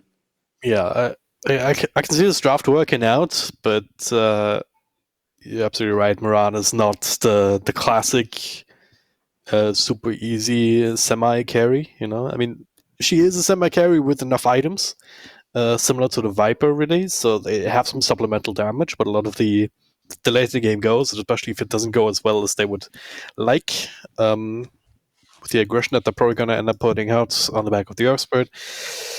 It's going to be no might run into right, issues. right, yeah, guys. for sure. Mirana mid. It's the classic counter to Razor. It used whenever Mirana was in the meta as a core, she would be the counter to Razor together with Queen of Pain. It would be one or the other that are picked up against him. But they have ways of getting on top of her. That's what I'm kind of afraid of. Like right now, no skill used just yet. You don't necessarily want to go leap first, but maybe in this lane it's not that bad. Already using 2 of those though to get away. Not that bad. Like you said, you're playing into a Razor, so having that leap can work. I mean, I suppose as well. I can see it working out, but it's it might also fall flat on its face, right? It's fine. He'll get level 2, get the arrow again, kill some things. It'll all be okay. This game, though, it is do or die right now for LBZS. Well, both teams are already in the cemetery, already buried in the graveyard, but you don't want to be the one buried deeper. And LBZS, should they lose this game here, boys, that's it. They will have gone at 0-7. A very dubious honor to have in Division 1. Of course, either side that loses here will be having that honor, and the other side getting their first win. But let's see what happens. It's game 2. It's Team Magma. It's LBZS. And it's thankfully not going to be anything. Oh, wait. No, never mind. It's GG, boys. Look at the party rune trades. Let's go home. We're done. It's over. 3 for 1, yeah. Then again, there's some Yamano spurts, so it's GG the other way. It kind of balances out a little bit. But yeah, you end up winning this series. Your tombstone is slightly nicer on that graveyard, so I think that's what they play for here. Not having a 0 in front of the scoreline is it's better, I guess. If only for your ego. So when I was in the fighting game scene, well, I still am, but like when I used to play more often, the people that I would practice with, we'd call like if you play a set against someone like let's say 1st to 7, 1st to 8, 1st to 9, 10, whatever, and they get there and you're still on 0, we'd go buy you Easter eggs and be like, here you go, since you're a fan of these round things, just take this. And nobody wants Easter eggs, man. Good timing for Easter eggs as well. All right, very well timed joke there. But so this game here, Lizard, you're expecting this lane to go well for the Mirana. Like you said, the classic counter. How does things fare? I don't think it's going to be that great. It's like we'll see how Dust plays. Most of the time, what I've seen in the past, in the last few months, let's say, maybe even last year, and nothing has truly changed a lot. Like, you pick this Mirana into a Razor, at best you even out, you don't really crush him. And afterwards it all depends on the rotations and who does more with what he's got from the lane, but I don't expect Dust to be crushing him. Because Viper, Razor, Dragonite, these heroes, nothing truly, there are very few heroes that truly crush them. It's you can pick something to even out and not lose the lane, but that's it. Do you remember the days of mid Viper versus mid Razor? Literally every game? I remember. Also some fun times. All of you in chat, I hope you're too young to remember these dark, dark days. We've been through a lot as a Dota community, honestly. Or a troll sniper meta? No, I don't. It's better that you don't. Yep, I have PTSD, man. Those memories are blocked off. I'm not going to access them. Just awful, awful times. Tinker Naga games. Oh, gosh. Oh gosh. Well, before we get more of this awful history, we see right now that this laning phase for the Juggernaut isn't looking too bad. Obviously, it gets worse as these levels pick up. But for LBZS, they do want to have as good a lane as humanly possible. And in the way that it's looking right now, gentlemen, seems to them being able to complete that particular objective. Top lane going well, mid lane going well. Bottom is a bit iffy right now, but it is Dox here. He's not going to stay in this depressed position forever. Eventually, he will be able to catch back up. So it doesn't seem like it's too bad a start here for LBZS. Once the level 2 Iron Shell comes out is where things get a little bit more annoying. It is there now, just doesn't have a ton of mana to spam it. Yep. My only problem, well, not only problem, but one of my problems that I see for LBZS is you pop this Iron Shell on Tusk, and then there is no kill potential. Phoenix dives out, Faceless Void walks away. If you TP mid to go on Mirana, she leaps out. Yeah. It's just every single hero has, besides Viper, has some way of getting through those ice shards early on. Usually you really want to use that top Iron Shell. Oh no. Taken out. TZY just spit a little bit too much poison on him. So there you go. Gosh. It's such a kill lane, right? Rolling Boulder into the poison attacks. You just can't do anything about it. Yeah, in that lane as well. That lane as well looks better for Magma. I feel like LBZS will be confined to just farming early on. It won't be really easy for them to make plays. Farm is going to be the name of the game for them, but they're still going to try and get it. Money is a required resource in a game like this, and... Ah, man, money's just a crutch for bad players. Salah doesn't need it, he just needs a snowball, and he gets the kill. Would he have survived if he planted an Iron Branch? Shots behind him. Yeah. Oh. I'm not sure. Because there would be Snowball as well, but I'm sure there was a play there. Some play with the branch could have been done. Fortunately for the side of Team Magma, he doesn't do it, so that they get that extra gold for the Faceless Void as well. What are we building for this game here for said Faceless Void? Ame is one of the only other people that's had a very successful Faceless Void in the tournament. We see top though, TZY might die. It's the only rotation that Tusk can actually do. Right? That's what we just mentioned. So he does exactly that, and he goes for the Viper. It's also nice to slow down the Viper early on as much as possible. It's not a hero that really recovers easily. When it comes to Faceless Void, what you were asking, it's going to be some, most likely, Mask of Madness Maelstrom. It's the casual build, nothing... I don't think that he needs to experiment too much. Nothing like Shard first, like you mentioned. It was Neff that mentioned it, but yeah. Yeah. No, I saw Shard first in South America. It was awesome. Having extra range on Time Walk is nice, right? And just the ability to play mind games. Just go back and forth. Definitely worse shots, I guess, even at level 1 is... immediately first item. PP? PP kinda being harassed a little bit, takes a ton of damage here, but so does Mercy! Tries to throw it away. But Netherward says, nah, that just puts you in kill range. PP says, thank you. That was very, very surprising that they actually got the kill like that, but You know, it always sucks when you try to make that rotation onto the opposing mid laner. Then it turns out they have so much damage that you have to run away. Still also good movement coming in from the Pugna to be positioned such that it could have that nether ward down, make sure that the Razor is protected. Good stuff there with the last couple of minutes, like nice rotation from Tusk, good protection on middle. Still though, we are getting to that point you were just talking about it, Blizzard, that they are going to start just being able to farm, but they might just get run out of it. TZY though, is he dead? No, he's fine. They don't have GG slash, he's fine. He may turn on them though. A lot of damage That's turn, a yes. bigger issue. There it is. Corona Spear catches both. Oh no. That's one, that's two. Never mind, TZY gets that one. Oh no. There's no better way to use that first chrono, really. Yeah. Oof. Oh, so already low? I don't even have to have damage? Okay, I'll take it. It's like the Spectre ultimate, you know? You're just waiting for someone to drop super low, and then like, oh yeah, I'll yoink that. Bottom lane. Arrow actually lands down bottom onto Molasses. Very nice stun from Dust. These rotations on point from all these goals at the moment. It's also really nice because Mercy took mid. So he's going to be defending the tower, getting experience at the same time that Mirana is down bottom rotating. And they're taking the tier 1. Like, honestly, after the first game, drafts stopped mattering to me as much. Magma just seems a little bit sharper when it comes to the way they play. They are a little bit sharper, really. Oh yeah.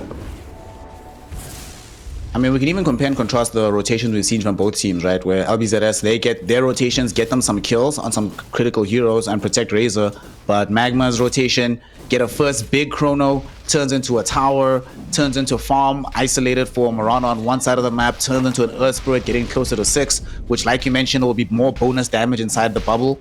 So it just feels like they just get more out of Dota than what we see LBZS being able to do on the map. Might see Kazi and him and Dust killing Molasses bottom. Can they do it past the wall though? Okay, he's definitely dead. There's no way out of this. Yep. Never say never. Never say never. He's trying, but he's not doing it. Dust super low though, as well. Haystrom There's an still iron keeping shell him on safe. detachment. Detachment. No. The centaur gets you. Damage. I can't believe he didn't try to suicide there to the centaur. Like. Yeah. Yeah, he should have suicided. Had he just suicided there, he would have definitely died, but wouldn't have given away the gold. And it's not just gold that he gave away, it's a double kill for this Mirana. So she is very quickly turning from a semi-carry into a normal carry. And LBZS will have even more worries to deal with, because they're behind literally everywhere. And that Doxia, because this is another time that he dies, you know, Doxia is a hero that can catch up, but you have to be alive and in a decent position to do it.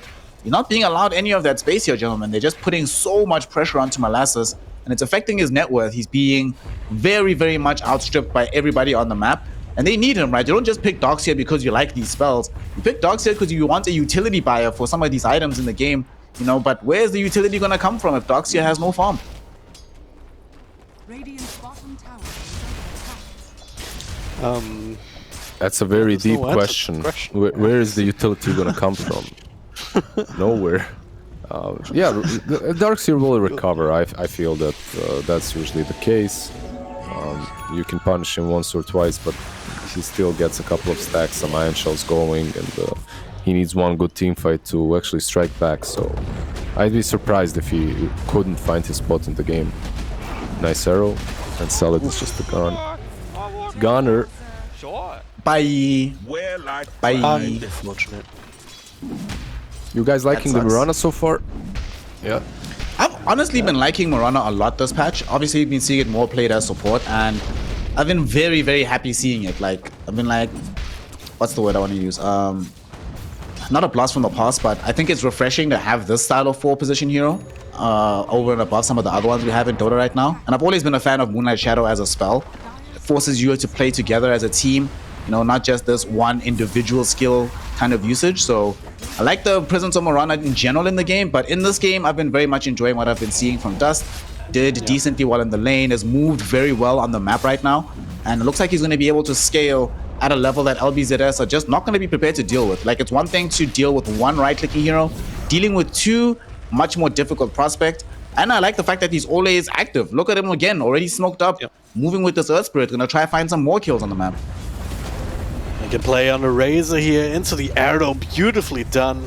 Can they finish him though? I A don't little think bit so. of extra damage though. PP, yes, still tank enough. And okay, Mercy is just straight up dead. Dust it's the leaps to get away even out of this. Very peculiar why they went towards middle, because they had Kazi and the Faceless Void already positioned near the top side of the map. If they'd maybe brought Kazi towards middle to provide extra damage with Sunray, maybe, but that was ambitious at best. And LBZS are going to try punish them. Yeah, the Razor probably just tickled their imagination a little bit too much, right? Snowball on TZY, trying to burst him down, and this time able to do so. Still non-slash available, you want to make more plays, but just all TPing out. Oh, never mind! Detachment gets it cancelled in the nick of time. Stands on place for the arrow to land. Yeah, it's fine. Yeah, Dust is still doing well. I don't think he's doing much that he can only do with Mirana. Like if this was a Spirit Hero, like a Void in last game, or the Ember, could have been doing similar things. And it was just being very active around the map, just finding these setups, trying to provide the extra burst damage with the Star Stone. He's putting that Ags as well, so that we have that burst damage. I sometimes miss the old Ags, honestly, but I like the direction that this hero has been going with some of the newfangled spills. One thing I'm very curious about in this game, as Fante, is he actually gonna die here? No, they just turn. Unless he's dead. What? Mercy actually finds roll out, but the Snowball follow him. The Omni Slash also sticking as Arrow. oh, the arrow! Oof. I'm not sure how they imagined that situation to really pan out. You cannot kill. There's just no damage between the two of them to kill off the Juggernaut. He's always going to. If like best case scenario, you force him to spin TP. But yeah, they get punished for it. Doesn't it feel like that's going to be an ongoing problem that they have in general until at least like the next 10 minutes, where going on to the two primary cores of LBZS feels very difficult to kill them unless you like overcommit with all your spells? They'll have damage, some from the Void, right? Viper and Mirana. They'll have a ton of damage. Maybe some more control will be needed besides the Chronosphere. So we'll see what Mirana decides to go for when it comes to the item build. But I feel that they aren't lacking damage that much now. It can work. Make playing on PvP, and finally get the track of him, the arrow and the Chronosphere. Should be enough damage, even though he's running his own team, and PP kept alive just a little bit longer by detachment. He's still going, and there's the Supernova coming through to finally finish off these heroes.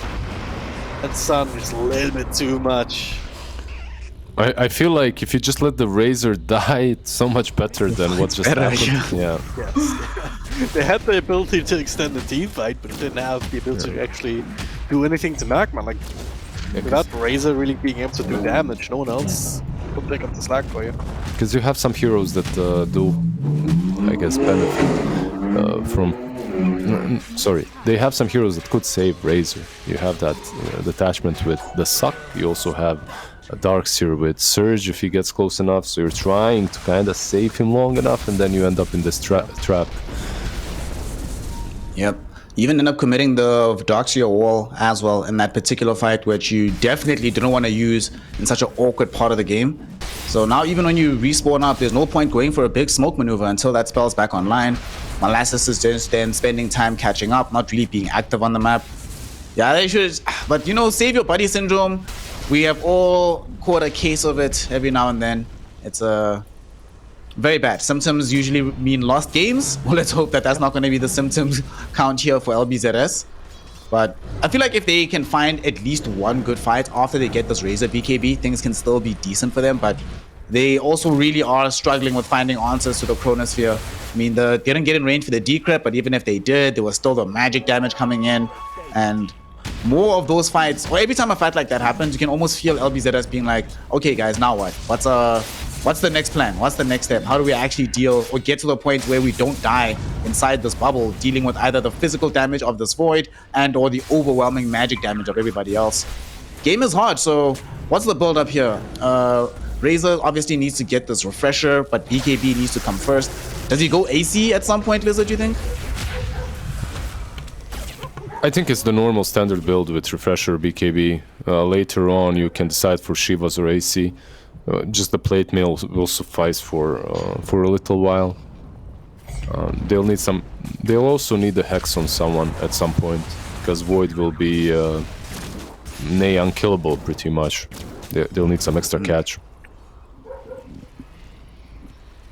I'm just muting myself because my dog is going ham a bit at this moment. But yeah, Dust actually went for not the right click build that I thought, but it's still solid. He goes for the Aghanims. So a bit more of a utility magic damage dealing. I thought that it would be cool to see some Dragonlance Manta BKB with the shard. And then you have this Chrono and just a ton of damage coming from the Mirana. Yeah. This is probably a bit safer way to play it. Also, I mean, to be fair, most Miranas are being played as support in this particular patch, but this is the second fastest pickup of the Aghanim Scepter on all Miranas in the DPC, so that's quite intriguing. It's quite cool. Well, hopefully that we see that Dust come out on top with this one. Yeah, I wonder who was first. Like if this is second. Who was first was Toby in a Dota 2 Champions League game, and he was able to pick this item up at the 15-minute 3 seconds mark. Yeah. So very, very fast. However, this is the fastest one within the DPC itself. Right, pretty big. LBZS still looking to threaten this T1 tower here. Actually running into Magma on the rotation, trying to find something here, but it's a good Chronosphere. Razor right on top, TZY coming up to the side, the rest of them walking into it. For some reason, it's just falling apart. Well, it's just Fonte, all he can do is to spin TP out. Yikes. That was yikes. Yeah, everyone got chronoed straight into the pit afterwards. No way to contest it. And Magma, once again, just looking sharper, on point with their movements.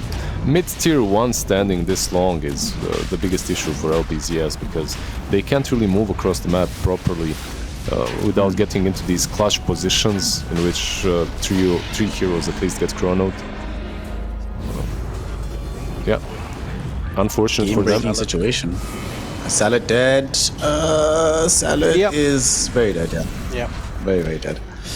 Oof.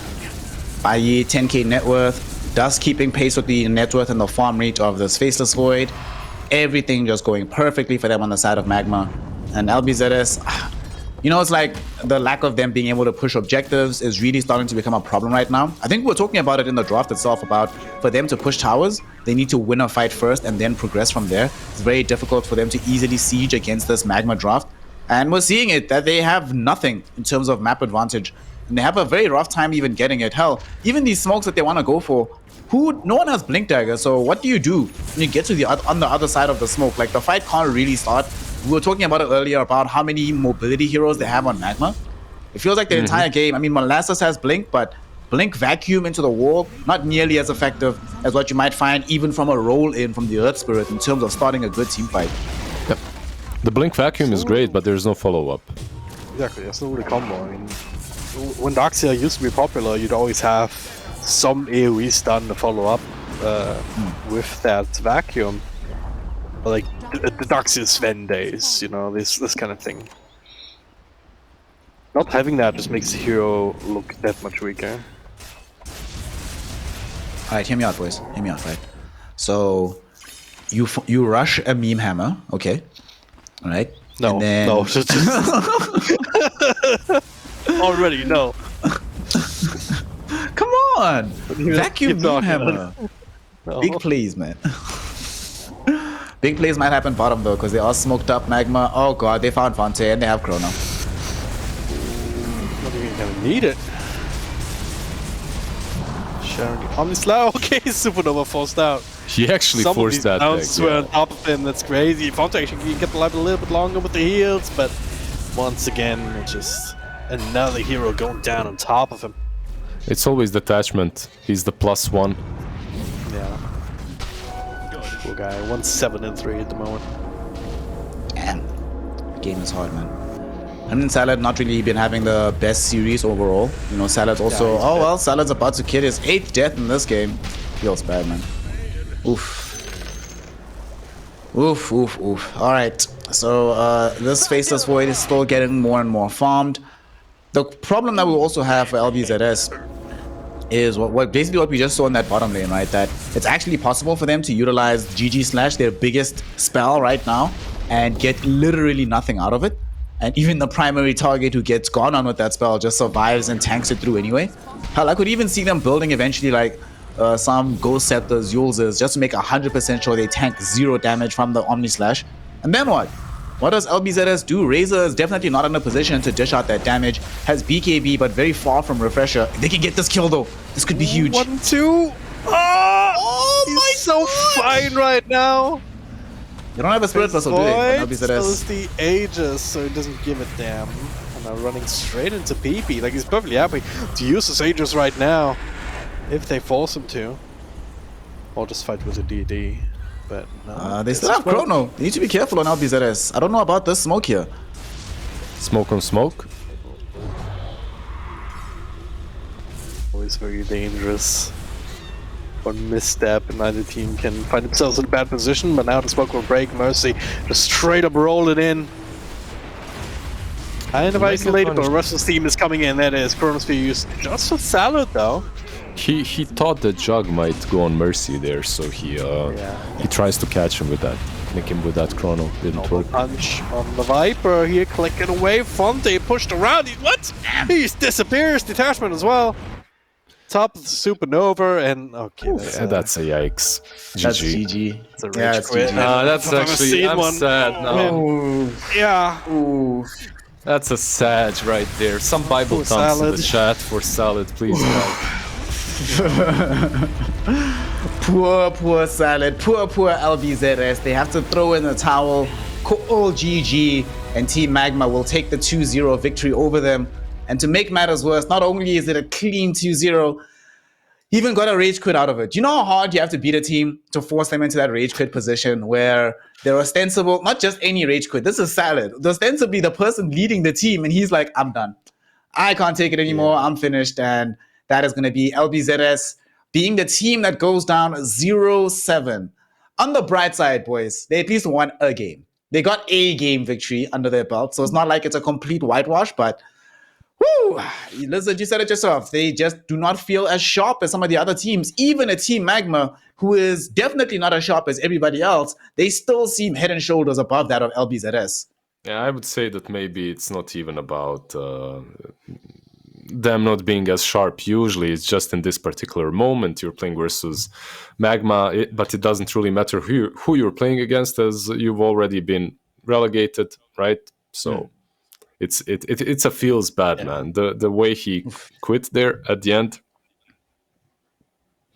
Yeah, it's maybe a lot of frustration from not just this game, but the rest of the season perhaps is coming out. It's like, all right, guys, what are we even doing here? We're not getting anything out of this. This isn't fun. Let's just call it quits and regroup. There's still one more season, right? D-Drop, they can do something there in Division 2, perhaps qualify again, Revenge Arc, come back strong.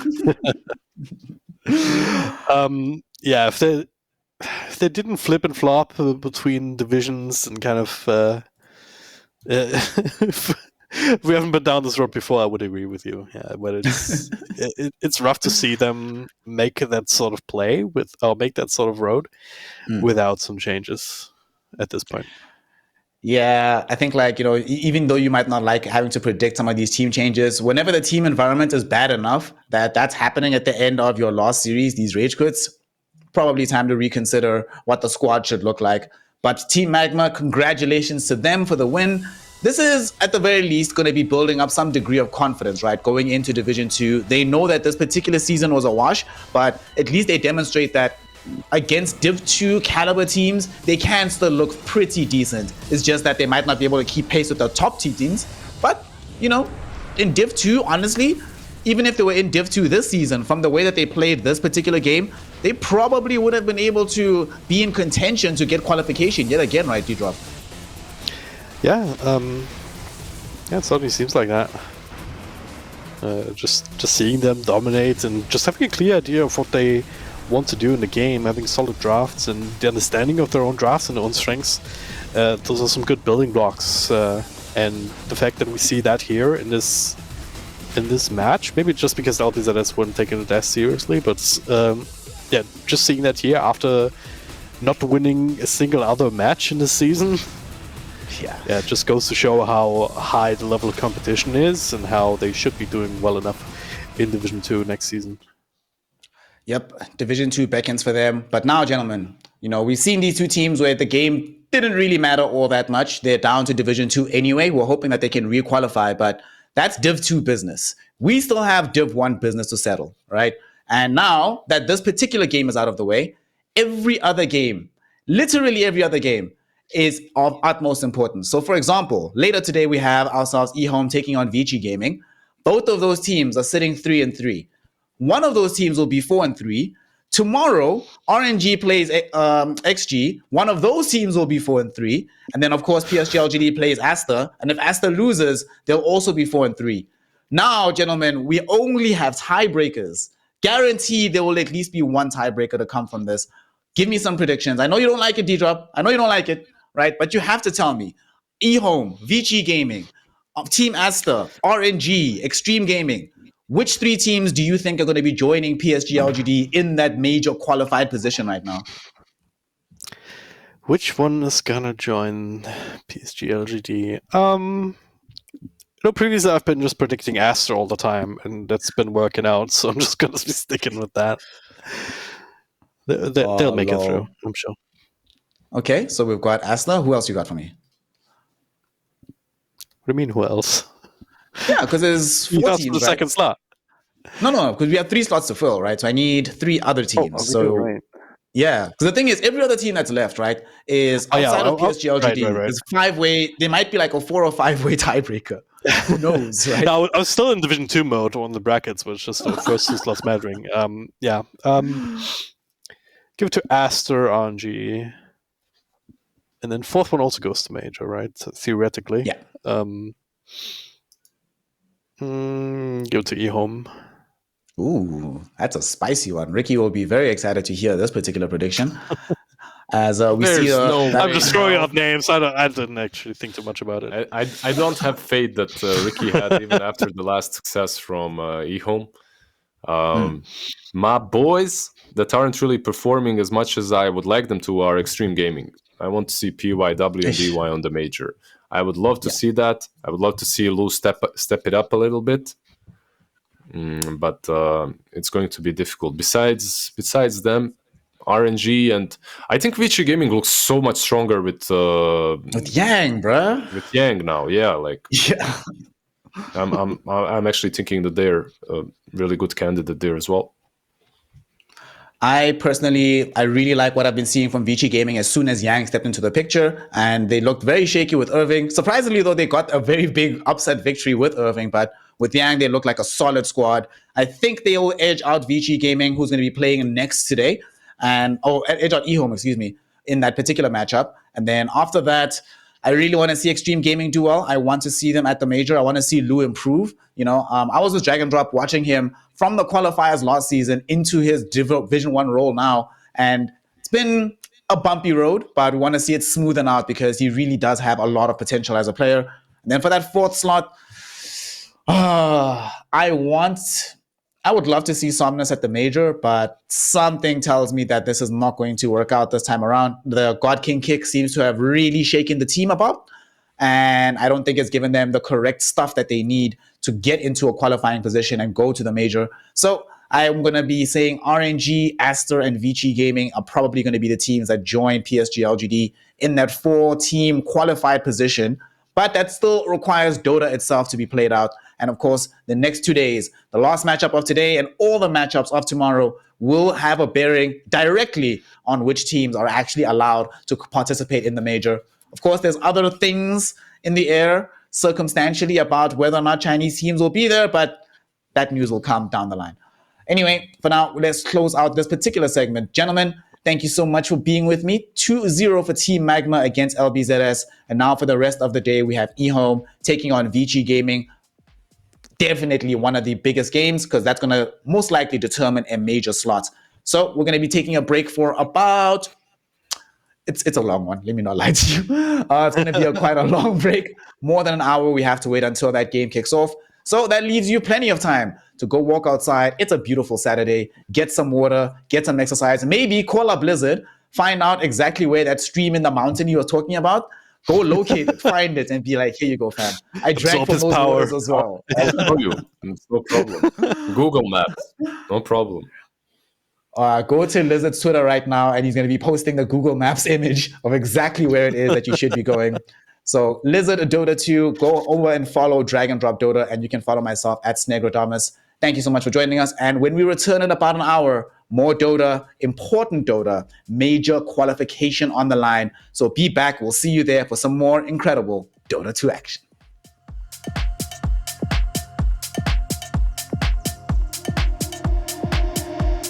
Nothing's gonna stop me. Hey, yeah. Nothing's gonna stop me. Feeling so right. Nothing's gonna stop me. Hey, yeah. Nothing's gonna stop me. Feeling so, feeling so, feeling so, feeling so, feeling so, feeling so, feeling so, feeling so, feeling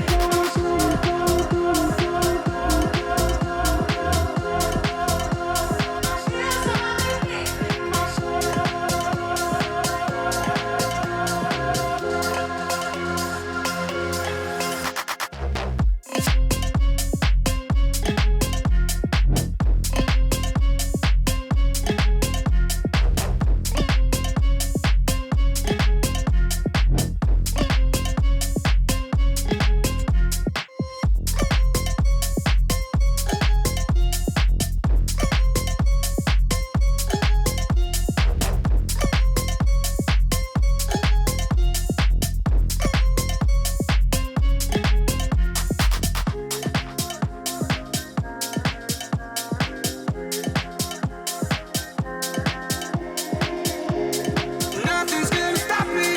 Hey, yeah. Nothing's gonna stop me. Feeling so right. Nothing's gonna stop me. Hey, yeah. Nothing's gonna stop me. Feeling so, feeling so, feeling so, feeling so, feeling so, feeling so, feeling so, feeling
Did we take it too far to say that we cannot pretend now?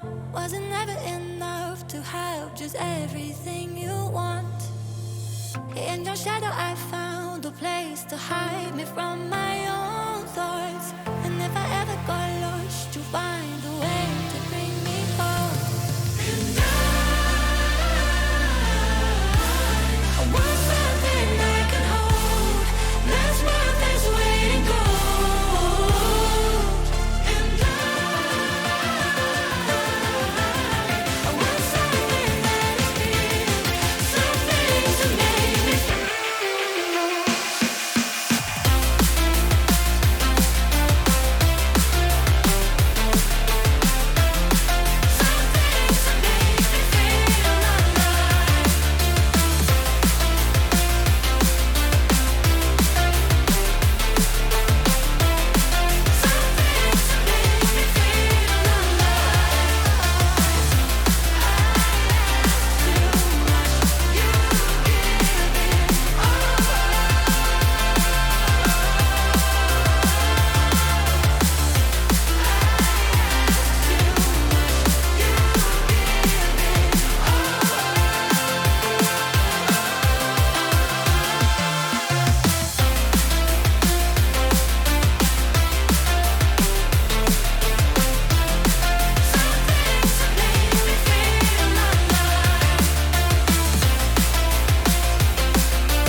Feelings. It's like I can't walk on the ceiling. Oh yeah, got me dreaming, dreaming in colors I never dreamed in. Oh yeah, I let you in deeper than I let anyone else before. Fell in love with my broken pieces, took them all and made them yours. Didn't know what my heartbeat needed, skipping out, no I can't keep score. When I lose my breath, boy, you got me breathing. Oh, every little thing you do, every time you hold me, take me higher, higher. Every little thing you do,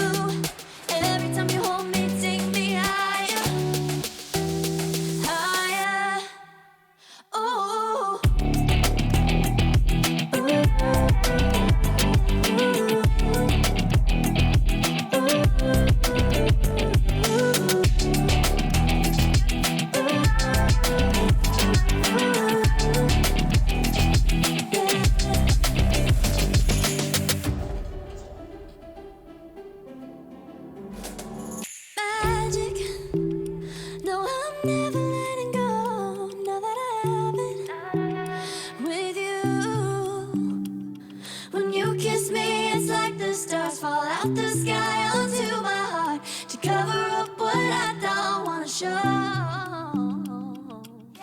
I let you in deeper than I let anyone else before.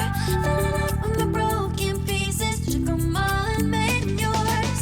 Didn't know what my heartbeat needed. Skipping out, no, I can't keep score. When I lose my breath, boy, you got me breathing. Oh, every little thing you do, every time you hold me, take me higher, higher. Every little thing you do, every time you hold me, take me higher, higher. Ooh, you take me higher, you take me higher, baby. You take me higher, you take me higher, baby. You take me higher, you take me higher, baby. You take me higher, yeah. You take me higher, baby.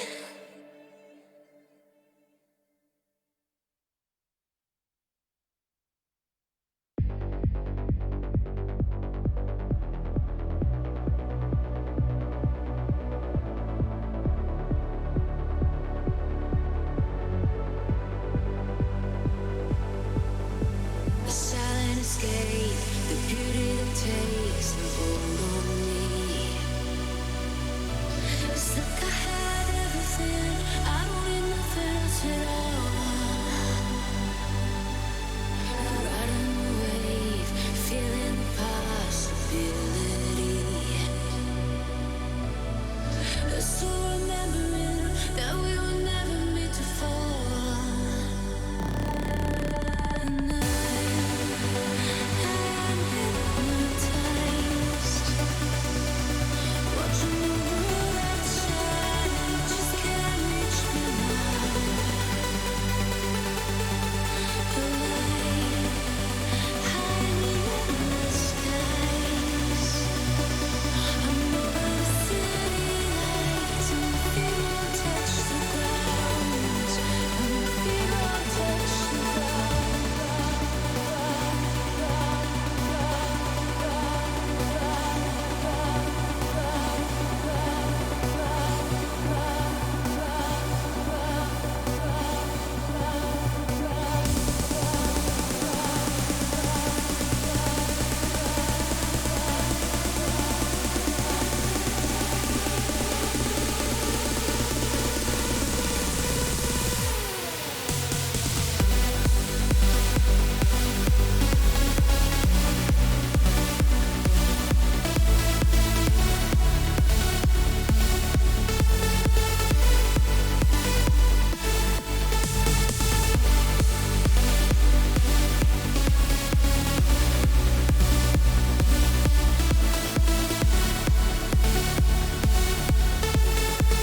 iris in the dark keeps on calling. Till I find you, a fading of a fire at the spark keeps igniting like a prelude.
Keeps igniting like a prelude.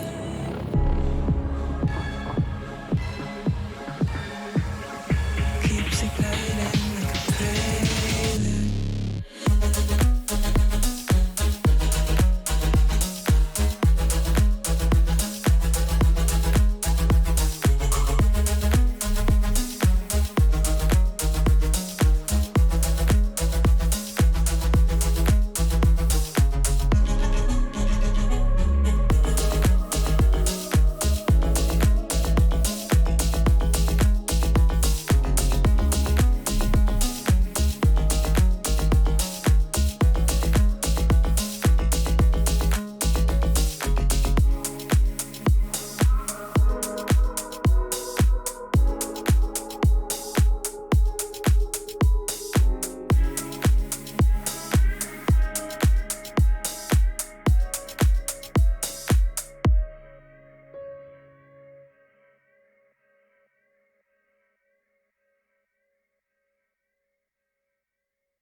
Clouds are stirring up the sky. I was always in denial of what I saw right in front of me. And every time I'm so damn lost to what I loved and what I lost. But let's get lost in love tonight. Hear a second voice inside my head. It's telling me to stay the night again and hold on to the words we always said would be forever, forever. Wait another day to clear my thoughts, so jump into a love that won't be forgotten. Forever, forever. Let's run away together. Let's run away together. Let's run away together.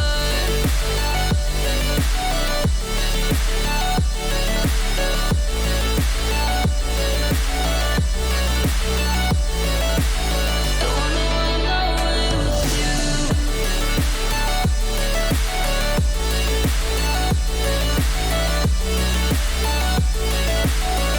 Let's run away together. Let's run away. Let's run away together. Let's run away. Swear we'd never say goodbye. Fall asleep to lullabies with something that I thought I'd never find.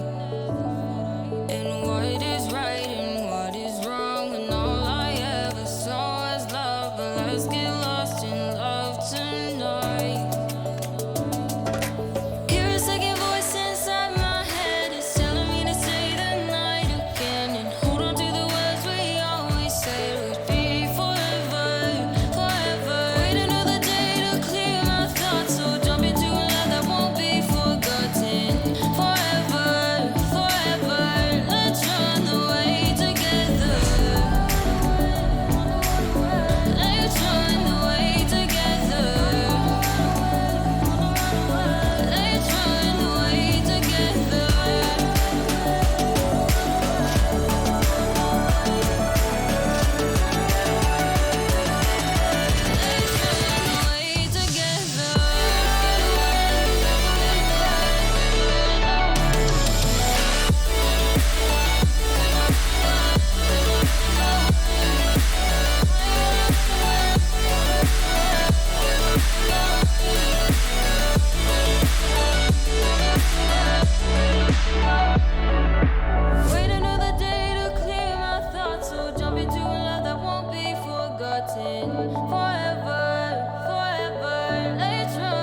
is right, I'm scared to death.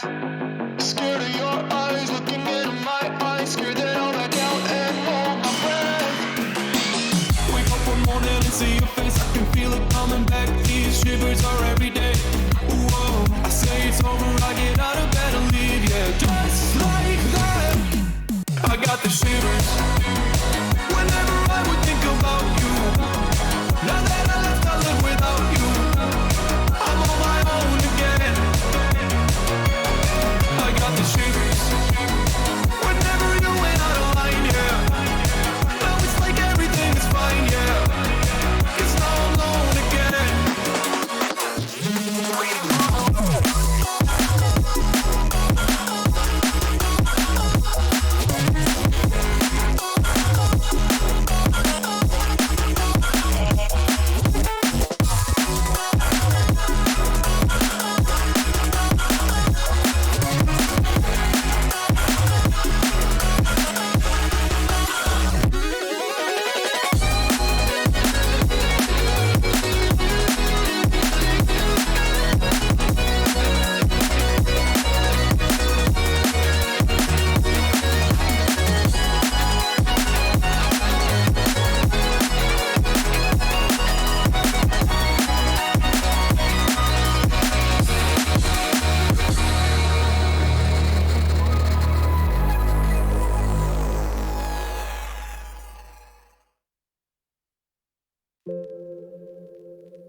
Losing track under the water, searching for something that I've been missing.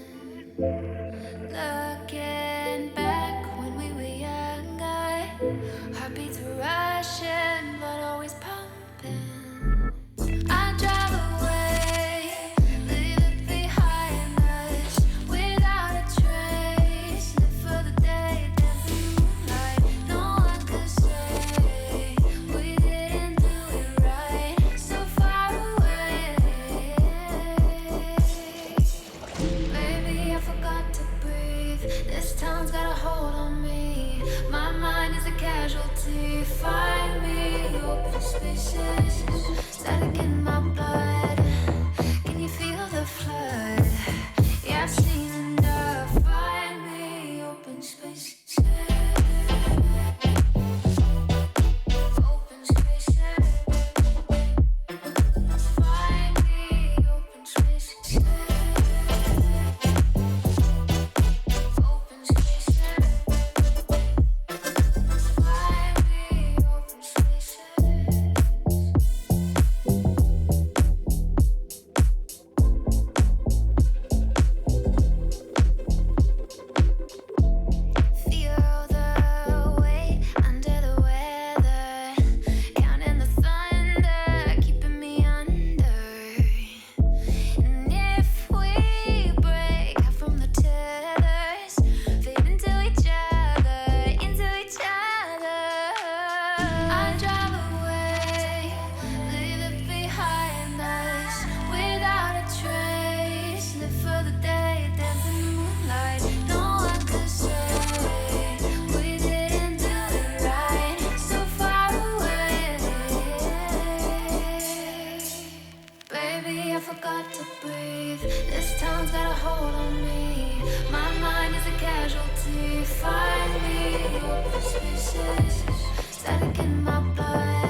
tear my heart up, throw me in water.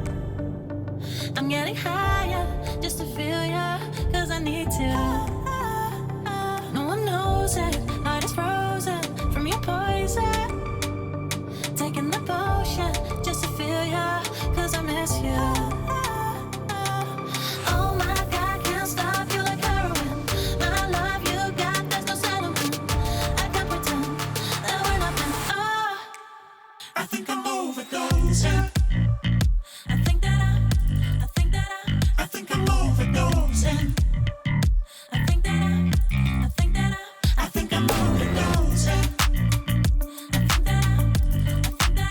think that I'm overdosing. It's getting stronger, can't take no longer. Walking on fire.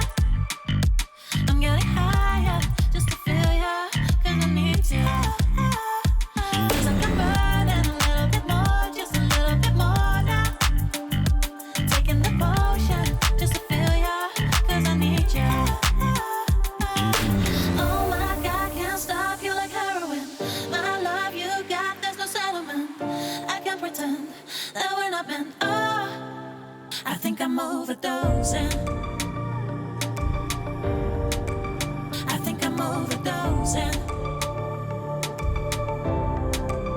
I think I'm overdosing. I think I'm overdosing. I think I'm overdosing. I think I'm overdosing. I think I'm overdosing. I think I'm overdosing. It's getting stronger. I think I'm overdosing.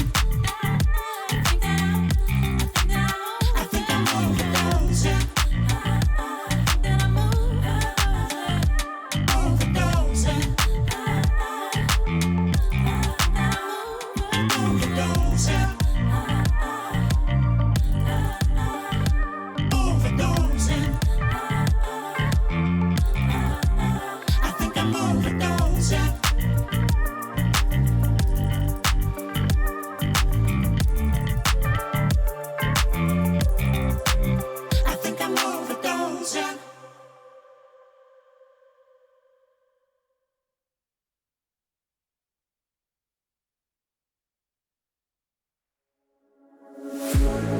One look, the heat is rising, and I've been cold for so long.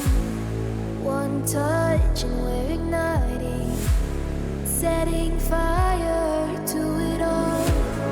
You know these flames ain't going out. This building is crumbling to the ground.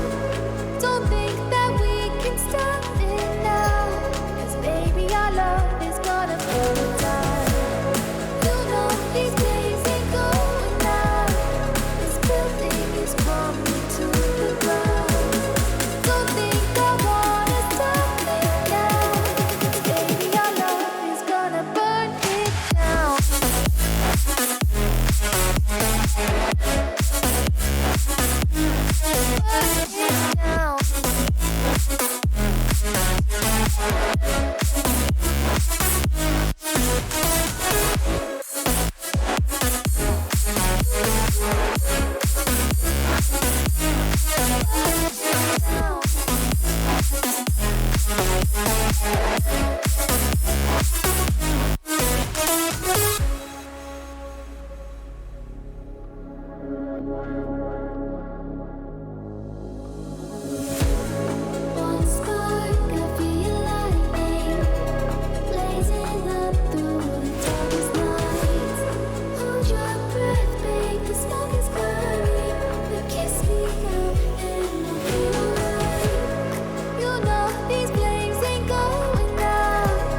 hey, just need to tell you something that just can't wait. Hey, maybe you'll ride away or maybe you'll stay. But hey, this old guitar and me been thinking for days how to say that our love don't care too much for the unpaid bills on the bedroom floor. Our love lives on cheap wine and singing songs to a wasted sunrise. With you, with you I feel like I am. With you, with you I feel like I am somebody, somebody, somebody. With you I feel like I am somebody, somebody, somebody. With you I feel like I am somebody in control, like I feel it in my bones, like I'm somebody, somebody, somebody. With you I feel like I am.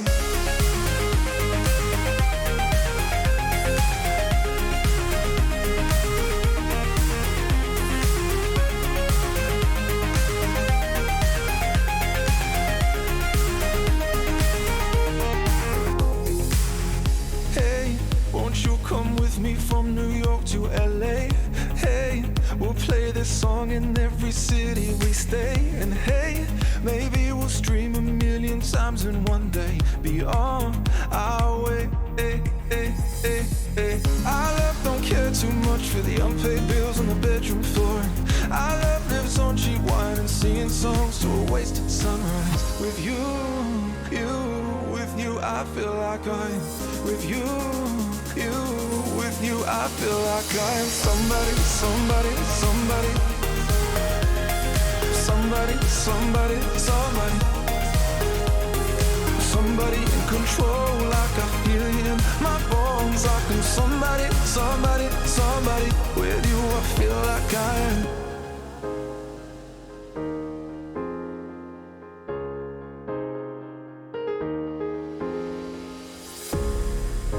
So we made it in New York and LA, and how they sang in every city we played. I hear we streamed 1,000,000 times yesterday. Oh, how things change, and how the years keep ticking away, and how I wish that you were with me today. 'Cause I'd give anything to do it again. Oh, how we've changed.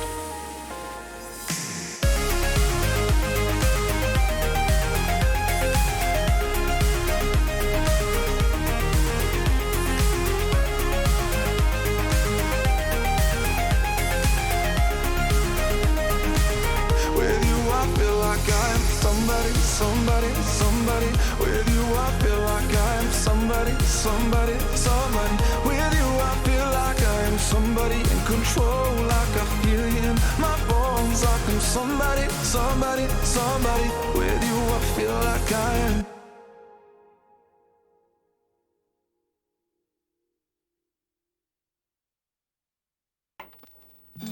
Your first line is, my name is Claude, so just repeat after me. Je m'appelle Claude. Je te coupe là. Let's try it again. Je m'appelle Claude. Je te clean blue. Gotta smile it out. I've never been a sweet time, hardly even smooth when it comes down to a cute girl in my room. I'm not even that young, can't blame it on the booze, 'cause whenever there's a cute girl, my brain hits the snooze. I got a prickle on my skin, I can play a violin, sing a serenade. Wow, summon flowers from my sleep, so caught up in your smell. Down to whatever you say, girl, I know we just met, but you make me speak français. Salut. Oui. Je t'aime. Très bien. Oh, do you know who I am? But you make me speak français. It's like we're in Paris, away from our parents. Kind of a chain smoker, but with you I wanna do better. Never been a go-getter, but I wanna get with you forever, ever. 'Cause you're not just a cute girl in my room. Never. Feels like we're in Paris, away from our parents. Kind of a chain smoker, but with you I wanna do better. I've never been a go-getter, but I wanna get with you forever, ever. Cause you're not just a cute girl in my room. Never. I got a prickle in my skin. I can play a violin, sing a serenade. Wow, summon flowers from my sleep. So caught up in your smell, down to whatever you say. Girl, I know we just met, but you make me speak français. Salut. Oui. Je t'aime. Très bien.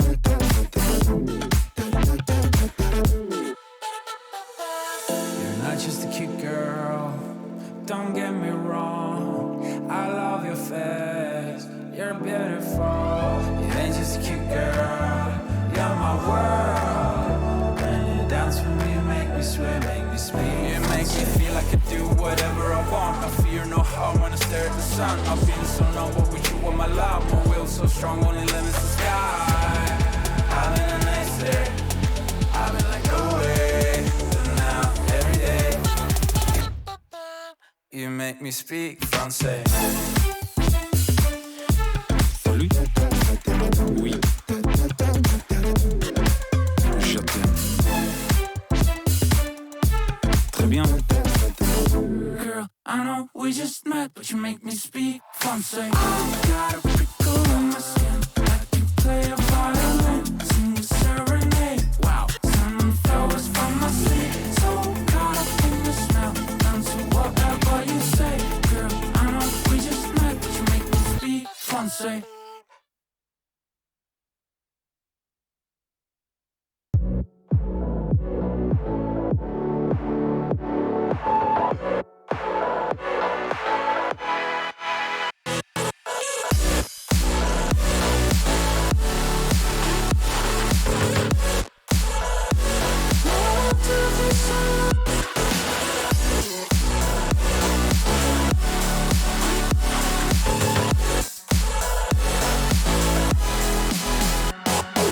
Tell me I can count on you.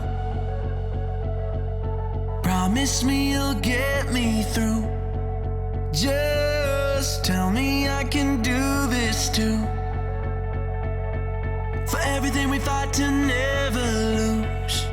Cause everything we want, oh, is everything we need. Just like I need you. Oh, it's just like you need me. Oh, straight unknown, don't you bail on me now. I got the world on my back and my hand on the crown. Straight unknown, don't give up on me now. You got 500,000 eyes staring you to the ground. Now I won't do this alone.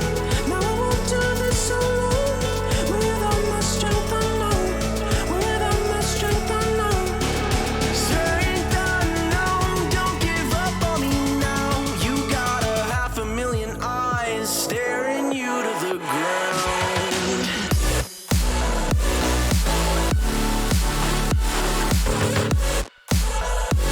Now I won't do this alone.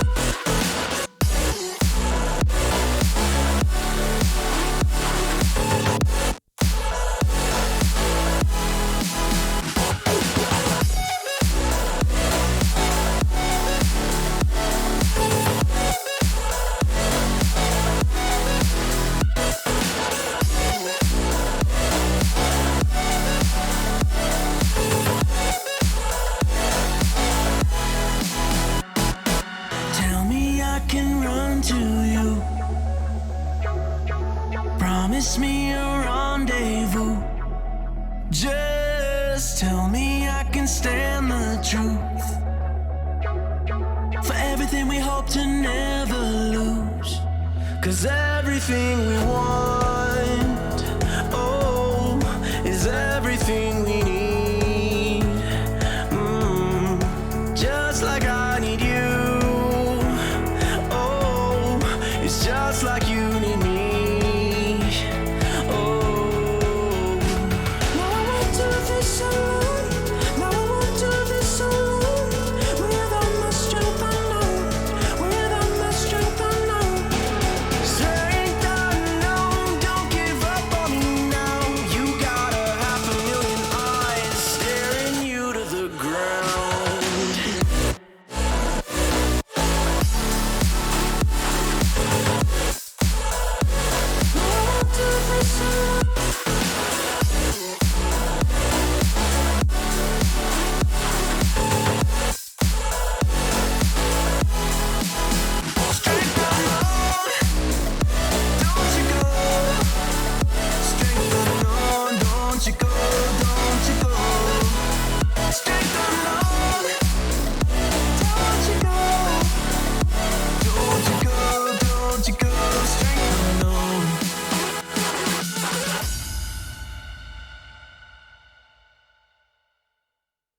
I've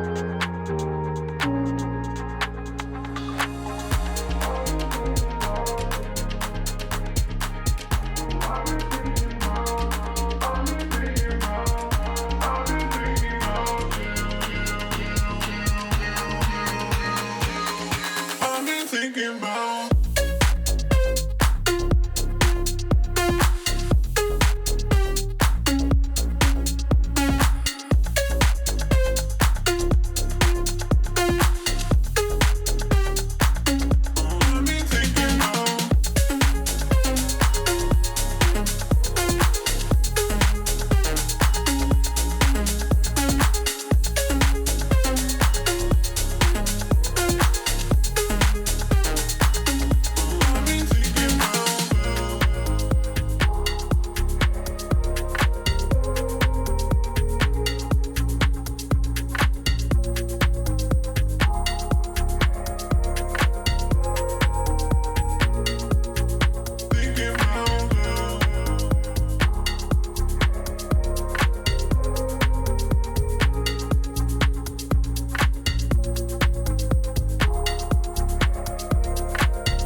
I've been thinking about.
I've been drinking Kool-Aid cameras like I did when I was 9, 'cause I like to pretend that I haven't lost the time.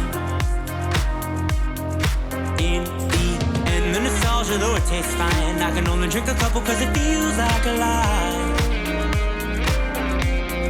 We'd play Halo and we'd lay low in our basement until the sun began to rise.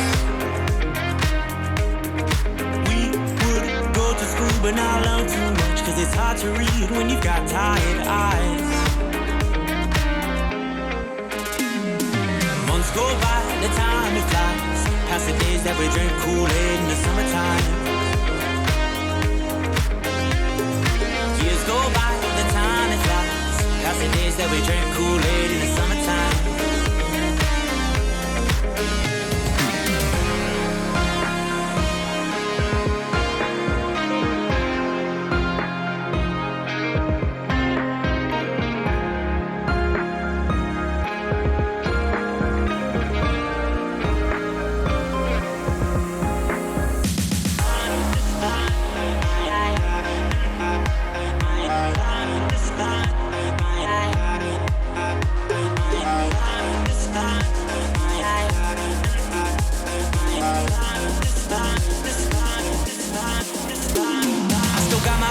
They've been with me for some time, and it's nice to know that they still by my side.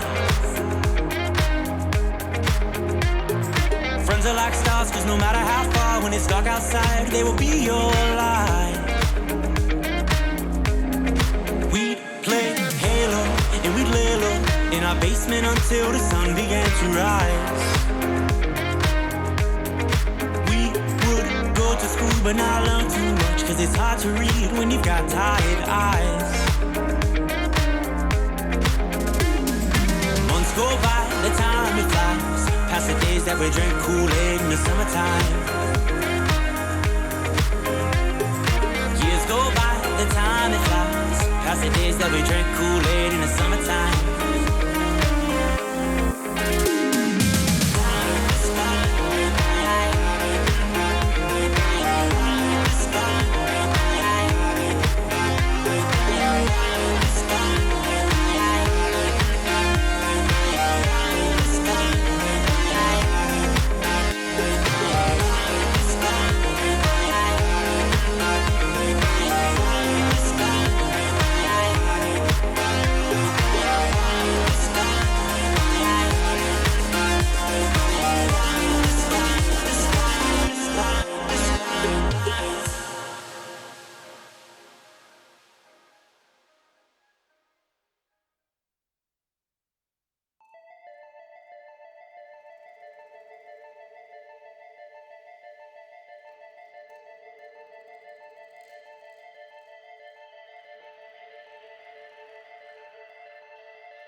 The truth is a damn hard pill to swallow. I'm reaching out, but all I feel is hollow. I wanna make you work, but all I do is make you worse. The truth is a damn hard pill to swallow. Don't you wanna come on over? Don't you wanna work it out? Don't you wanna love me better, love me better, love me now? Don't you wanna fix our problems? Baby, I can show you how. Don't you wanna love me better, love me better, love me now?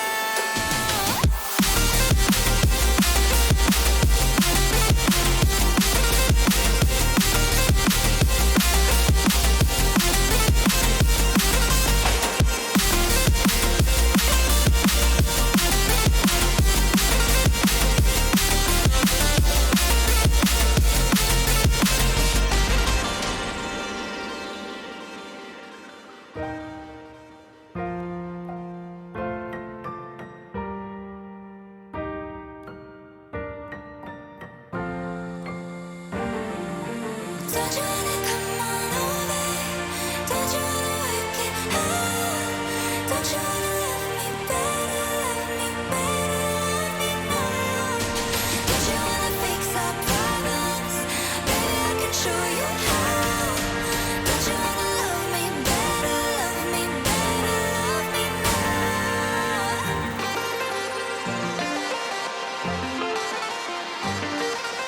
Don't you wanna love me better, love me better, love me now?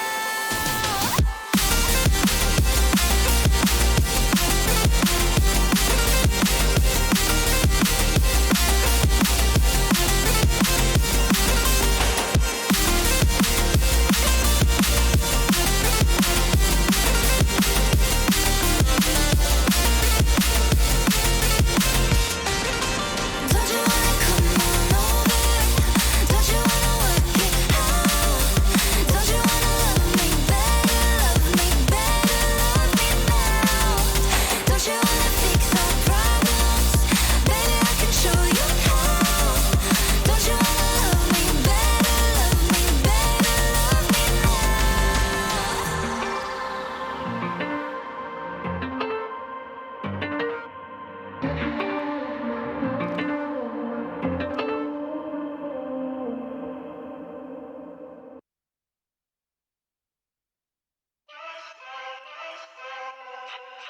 Was it something in my walk, how I talk, giving up the wrong energy? Was it something in my stride, too much pride, telling you to back down? Slowly, slowly you became my enemy. But you can't seem to get enough of me. So if this is the last time, I guess I better make it worthwhile. Yeah, if this is the last time, I guess I better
So, who wants to play a game? My favorite. Let me. No, me! Try me now.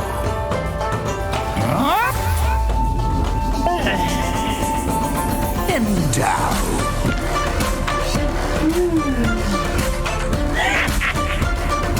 No, this. Ooh.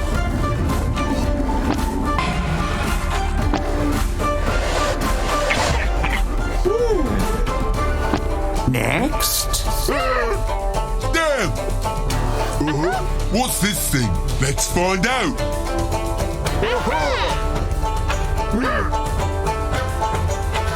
How much is in there?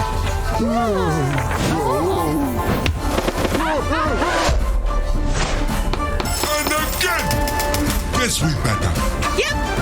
It's just as high as we can go. Expertise!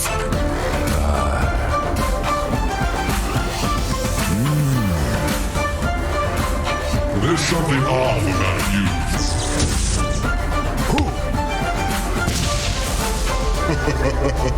It's in the bag. Watch me now. Yoo-hoo! I always get what I want. In the bag.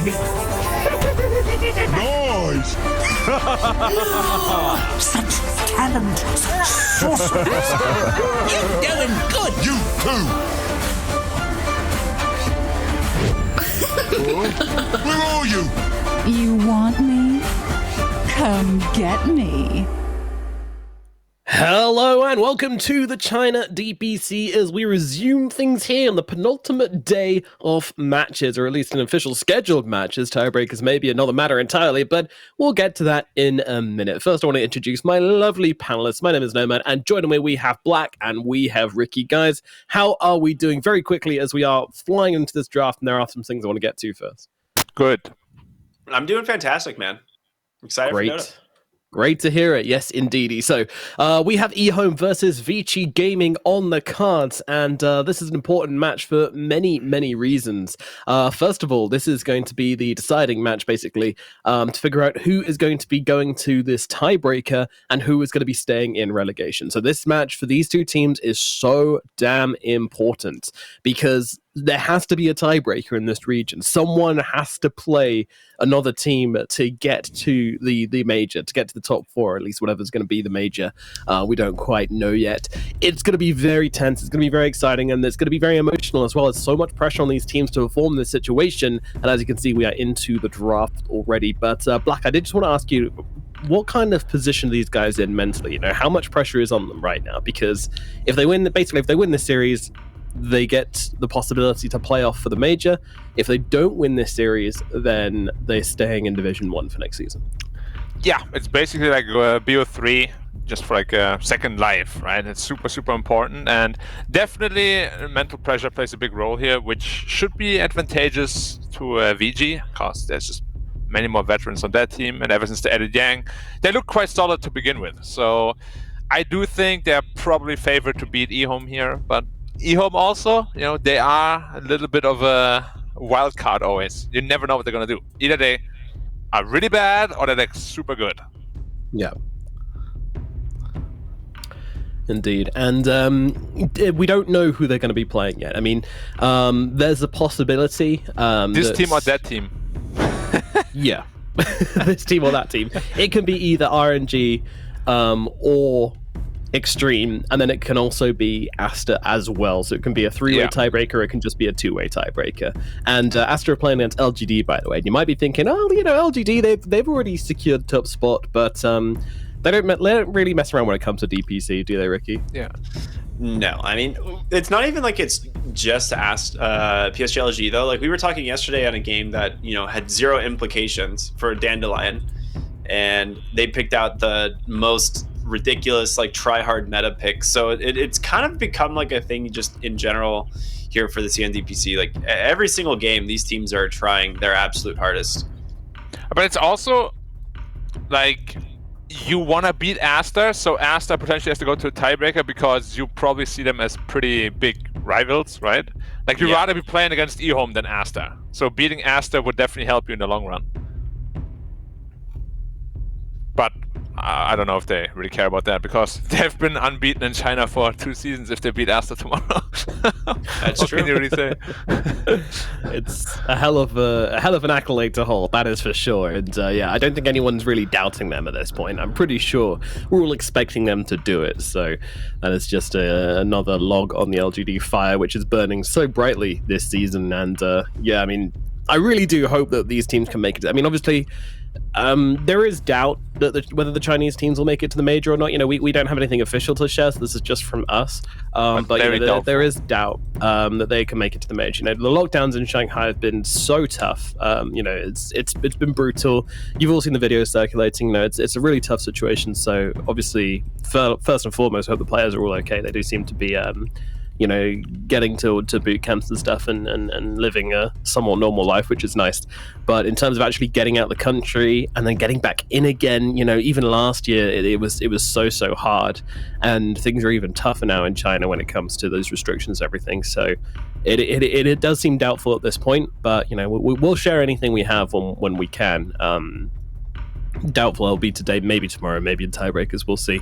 But if not, just follow Perfect World on Twitter, and hopefully we'll get you guys an update as soon as we know more on that situation. But yeah, obviously everyone's hoping for the best.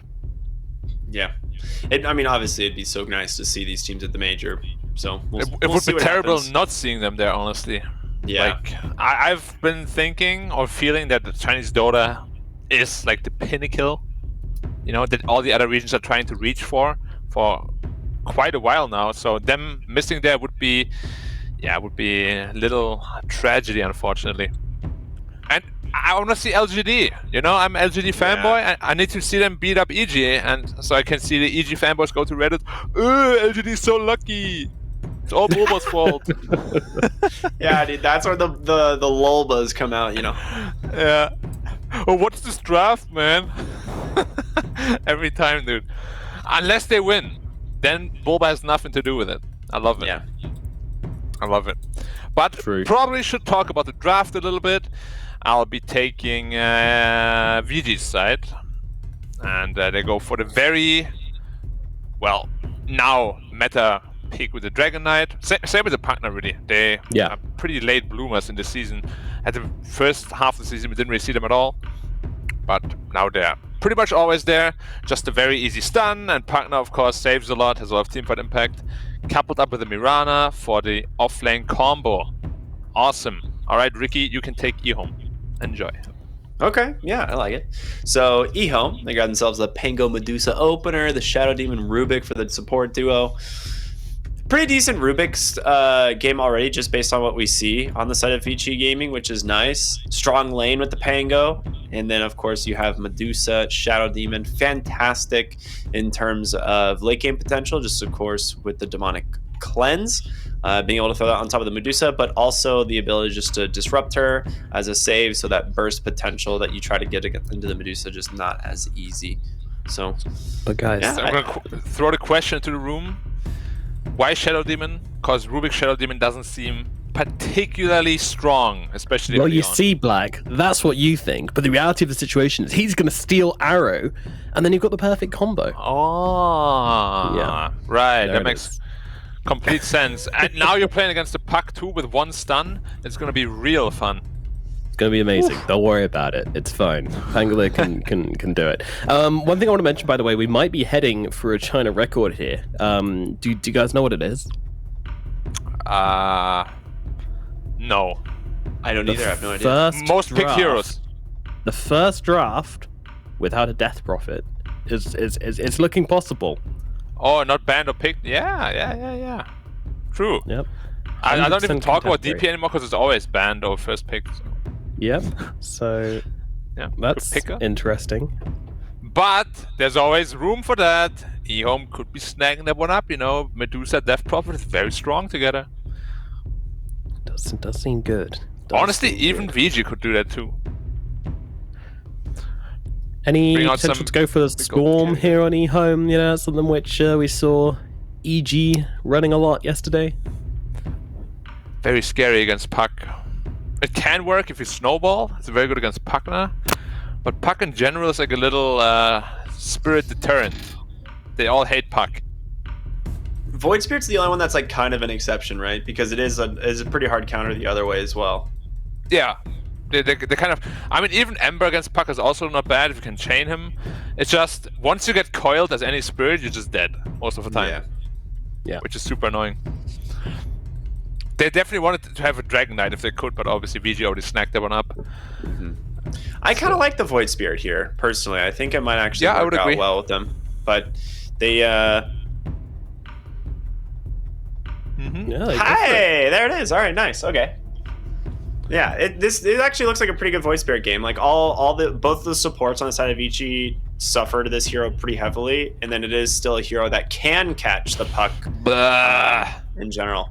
And of course, Tiny. All right, kind of forgot this hero was even still gets all the way through to the last pick. It doesn't look like the greatest Tiny game though. Honestly, they kind of just picked it because it's a good hero, you know. But against Dusa, Shadow Demon, and Void Spirit, you're not that happy to play against those heroes. Yeah, you couldn't pick PL here into the Pango. I think that's like a major concern, which is why they go for, you know, the Tiny. Yeah, we have seen what Tiny can do though. Like, we already spoke about it. You can counter the hero on paper, but he can snowball so fast. You make one mistake, suddenly you just lose your barracks, and it's just Tiny. Tiny is Tiny, obviously. Draft-wise though, I would go for eHOME. I have a very scary stat to share with you guys, which is going to dictate what I'm going for. Out of 5 games of the China DPC, Tiny is yet to beat Medusa. Yeah. So, by that logic, I'm going to go eHOME. I'm going to go eHOME. Of course, 5 games, you know, kind of small sample size, you know, but it does show how dominant this hero has been. And also, you know, Shiro and Erica have been 2 of the most fantastic carry players, probably in Division 1. They've been so damn clean. You know, Shiro's just always had some great games. Yeah, of course, they do make mistakes here and again, but overall, I think both of them have been like the staple parts of their team. So, yeah, I think the carry matchup is going to make a big difference. Ricky, what do you think? Yeah, I was going to say, for me, the big thing is the Shiro Medusa. What were you going to say, Black? VG. I'm on VG. You're going VG? I'm going to go eHOME. VG, okay. All right. I'm going to go eHOME. I think good choice. Shiro's on a comfort pick, and I think Pango for Zeal is one of his absolute best heroes. So, yeah, I think they can make it work. Well, let's get into it. Game number 1, VG Gaming versus eHOME, this deciding match for the China DPC. Just to remind you guys, the winner of this series is going to be going through to a tiebreaker against somebody to play off for a major spot. Meanwhile, the losing team will be staying in Division 1. They don't get another chance after this series. There is so much on the line here for both of these teams. Let's get into it for this best of 3 series. Ooh, now they should have seen the ward that just got placed on the top side here. They are playing underneath the vision of eHOME, and Yang gonna walk forward into them. 5 heroes. Big Green Fire, but disruption. You're dead, my friend. Oh yeah. How many times are teams going to do this? Like, you can't just blindly walk uphill. We see it so many times. You know, I was actually gonna ask if I can change my prediction before I even walked up, because I saw a bracer being built on the Tiny instead of a Wraith Band. Dude, I don't understand the bracer either. I see so many people go bracer over Wraith Band, and it's something I've never understood.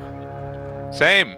Especially as a Pango is like 100% gonna go Orb of Corrosion. Erica, what are you doing? eHOME get all 4 runes. That's, all 4 runes and First Blood. they found a new one. No one I mean, basically, First Blood is a bounty rune, right? Roughly. You get about 278, 300 gold. Yeah. Not bad, not bad. Well, you know, you have a super good draft, super easy draft to play as eHOME, and you have such a big lead in the early game already. 1100 gold advantage already. Yeah, it's kind of ridiculous. Wow. 1000 GPM on the Medusa after getting first blood. Wow. Amazing. Oh, Dusa also got the first blood. Nice, nice. Of course. Lovely. Very lovely. Very lovely. All right, so, you know, obviously this is going to be... We've seen a lot of these Medusa games in China. It really comes down to, can the other team do enough stuff to pressure this Medusa and stop it just running away with the game? And I look at this VG draft, and, you know, we've already talked about the strength of this puck. Behind XM, do you think that A, they have the heroes to make moves on this Medusa, and B, they have the players to make the moves on this Medusa? No. No. It's gonna be very tough, because the lack of damage is definitely there. You have Puck and Dragon Knight, two heroes that, you know, aren't really known for the damage potential, but more like for the tankiness and just being elusive overall, and just being annoying in the back line, right? Hard to kill, yeah. Burst damage? Yeah. Not really. They definitely needed to have the lanes go very well for them, which there's still a chance they can, of course, but this beginning is pretty devastating for VG.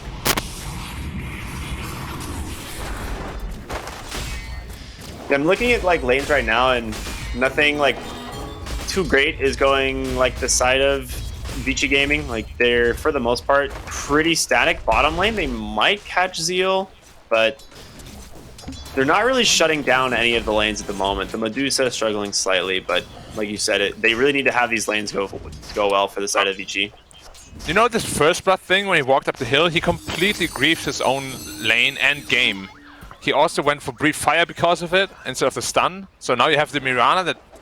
How is he supposed to hit an arrow? The whole combo is Dragon Tail into arrow. Yeah. Pretty much every arrow so far has just been thrown to hit the ranged creep, right? Like, they haven't done anything else. That's like their only thing that they've been able to use it for, which it's better than nothing, but still, like you're saying, the whole reason for the combo is to have the like the harassment damage that comes out from that Dragon Tail arrow combo. Yeah, we'll see how that top lane develops, but if they don't start pressuring Medusa soon, he will just free farm and then transition to the jungle if it gets a little dangerous.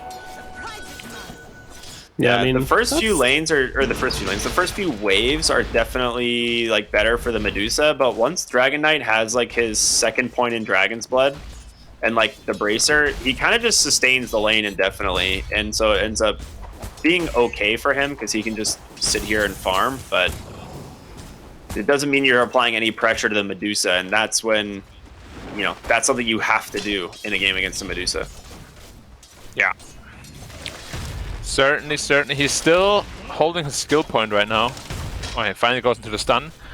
Like, Shiro can get caught out here and die pretty easily if CZQ goes to like a pull or something.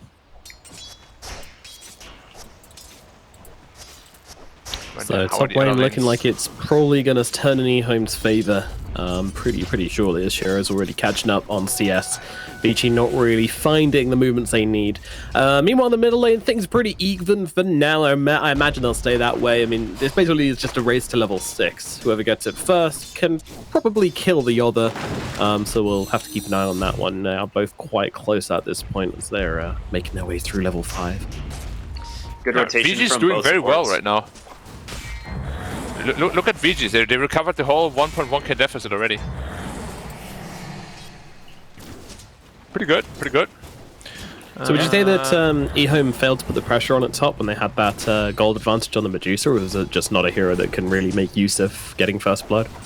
Yeah, honestly, best case scenario would have been if it wasn't the Void Spirit. Of course. But yeah, Medusa, you know, she's always happy about like a free 300 gold. She will be able to transition into a faster, just like jungle timing with it. But yeah, DK, as Ricky said, not really here you can pressure too much.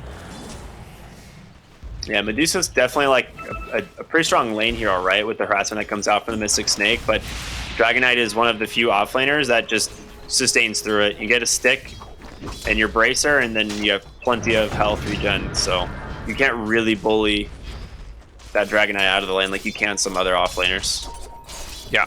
So now Void Spirit TP's back middle, whereas XM just reached 6 and has the potential to roam around with his TP. So the initiative could definitely be... Is he gonna coil him? Nah. Yeah, I was no actually arrow setup. watching. Yeah, I was actually watching Echo play the last few minutes, and basically he kind of traded some spells with Puck at mid, and then he kind of just decided to walk home. He stacked along the way, which was nice, but he just kind of walked home, which wasn't really what I was looking for from the Void Spirit. And as we say, you know, this is very dependent on the levels. Just kind of giving Puck way back into the game. He did shove the wave out before he did it, so he didn't lose out much CS, but yeah, very very careful. It felt like, you know, very safe. First coil? No?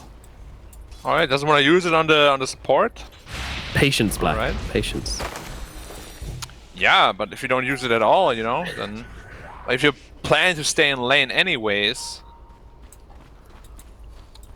What I would love to see XM do, just like TP bot real quick with that haste rune, kill the Pangolier, run back middle. Yeah, Pango's got no mana at the moment as well, so Erica should be calling for that. Yeah. I think that would be a great play. Pango's definitely struggling right now too, so slowing down his game even more would be really nice. Yeah. Alright, he is running bottom now, but he's not TPing, you're running through a ward. Usually what people do, they just like walk next to the tower in the fog and TP bot. Does he see this ward? Well, yeah, he does see the ward now. There we go. Takes it out. He's like, oh yeah, there is a ward. It's not mine. There's a pretty good amount of stacks in both teams' jungles being made right now. Or I guess actually, never mind. Pretty much all of it's on EHOME. EHOME has like a really nice stack. Bottom lane though, getting aggressive a little bit. The TP that you were talking about, Puck coming through, gets the coil, but it misses. Oh, still got the kill. XM still the That doesn't matter. though. We'll finish him off. Yeah. And Plan should die on top of the... TP's out, okay. Nice. Somebody TP'd bottom and canceled it. I think there was a Shadow Demon. Yeah, his no TP now. And Void's top TP lane top though. now. The thing is, do they have the damage to take down Yang, the hero? He's pretty tanky. Arrow does come through, does not connect, and they will take down Yang. Kill goes the way of It burns and Shiro, fire his damage. second One more of the game. tick. Just lives. You got a salve too. Goodness gracious. ZQ living life on the edge there somewhat. He drops down to about 10 HP during that, but does end up surviving. Meanwhile, Invis Runa's bottom. XM laying a bit of harassment down on Mr. Echo. Just a little passing middle finger whilst they see each other in the river, as mids often do. Yeah. It's like, get the hell away from me, bro. Let's see what Erica's gonna go for. My suit is also gonna be the Moon Shard. Dude, I would love it. He didn't go pretty funny. He didn't go the Wraith Band though, so my guess is he's not going for the Moon Shard, unfortunately.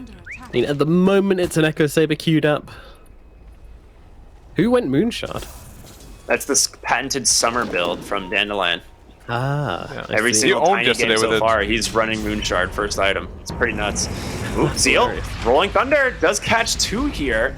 Jumps in from Echo as well. They're not going to be able to catch Puck for the moment, and will build Nice to juke. use There could be a that big coil orb to coming. make it out. Big coil, yeah, on to 3. There's going to be an arrow as well. They're not going to finish off the Pugna, and now Tiny rotating in as well. There's going to be Avalanche, the toss to take down the Void Spirit, and it's going to be Zeal that falls next to the Waning Rift. So 2 Shadow for Demon might be in 1 trouble so too. far.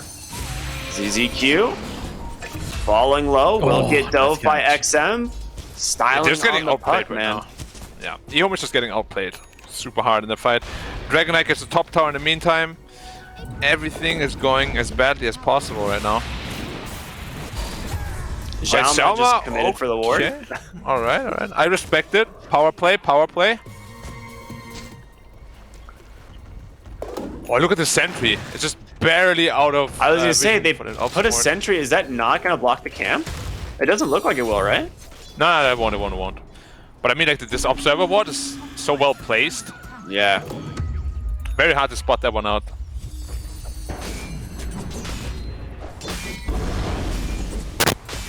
So 10 minutes into the game and things looking pretty damn good for the side of Vici at the moment. But you know, EHOME, they have that 1-8 in the hole. You know, they have their Medusa.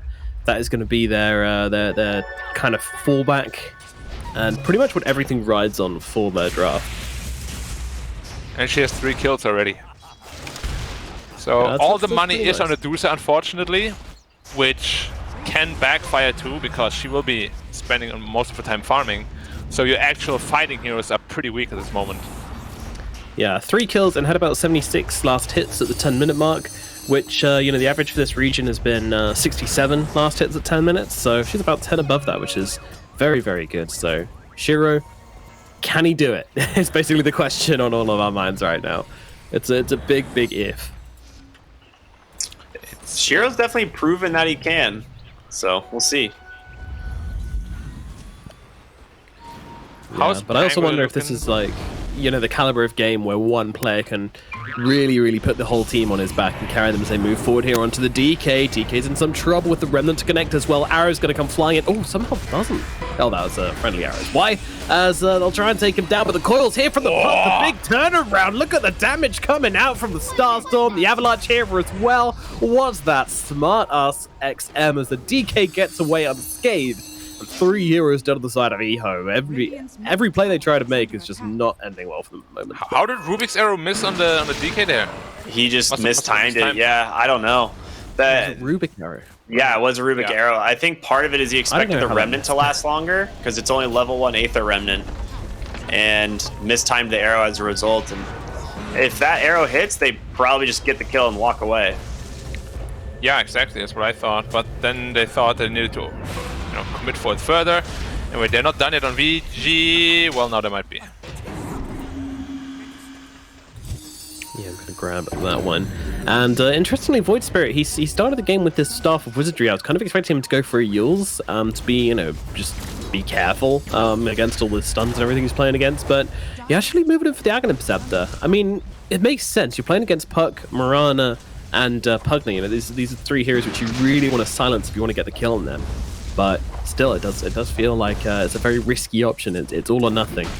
Yeah, it makes sense, but it also doesn't, because your team does lack initiation, and a nice Yule setup would be very, very helpful for the team. Maybe he's relying on the disruption to set up for his Remnant, but it's not going to be easy to hit those. And he's very far away from his axe too, so that power spike is gonna come quite late, maybe 17-18 minutes at this point. And BKBs might be on the horizon by that time already. Yeah, BG Gaming's just doing a much better job farming right now, right? Like, they're able to farm more lanes. They're actually smoked up in the mid lane. That's gonna be the blink reveal here from Yang. Beautiful Dragon Tail into the coil, and Void Spirit will go down. And that's gonna turn into a tier 1 tower as well. Yeah, that was a really cute microplay. Ooh, we got coil. Yeah, that was a really cute microplay there where the arrow needed to hit, so XM jumps in and just drops the Illusory Orb of the Waning Rift on the creeps as well as on the Void Spirit, just to try and kill the creeps, but unfortunately the arrow still missed, but they didn't need it. Alright, Mirana ult coming in. There's a big turnaround potential though now with the coil on the Dire. I mean, that's what the coil Medusa plus Rolling needs, Thunder. right? Yeah. Yeah. They're getting wrapped on. No, they find Rubik. And Arrow does miss. He might be able to survive. He does. He gets it off. Onto 3. The Rolling Thunder. It's snapping on all of these heroes. And Pugnell's going to get frozen on the low ground. A triple kill for Shiro's Medusa. And he's unstoppable already. He is okay, Shiro. super I rich. mean, this was a team effort here. That was absolutely insane. It's one missed arrow for one team and another for the other. Selma, what was that? You cancelled your own arrow, man. You literally cost your team the team fight. If the coil doesn't drop, there's no way Radiant loses this badly. A lot of choking happening here already. We spoke about the pressure. Maybe it's getting to him. He's also not the most experienced player on the squad, right? I don't actually know too much about Jama's past, but I can find out. Yeah, please find out. Because if he's not experienced, I'll forgive him. If he's experienced, I will keep a very close eye on him and judge his every move. Yeah, not too much of a history. 2019 from 07, 2019, and then played on CDEC through 2020. to 2021, and then outside of that, he's been on Vici for about 6 months now. So not super new, but not super experienced. Yeah. So quite new. Okay. Okay. All right, I'll forgive him. Oh yeah, I'm back This to forgiveness, once. thank God. The sweat is wiped from the brow as EHOME start making moves on the bottom tier 1 tower. Should have been down a while ago, but with the laning phase they had, you know, it just wasn't really an option for them. Yeah. Dusa is getting very, very, very big. And it's going to be a problem. We spoke about the lack of burst damage really on the Radiant. Yeah, and comparing the Medusa to the Tiny as well, it's just, you know, apples and oranges. Erica yet to really get in and get anything done in the fights. He doesn't really have the burst potential at the moment. And it's unfortunate as the fight breaks down in the middle lane. They're going for Xiaoma, but looks like Xiaoma's going to be able to just pop that that Moonlight Shadow. Never mind, they found him on the high ground and they'll be able to bring him down, and Mirana is dead. It was a good disengage though. They still have Coil to potentially re-engage. Erica took tier 2 top, by the way, though, during that fight. Oh yeah, of course. Tiny. Classic Tiny. Classic Tiny, good job, buddy. Imagine picking broken heroes. Shadow Demon got lane. stunned, Fireball too, but no damage. XM is here though. Ooh, Coil out onto the Rubik. He drops a Fireball of his own, but will end up dying nonetheless. Zeal here doesn't have Rolling Thunder to go in. Echo will be able to find the puck though, and he gets the kill on Shiro. Yang will be able to blink out at the last second, but Shiro's getting too rich and he's getting all the kills. He is. Like, he doesn't even show up for long, you know? He just comes there, auto-attacks once, like, oh, wicked sick, okay. Thank you for the nice 400 gold infusion. It really is the classic carry gameplay experience, isn't it? Yeah, Do nothing, yeah, get all yeah. the credit. Love it. So It's like good, the so team's good. literally won the game for you, and you're the one going godlike 12-0. Everyone's like, oh, well done, good job, buddy. Especially on a hero like Dusa, though. Like, usually you don't get that many kills because you're pretty immobile. But whenever he shows no up, nuke. everything goes his way. It's kind of crazy. Yeah. He has the And magic great touch. reads from him by which fights to join and etc. Yeah. Which is really the hardest part of playing carry. Oh, absolutely. I mean, 3k gold lead, yes, but the most crucial hero is just getting all the money. He already has a Skadi, a minute 18. Yo! Yeah, he's very farmed. Mantha Scotty with Tread Stick, and they just happen to find the Growth Bow, so the Medusa is going to be very difficult to deal with now. Yeah. VG might have already missed their timing, honestly. The only way they win these fights now is if Medusa gets taken out. But there's so much backline support at this point. He has his Acceptor on Void Spirit already. Rolling Thunder. Void Spirit the hero that can just blow up the Pugna now. Like, Pugna is normally like super survivable because he can like decrepify himself and, you know, go for life drain, but he just gets silenced and blown apart in the Void Spirit combo now if he does find him. Yeah. The game is looking real bad for VG now. Is there any counterplay for XM? No, the double silence can also just kill him. Just as a little information here, Medusa's average timing on the IF Skadi is about 22 minutes and 50 seconds. So, sure, hitting that, you know, about 4 minutes earlier. Yeah, just go 4 and a bit minutes earlier. No worries. Don't worry about it, guys. It's okay. You don't have a Medusa problem. It's fine. Yeah. He's literally just gonna hit the tower now. Like, the game becomes really easy for EHOME to play now. Medusa shows and hits whatever objective, and the team just needs to stay behind. Yep. If they jump Medusa, they cannot win on VG. But at the same Yeah, I time, mean, if that's they what ignore Medusa, they also can't win. This Void Spirit Ags and the Pangolier, you know, just as a hero, this is what they do so well. Counter engagement, you know, punishing overextensions. If you're on top of this Medusa and you don't kill her immediately, which is almost impossible to do, you're going to be AoE silenced, and then Rolling Thunder's going to come through, and they're going to wreck your whole day. Bottom lane. Oh. Echo, pretty sick play there, ends up barely dodging out the waning rift, and now Yang on the run, get the Dragon Tail off Shiro with the slows for the moment. Arrow splits the uprights, and it's going to be Zeal rolling on through that will be able to finish locking down that hero. Pugna, too quick though. He's going to make it out just fine. So 5 hero rotation to the bottom lane, they get the BK. We have seen that story so many times. We have. Where Tiny and Dusa maybe have somewhat similar farm, and Dusa just absolutely destroys Tiny. Now when Dusa has a head 3k net worth, that's another story. I mean, one thing to say, you know, Erica hasn't actually died this game yet, so, you know, that is a silver lining here for Vici Game. That's not really surprising considering Erica They're is... looking for a fight. They know Pango's middle, it could be 4v5. Could be. If they manage to get on DCQ, it's pretty big. Oh, he caught the coils, he misses the coil completely! Wow. Now is Xiaoma on the backside, the Mirana silenced up. Brought down with ease. Erica is down here with the DD rune, but the question is, can he do anything? Shiro standing his ground, no stone gaze, but the chain suns are there, and Erica just gets blown apart. He will be able to take down that Shadow Demon in exchange, but Rolling Thunder now coming through from Zeal. Blink up in just a couple of seconds, and the Dragon Knight looks like he's gonna fall back to back now. And what is happening? I can't believe the Pug missed that coil. That is... wow. There was a really good 3-man coil there. Yeah. Wow. Wow. Now, I expected EHOME to crumble under the pressure, not VG, but VG, they've been making some pretty crucial errors in a lot of these team fights. It's also harder to execute, of course, so you gotta cut them some slack, but from here on out, I don't actually know how EHOME loses this game. It's very simple for them.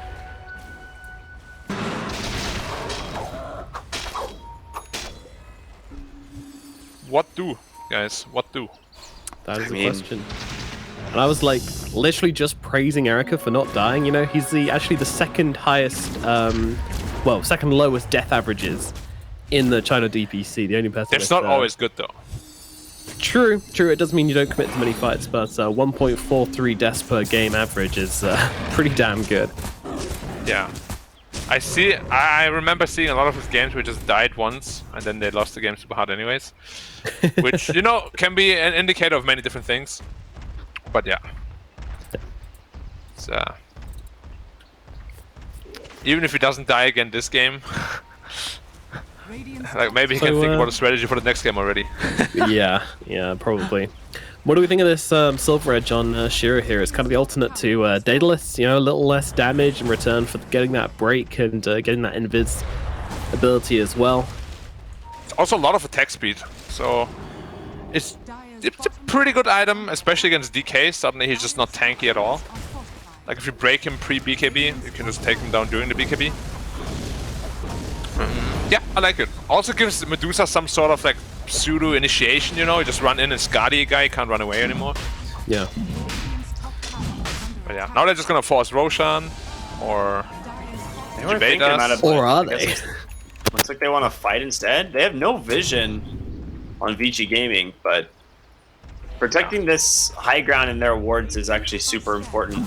And there it is, going to be a smoke from 4, as looks like they are just going straight into the pit. Well, they're gonna be a little careful.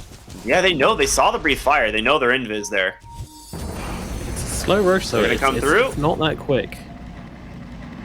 Oh, back off. DK's BKB's coming, so now they have 2 BKBs though. Like this is the do or die fight right now. Yeah. If this doesn't go well, and they're actually going to unleash onto the courier here. Now turning around, looking for the Medusa, but the disruption comes out. That's going to save the Medusa for the time being. Erica trying to get his damage off. She is out of mana. Can they finish off? Shiro, the Stone Gaze is there. The Tiny's now in trouble. Where is his team gone? They've been chased away by the rest of Vici Gaming. Where's everybody? Erica to fall. They need to finish off some kills here, and they will at least bring down Echo. Shiro still alive on the back lines here, and they do not see this Medusa slither away into the night. They won't be getting the key kill here. And they move forward onto the Pangle. They're burning him up. The arrow connects as well, and they bring him down. And Shiro, he's back in the fight, refreshed and ready to go as he's unleashing onto the DK. DK to fall to the Waning Rift from Planet. As Shiro now just unleashing onto everyone. Can she really fight? Is this the answer? It seems to be yes. Shiro holds his ground. I can't believe they didn't chase that Medusa there, but they just couldn't. The AoE denial from EHOME was too strong. How come we dropped the coil on the left side instead of the Medusa? And where was this team anyway out of Tiny? Everybody ran away. They ditched him. Yeah. Mirana might also be collateral damage here, but if they get this Roshan on EHOME, this game is literally just over. And they do. I don't know if it was like a lack of commitment or just them being zoned away by the Void Spirit and the Pangolier. It's really hard to tell. I mean, they have Blink Daggers. You know, Tiny walked in and managed to get on top of Medusa. If you have Blink Daggers, I'm sure you can get on top of him.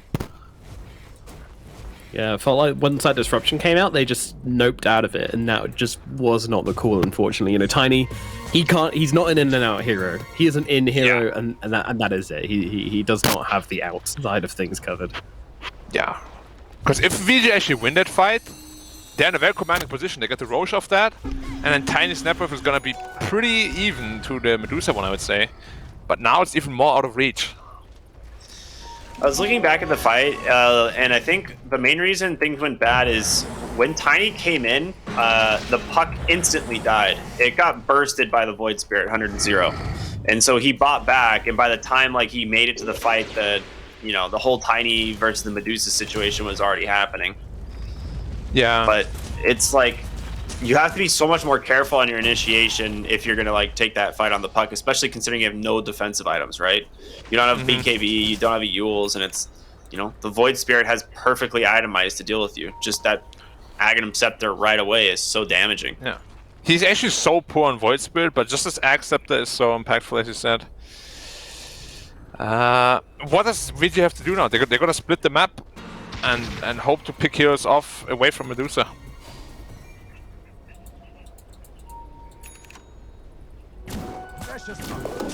They got good heroes for that, I guess. Puck can split push pretty well on Tiny as well.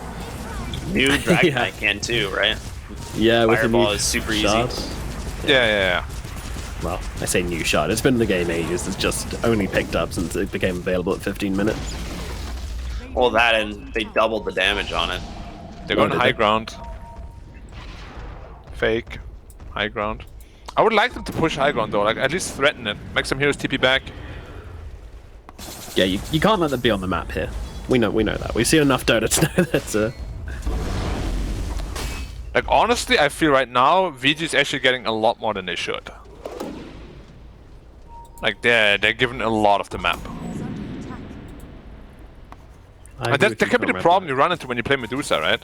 It's like you all want to stand behind her naturally, but if all your waves get cut, you gotta start finding a solution.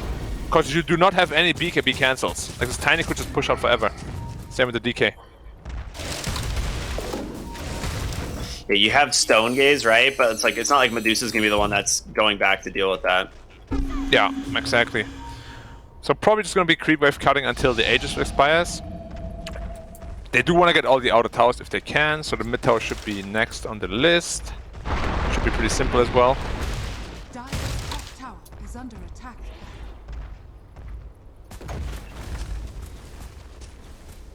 Almost butterfly done already on Dusa.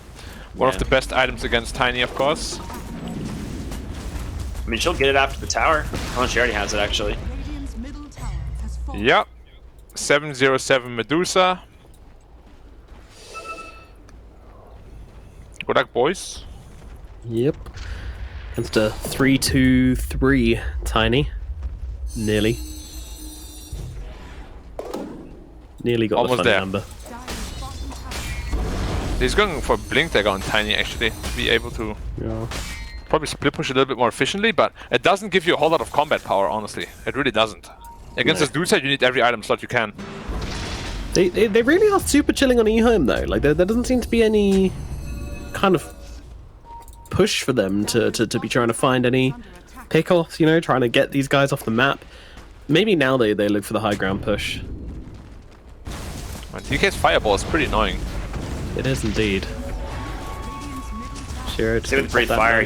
Every single time he has to Manta the Breathe Fire.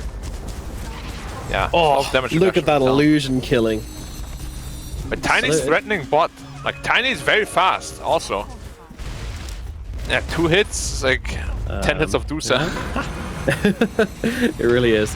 Dusa running out of mana here, but on to Zeal, the Rolling Thunder, chain stunning him down, will allow him to get the BKB at the very end. Try to be healed up by that Pugna, but the Demonic Purge will finish the tower's him off. down already, he's in Rex at bottom. Planet's here. He's got Dragon Tail. Oh, blink away. Can he find the chase though? No, he gets that's away a cooldown with the blink. Yeah, they did have a gem That's on the the problem. Dusa's void alone. turret, but- oh, Aegis expires in 1 second. No man on her. Never mind. oh, that is a hell of a timing on the Aegis. And well, all right. Tiny just Erica just popped the Void Spirit and steals and the gets a gem. And gets out. Yo, what? Just tiny things. Wasn't Echo All full right. health? Yeah, he was So- 100%, 100-0 in Avatos. All right, a quick review, right? Tiny did more damage to the buildings. He got a kill. He got the gem, and he's not going to die. So yeah, cool. He deserves it. That's really cocky. Well, now he can start the Stay away TP. from the Yeah, Medusa, he's gonna make it out. He's gonna make it out. Yeah. Unbelievable. Demonic Purge won't kill him. He lives. He lives. He gets out. Man. Wow.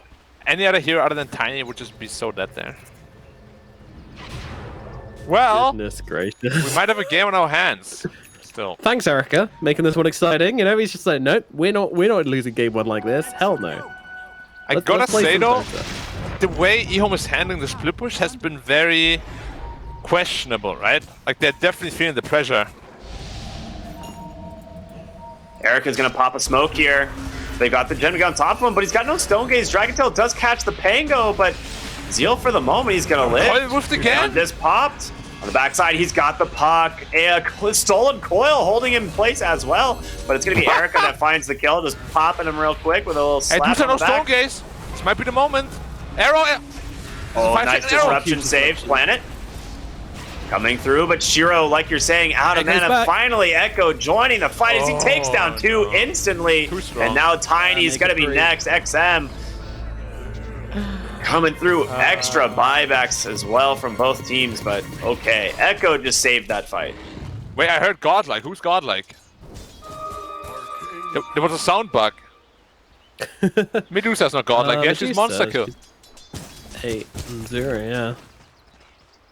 Did you guys hear the 2 hours or just me? I wasn't really listening for that. I wasn't paying that much attention. Damn, I definitely heard it, man. I'm an Unreal Tournament kind of guy.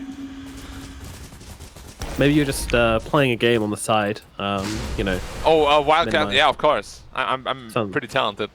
Yeah, something like you do. Hence, I mean, it makes sense. You're godlike, apparently. Yeah. going very, very well.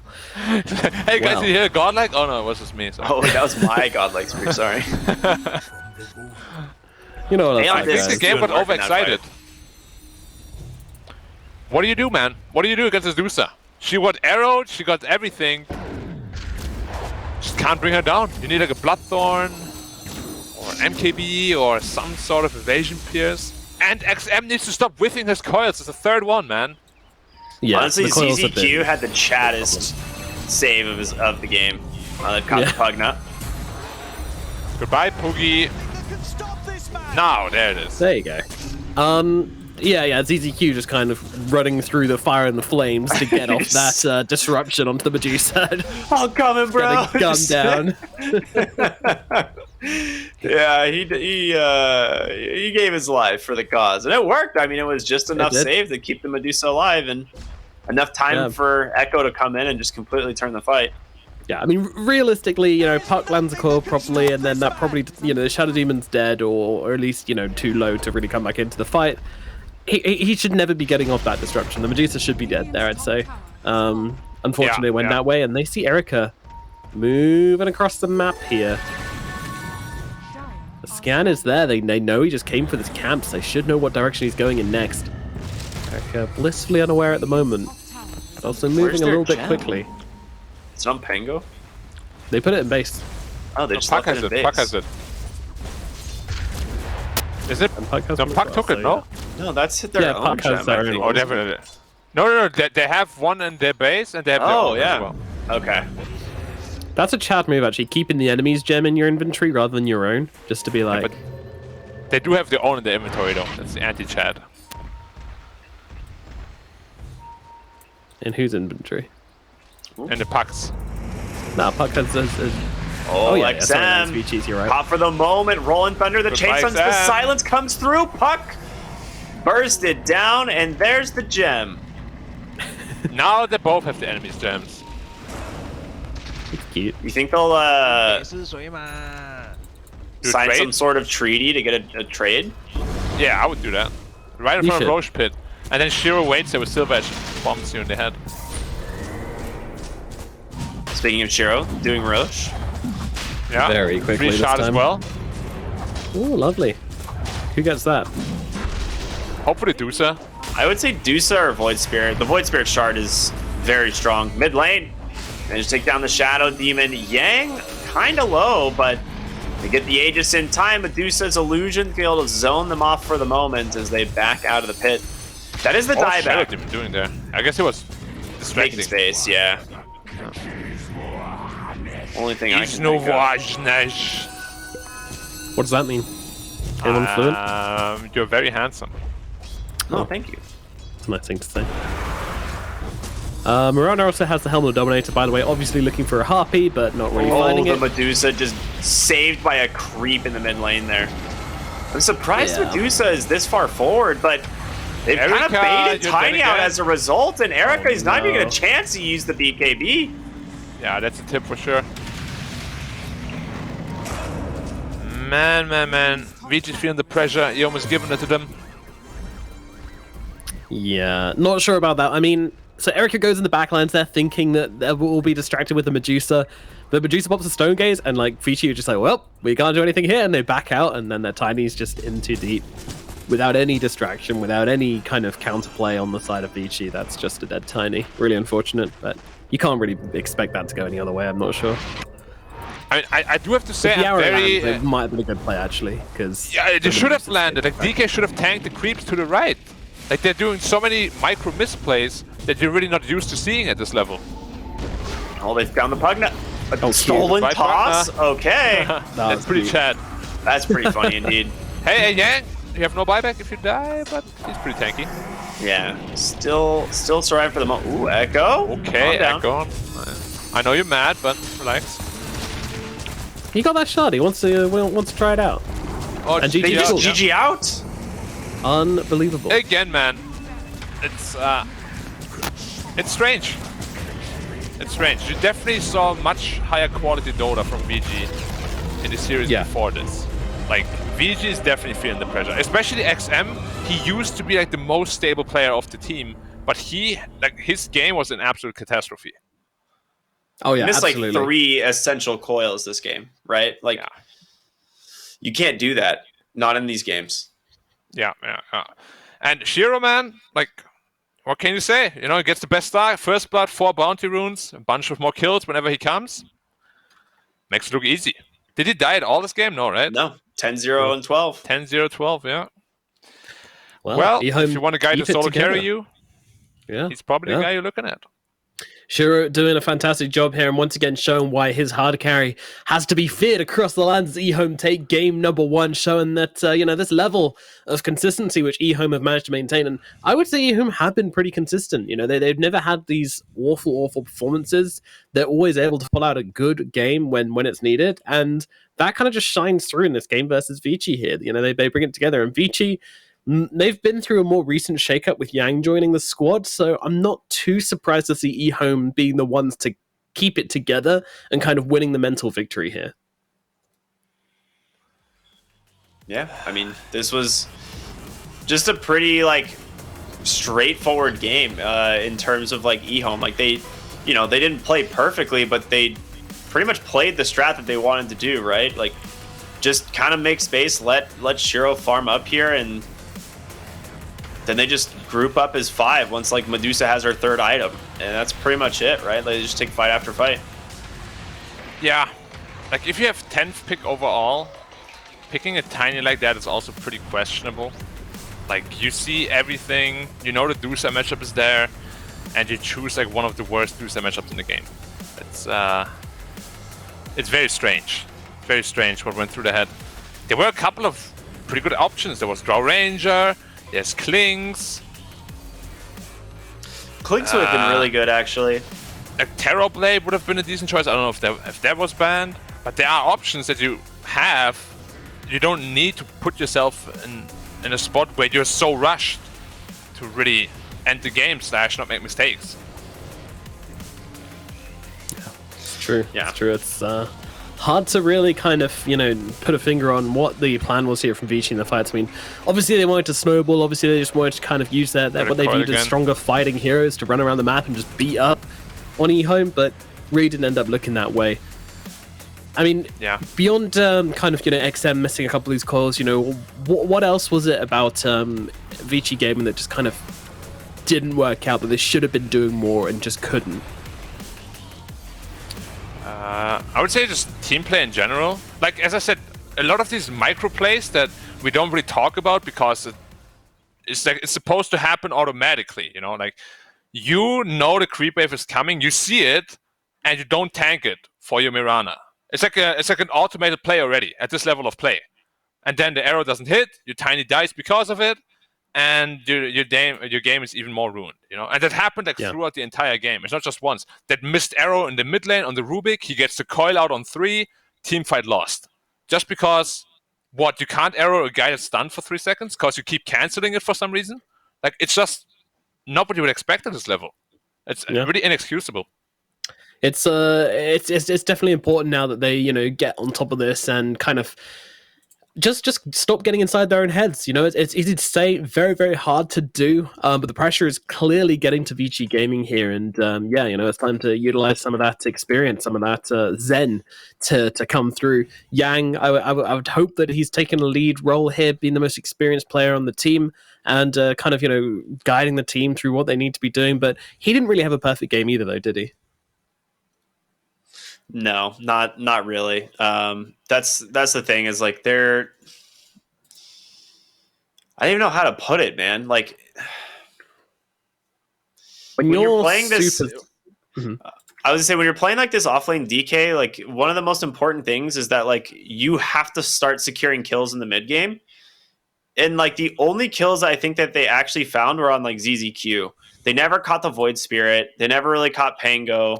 And of course, Shiro was unkillable. And it's like, it's not necessarily something that Yang can do himself, but I don't know. That's like one of the things that like is like really hit or miss with Dragon Knights. And maybe like if you have the Mirana and the Pugna there, you can find the kills. But yeah, they didn't slow down the Void Spirit at all. Like, Echo had a basically free game here, and maybe it's his itemization, maybe it's Vici not putting on enough pressure. It's I don't know. I don't know exactly where the problem is there.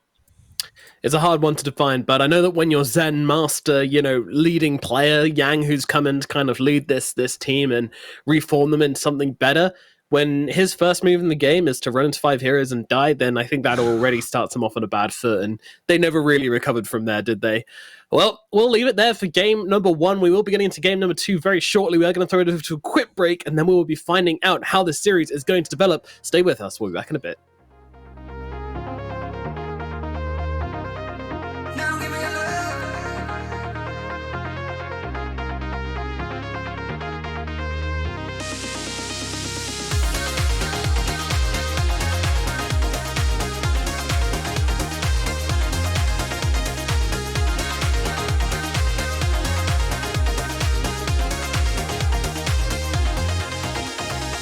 Baby, I want your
wants to play a game. Yoink! And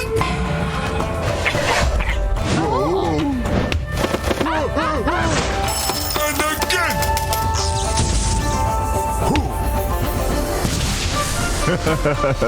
I always get what I want. In the bag. Hello and welcome back to the China DPC, where we are into game number 2 of Vici Gaming versus EHOME in this very, very critical. I mean, this match means everything for these teams. It really, really does. The winner will get to play in a tiebreaker to get to the top 4, which could mean going to the major, and the losing team will unfortunately remain in Division 1 for the rest of the season.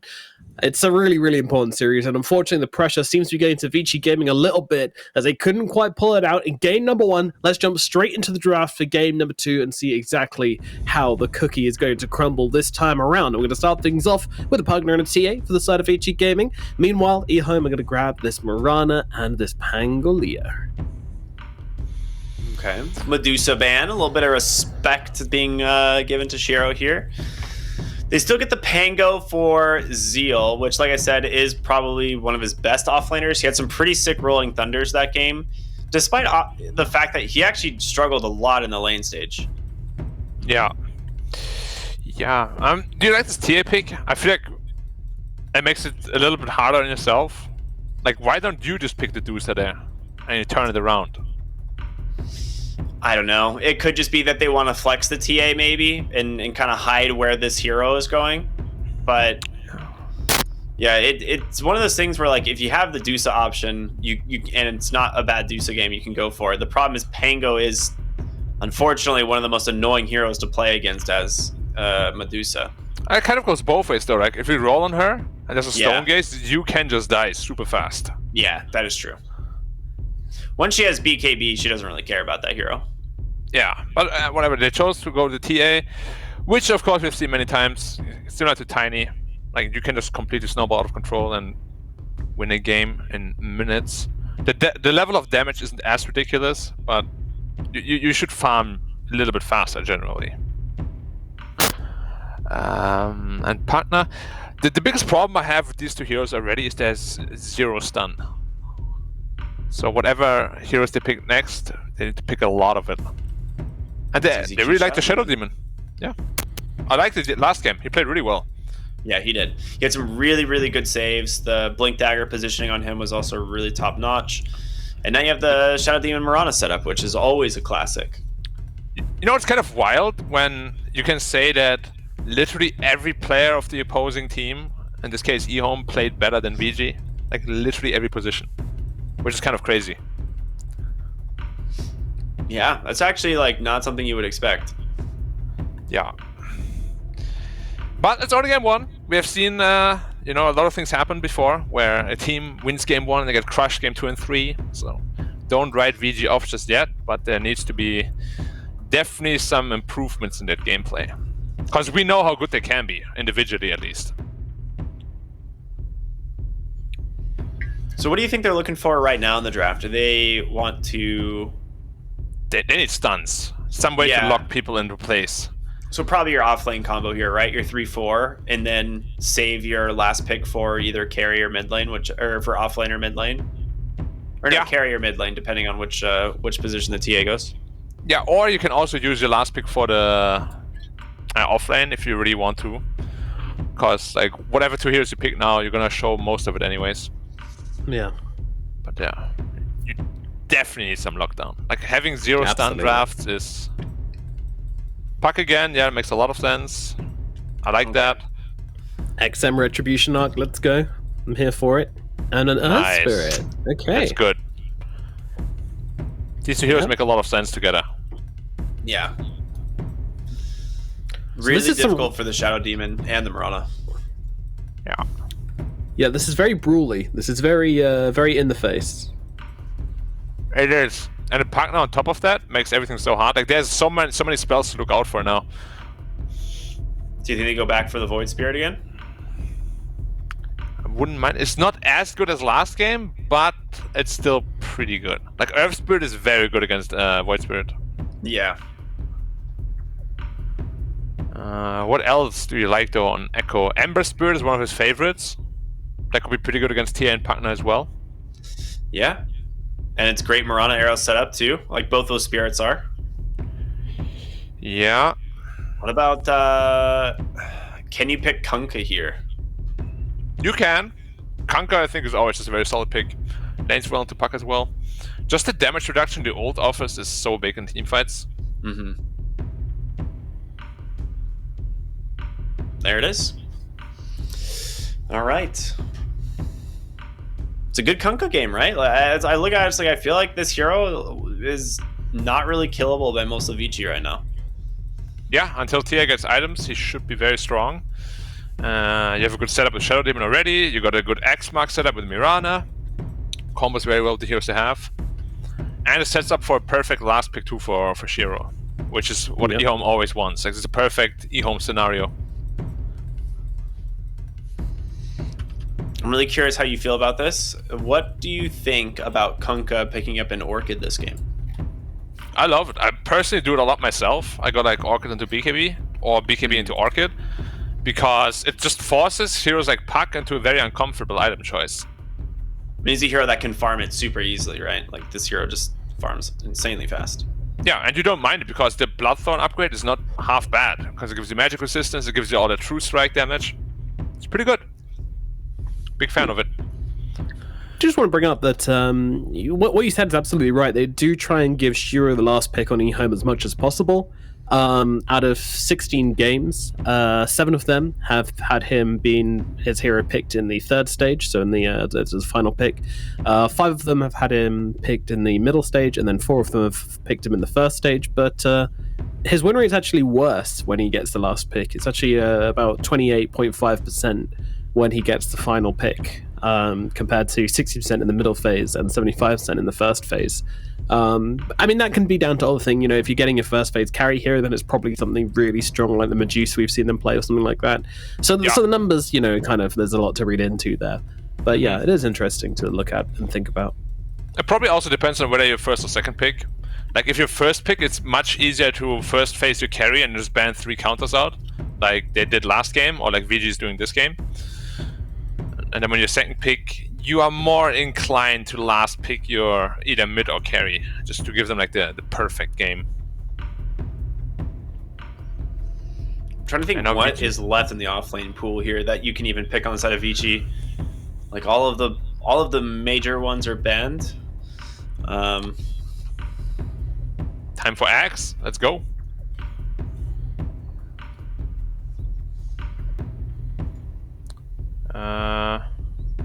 There's still a Mars, I guess, if you want that. But Earth Spirit Mars isn't the greatest. Darks, yeah. Now, is it time for Anti-Mage? It just became a pretty good Anti-Mage game. And if you don't want Anti-Mage, honestly, not many heroes lane super well against Darkseid Earth Spirit. It's a little bit of a rough lane. Lifestealer, maybe?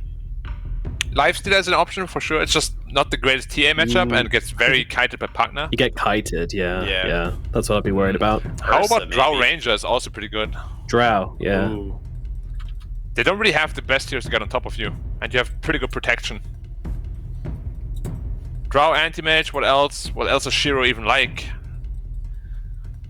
Klings could be pretty good. Like, you lane very well, and then you become mega tanky, and you actually have a favorable matchup against TA as well. Yeah, I like that. I think that's the best option. What does Shiro like to play? Let's see. TA, Medusa, yeah, exactly. Wraith King, Morphling, Tiny, Ursa. Yeah. Is the Rockman still there? I guess I could go Tiny if they wanted to. Yeah. He doesn't care too much about Earth Spirit Darkseid because he just has 1,000 health, level 1. Yep, sell me what you like. I'm fine with it, bro. I actually really like the Clinks idea. Yeah, I'm a big fan of Klings, just because your carry actually is the tankiest hero on the map. Which is like something most players can't really wrap their head around. Like this idea that there's like this 4k HP hero that deals 500 damage per hit. You know, a little bony boy, looks all innocent and cute, and BAM! Doing 1,000 damage per hit, BAM! ridiculous amounts of health. They go for the face. That's such a risky pick against Puck and Pugna. I saw this hero and I was like, you know, like I like one of the things I thought of initially, just because I saw a Darkseer pick, was Faces Void, but it's actually so rough into these other heroes. I thought there was no chance they go for it. Double silence. They have Darkseer Vacuum to put him out of the chrono. They have Pugna Decrepify. Man, they have so many tools to make Shiro's life hell this game. And I think the lane just got... like, it just became a complete free farm lane for Darkseer. That last pick again? Bit worrying. Yeah, this is the cursed EHOME last pick coming into fruition here for sure. Guys, I mean, this is not what we're expecting from Shiro here. I mean, but give me some positives. You know, what was the reason for picking this Faceless Void? Lockdown for Puck and TA, I guess? Mm-hmm. Yeah, basically. If he gets a chrono on two of these heroes, like, one of them is going to die. For sure. Like, also, you like the Giga carry, right? Like, if you get to late game, you have to no one beats him. Yeah, that's the problem. Like, you have a free E-Blade already, which is a hard counter to Void. And that's the first pick. Like, every time right now, both series, or like both games rather, the last pick is already counted, and they're like, yeah, that sounds really good. No, it doesn't. It sounds really bad, actually. It's like, why? Like, Puck is also considered a hard counter to Void. Yeah, it's the questions we are asking ourselves. Why? And, well, we're going to find out why, hopefully, as we get into game number 2. Vici Gaming versus EHOME here at the China DPC. Can EHOME close it out and make it a clean 2-0? Or are Vici going to strike back and bring us to a game number 3? Kind of hoping that Vici take this one. Honestly, given the drafts, I think they will. I'm going to go with Vici. Same. Yeah, I think Vici's game is easier to play, for sure. If this last pick was... Woo! Oh, if this last pick wasn't Faceless Void, you know, if it was, you know, any of these other heroes that lanes well into this matchup, then I'd say, you know, probably EHOME, but the Faceless Void, I'm not convinced at the moment. Arrow? Late again, but XM tanks it. Catches the puck. Good lord, that is not XM, good. what's happening with you? He's got no orb, he's got nothing to do. Arrow to the face, and XM is dead. And now they turn their attention towards Victoria, as Vici might be losing their own here. EHOME trying to chase him down. They don't have Swashbuckle because they went for the shield crash. Can they connect? I think they can. Victoria to fall, but now Planet getting pretty low as well. Xiaoma still 4 seconds on that. Yeah, he's just getting beaten up everywhere. Brawl in the jungle here. Everyone just piling into each other. It looks like EHOME getting so low, but Yang's the one to fall. Xiaoma, he's falling low as well. This, what the hell is happening? Erica trying to get under the tower. That extra armor helping out a lot here. Erica just dies to the tower. He's like, yeah, I don't want to go to lane with half HP. I'm going to die, guys. Now who gets all the runes? Yeah. Absolutely. Who cares about runes, Black? we got a battle on our hand. Important, very, very important. I feel so bad for XM, man. He probably thought, yeah, I'm gonna have like a super good game. Catches it in a random arrow into the face. 6 kills before the lane creeps meet. That is absolutely gorgeous. I love it. Oh man. Tell me how the laning phase in China is slow again. Dude, this is more kills than certain games I've seen at like 5 minutes, 10 minutes lately. Oh, dude, absolutely. Now, who got all those kills? It's Void got one, Kunkka got one, Zeal got one, Shadow Demon got one. Poor Mirana left out of the party. The tower got one. Yeah, the tower did get one, that is true. Just bonked Echo for half his HP. Took him out. Dude, tier 2 towers are so crazy compared to tier 1s. Especially at minute 0. Yeah, especially at minute 0, dude.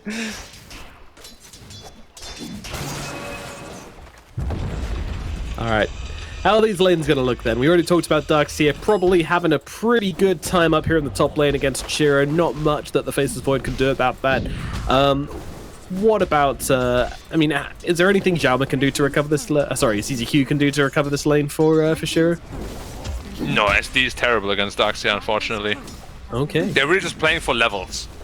And then probably kill Yang with like Kunkka rotations. But if he gets into like a fast Vanguard or Hood, it could be pretty challenging to kill him.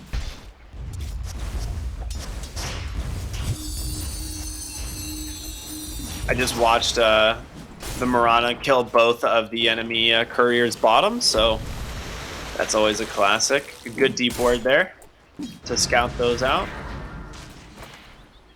It never feels good. And they're dead for so long too. So how does this like mid lane Kunkka versus Puck matchup go? Because I feel like it's pretty even. It is pretty even, but if anything, it is Kunkka favor, just cause you can't really harass him down ever, and every Tidebringer hurts a lot cause you have very little base armor. As you can see, he actually started with a Ring of Protection, which is purely for the laning phase, like you don't build into it with anything. Interesting. Yeah. It's not really something you see a lot, just because it's considered a little bit of money waste, but the +2 armor, they matter a lot.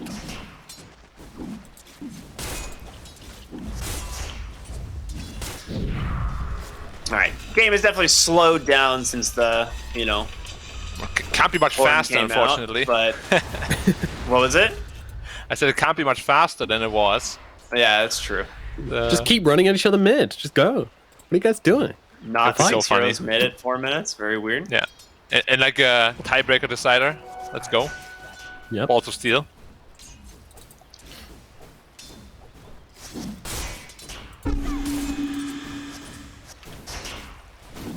Yeah, I mean, I don't really know what you're right. It's just like watching Kunkka. He just does whatever he wants in the mid lane. Just doesn't care. Yeah. Top lane. ZZQ might be in some trouble here. Vacuum to pull him back. Xiaoma unable to get on top of him, so ZZQ should be able to live here unless Yang. It's 4 poisons. Dive here. Yeah, That's 4 5 poison poisons. stacks. There's the 5th. Get plopped there by ZZQ.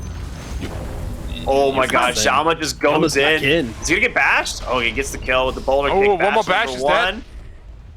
He's got a time walk. He's got no roll. Time dilation doing work. Yeah, you dilation. can't bleed away these kills in this lane. What? You're supposed to be dominating it. Kind of felt like impatience there. I mean, they were just like, hey, we got the stronger lane. All right, under the man. tower we go. Let's make them feel it, boys. But unfortunately, yeah, you take that risk and it doesn't go your way, and all of a sudden you feel like He two took very 5 silly Shadow games. Poison stacks to the face. Level 1, that's 400 damage. And he wasn't even too bothered, you know, he just kept right-clicking the void, like, yeah, I'm good. I mean, definitely overestimating how much health that hero had. Yeah. Daxia is deceivingly not tanky. I don't know why, but I always think like Daxia is mega tanky, and then you just kill him.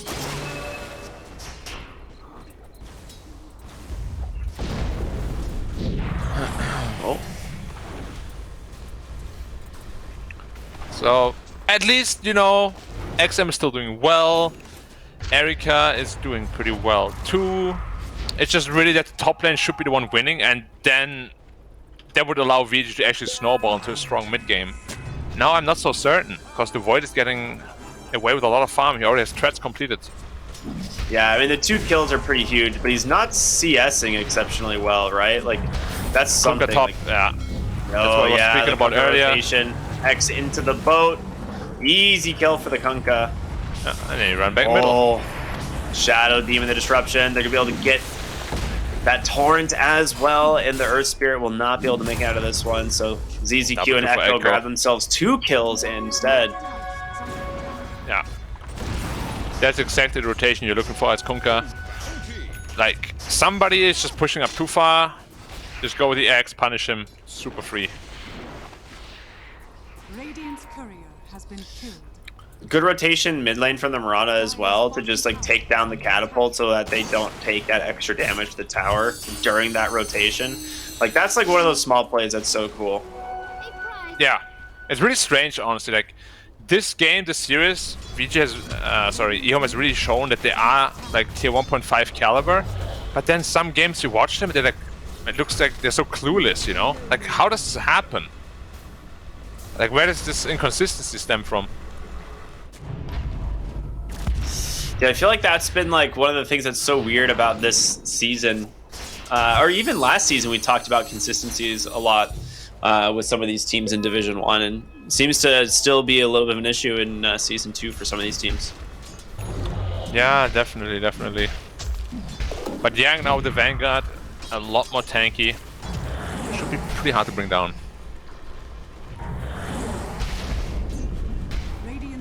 He does still have to worry about Kunkka. I think that's the only hero he dies to. But unfortunately for Echo, he gets scouted by a ward here. They have Chrono too? Okay, yeah, with Kunkka's Chrono, dead. he's already got 5 stacks of poison. There's going to be the Torrent, the boat. Where's the boat though? Not even used. He doesn't even drop it. He gets silenced instead. The cleave, he's going to be protected thanks to the decrep there from the Pugna. And now finally the boat comes through. Doesn't connect onto anything, and Echo will have to disengage. Why did I just say whatever I said, you know? Like, they were so free, man. Just torrent boat in the Chrono, you just need the damage. Man, so greedy to hold on to that. So greedy. Would have definitely saved his Void too. Yeah, because Void died without the rum buff. Yeah, no, that is unlucky.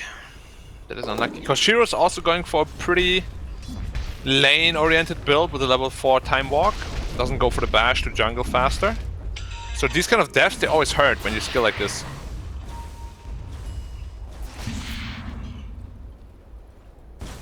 What's Erika up to? No ancient stacks, so he'll be a little sad Echo boy and when he Planet sees this. smoking up together and moving down to bottom. Let's see if they can make a more successful rotation this time around. They're just trying to get there as quickly as possible, but right now it's only Xiaoma just sitting under the tower, so it's not exactly a profitable target. Oh, they tried. Oh, I got him. They're going for it though. They don't care. Give us that kill. Get us that free spirit kill, and they will be able to bring him down, so fair enough. Yeah, and now some tower pressure as well. Okay, he's out.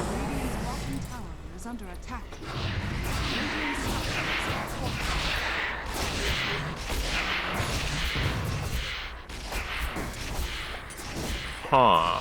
Now. They are starting to slowly chip away at the bottom, but it's gonna take quite a while. XM is actually ping here. Oh, you know they have a ward there. Yeah. Yeah. Wait, Seal actually went in? Ooh, what? There's no chance that should happen. This is illegal, man. Mid lane as well. Victoria's going to fall under the tower as Echo and CCQ get a bit of revenge for the bottom lane. But yeah, Zeal just not really respecting that there were heroes there, I guess, and getting very, very greedy, just trying to get the swashbuckle in that camp and then get himself out. And you walk up a hill without vision again? No, stop doing that. Falls as well. And the rotation from Shiro. Oh, nice Oh, illusion big save. rune. The perfect one too to dispel the time dilation. This magnetize is going to do a lot of damage here. Wow. Ooh, misses the wall though. You know, Zeal on the Pango. Not really able to do much here with this Rolling Thunder. He's just going to go ahead and give some mana over to Planet, and that's about it. XM? Yeah, guys. Just comes in, finishes off the Mirana completely alone, and no one else able here to stop him. Yeah, but a lot of damage at it. And he went for Blink Dagger first. I love this, man. Like, he needs to make a lot of plays for his team, and his Blink Dagger first will allow him to do just that. Very, very Perfect pickup. tempo. Very, very high tempo. Like it a lot. Just want to point out, by the way, the TA came in at 10 minutes with 94 last hits, which is insane. The average for this hero is 71 last hits at 10 minutes, so way, way, way over the average. This TA is having an absolute free time. Very, very nice. Kunkka also very impressively very high on last hits as well. He was sitting at about 81 when his average is about 76, which doesn't sound too much higher than the average, but also considering he's 4, 1, and 5. I mean, we're gonna have some ridiculous numbers this game. That's all I'm saying. Yeah, he farmed the jungle very efficiently. Good stacks overall. Arrow combo. Yang is probably gone. Well, I say that, but It looks like he'll survive. Freeman comes out, jumping into this one as well. Yang still alive for the time being, but gets finished off by the shield crash from Steel. Meanwhile, in the back lines, Yama trying to find something here, but there is just no follow-up at the moment. And Kunkka locks the roll, meaning Yama could be in some trouble. He's trying to get his way over to the cliff, but now he's out of space. Nowhere to go, nowhere to hide. He will drop. XM jumping in, trying to finish off the Kunkka, but I think he just missed on the orb there. So Echo also survives through this. a bit of a loss there for Vici Gaming as EHOME get everything they want. Nice deny the DD rune there. I think Kunkka, of course, would love to get it, but I think he just dies to the puck, so yeah, good heads up play. Not worth to risk yourself for a rune like that. TA pretty close to the death already, has just been farming, of course, the entire time. I still like the position of VG though for now. Dang. He's gonna get caught here. There's your disruption. Arrow thrown from the bottom side, and even a purge to secure this kill. If they need it. They had to cancel the TP.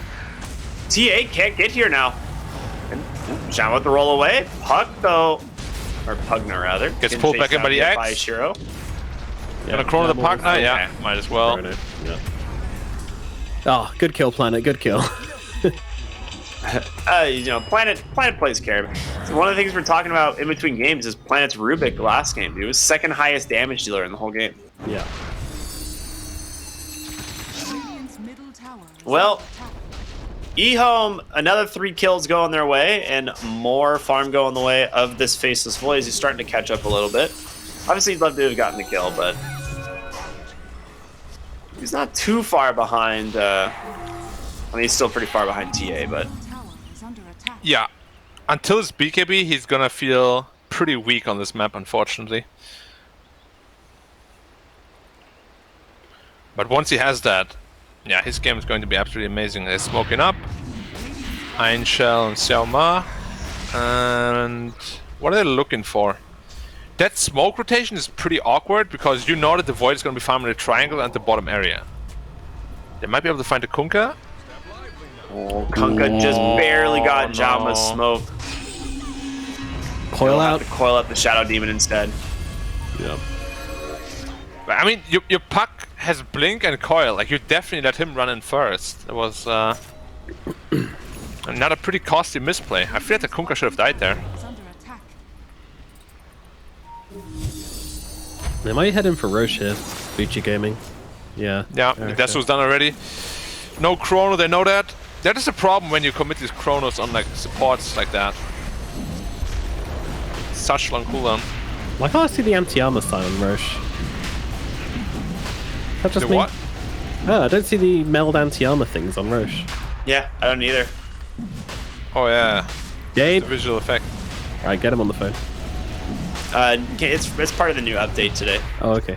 My bad. Yeah. Didn't read patch. It's called the no effects update. Well, Aegis definitely going to have an effect on this game. Now. As Erica now picks it up, meaning that this TA now has the most net worth in the game and an Aegis in her pocket. She's going to be very hard to bring it down, that is for sure. Shiro. Keeping it nice and sensible as well, just going for the Maelstrom. None of this MKB thing we saw the other day, which really didn't work out well. Yeah. Yep. Just get into this fast Maelstrom to BKB. It's really a very strong and standard Void End build nowadays. BKB already done on Kunkka, so his fighting power is very high. It's really only TA that could threaten him at this point. But TA without BKB is also pretty scared of the Dire. True enough. And you know, that first life doesn't mean anything if there's a chrono on top of you when you respawn, right? Yeah. Or Rolling Thunder or any or of the other 10 spells. Yeah, BKB very much required. There you go, Erica. Sit still for a bit. And tower will be denied.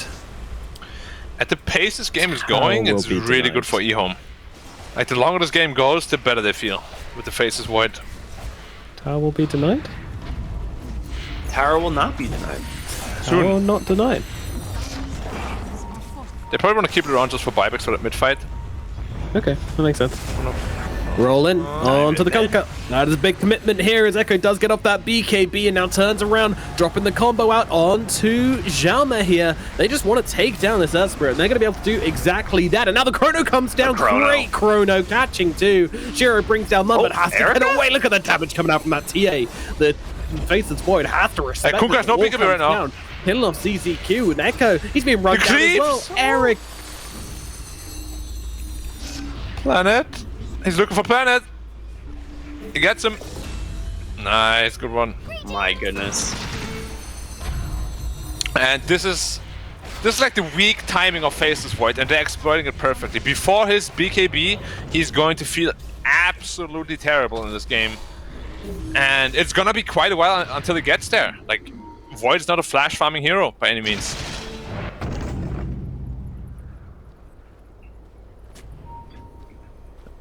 Erika with the blink now, so that tempo increases there.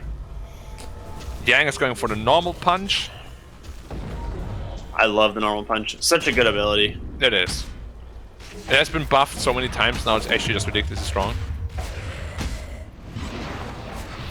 You know, everything in Dota always starts out as like a meme, and then they keep buffing it until it's just like a broken meme.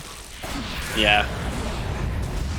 2 minutes. That Centaur just stomped the Kunkka. He's gonna be forced to BKB. Erika is gonna lose the Aegis. Xiaoma catches the boat as well. The rest of the heroes rotating in. Zeal's gonna perfectly time that roll up. Be able to try and save Erika here. Yang vacuum onto 3, but it's gonna be a falling 1 by 1 instead. Pango ends up finding Puck on the high ground as well, so 3 dead, about to be 4 as the Pugna pulled back in with the X. Double kill for the Faceless Void. And XM unable to take down Zeal on the backside either. Yeah. Huge fight, 4 for 0. They hard commit for the only hero they can't hard commit for, which is the Kunkka, because he has the BKB. And they get pulled into like a really, really bad team fight. We spoke about TA pre-BKB not being able to really stand toe-to-toe with most of these heroes. Respawns, but gets instantly Rolling Thundered, and really, you have no business taking these fights if your Puck is not there. Like, he's the most important hero in your lineup right now. You have no stunts without him. Yeah, it's true, and I mean, this fight, Pango got to just own with the Rolling Thunder, right? Finds the initial setup and kills onto the Earth Spirit, the secondary kill setup from that onto TA, as he chased down Pugna, and then eventually like blocks Puck from being able to join the fight either. So like, it's one of those things, like the Puck, if he can get a really sick coil off to start these fights, then they're fantastic. looking for You have a ward on the high ground here. They're gonna find XM. Chrono. There it is. Arrow will connect. Not going to be able to be saved by the Pugna, of course. And oh man, what an unfortunate TP to the bottom lane there. Yeah, just don't have the sentries down fast enough. Ooh. Try to go on Erika as well, but nice blink dodge. If TA dies up there, whew. Planet, bottom. He has Yules. Magnus has been popped already. 2 leaps available. He's going to be okay. Yang, vacuum onto Shiro. Normal punch as well. Xiaoma continuing the chase onto Planet.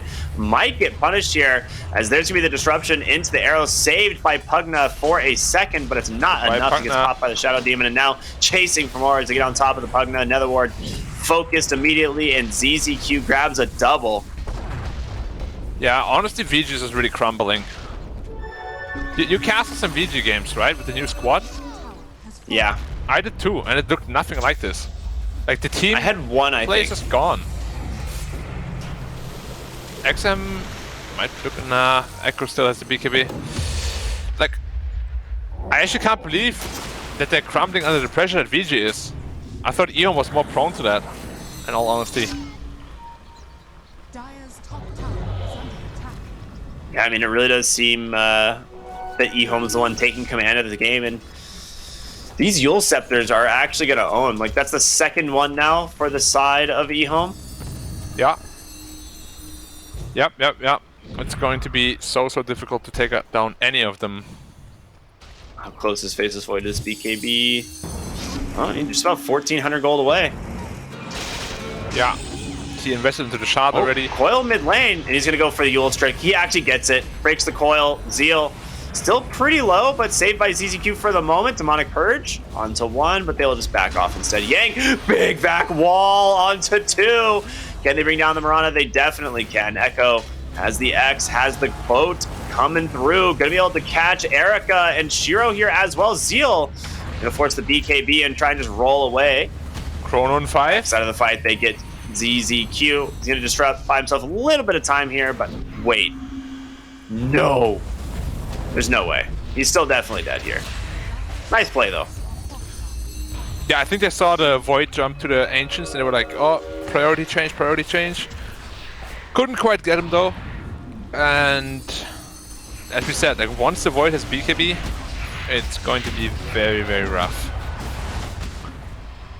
And a perfect... You know what? We spoke about how Pugna like hard counters Void, but if they're all there and you just Shadow Demon ult the guy, you know, it doesn't matter at all. Yeah. If you want to kill someone in Chrono and you have like Demonic Purge, like that hero's gonna die. Yeah. And actually, Shiro, there it is. Chrono. Chrono onto 2, onto the Darkseer, and the question is, can they actually save him this time? No. Plenty of damage coming in from Planet following that one, and now the X pulling the Storm Spirit back in. They get themselves 2. Zeal going forward, does not find the puck, and the puck instead gonna head all the way top. Yeah. At least they don't have the best tools to catch the puck, but the Mirana set up with the arrow could be very strong. Yeah, this game is looking really rough again. It's just 1k lead, but the draft is just so much more late game oriented on the EHOME side. Yeah, Shiro's nearly got the BKB now. Yeah. And that could be all they need to put the nail in the coffin. I mean, you can still kill the Faceless Void if you get him in a coil, maybe, but once he has the BKB up, like, he just walks right out of it, right? Like, yeah, you need 25 for that. Which, to be fair, XM is having a very good game, so he's level 17 already. But, yeah, nowhere near 25, obviously. Dire's bottom tower is under attack.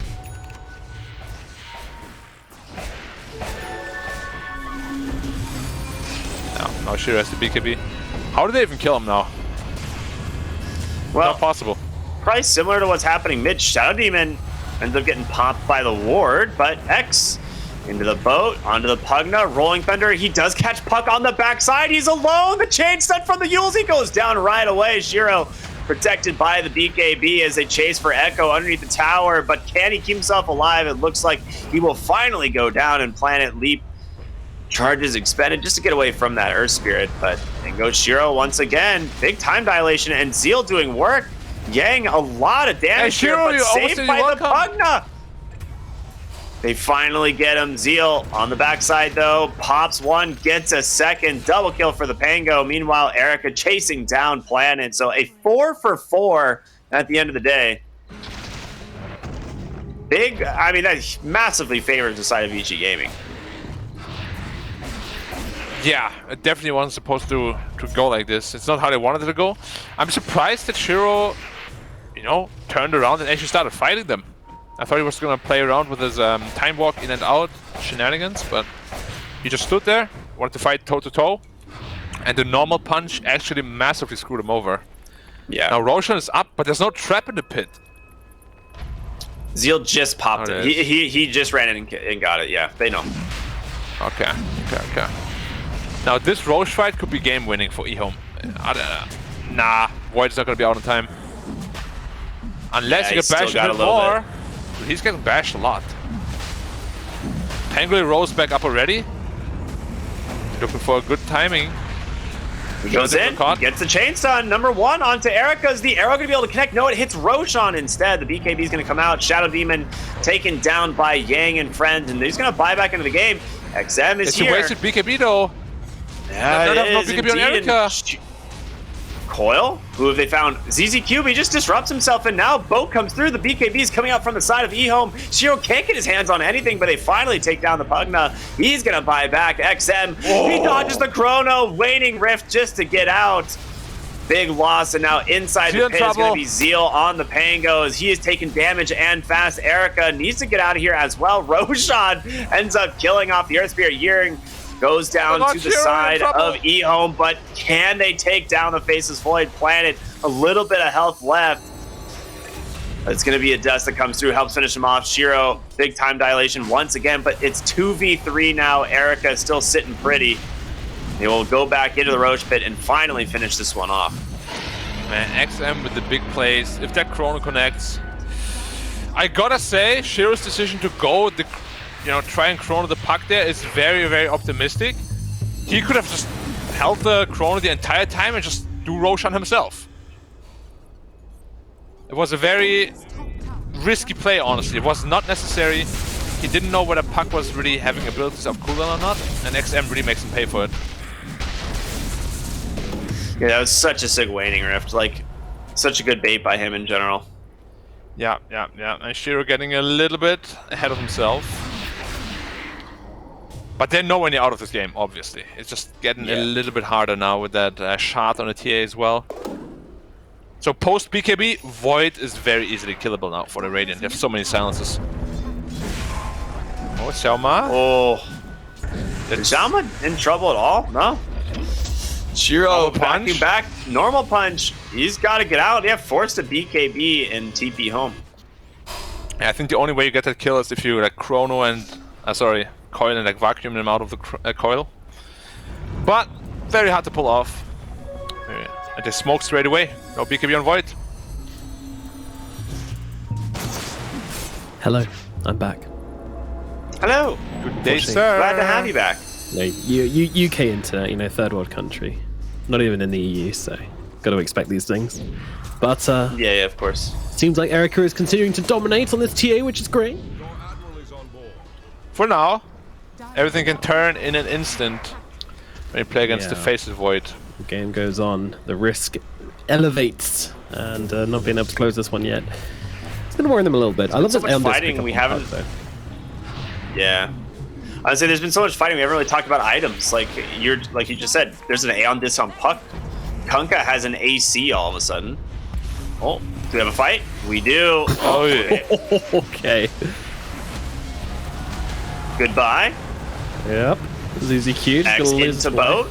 Straight off the bat. Oh, Decrepify. Gotta heal him. I gotta keep him alive. Oh no. Oh, goodbye Mirana. Mirana indeed, but the Pangolier in the backline's trying to look for the supports here as Victoria tries to heal himself up on that creep, but the Swashbuckle is going to find him, so Zeal able to get at least the one snipe there. Really wanted to try and get the two of them, but only managing to pick off one. Meanwhile, EHOME lose two on the front lines.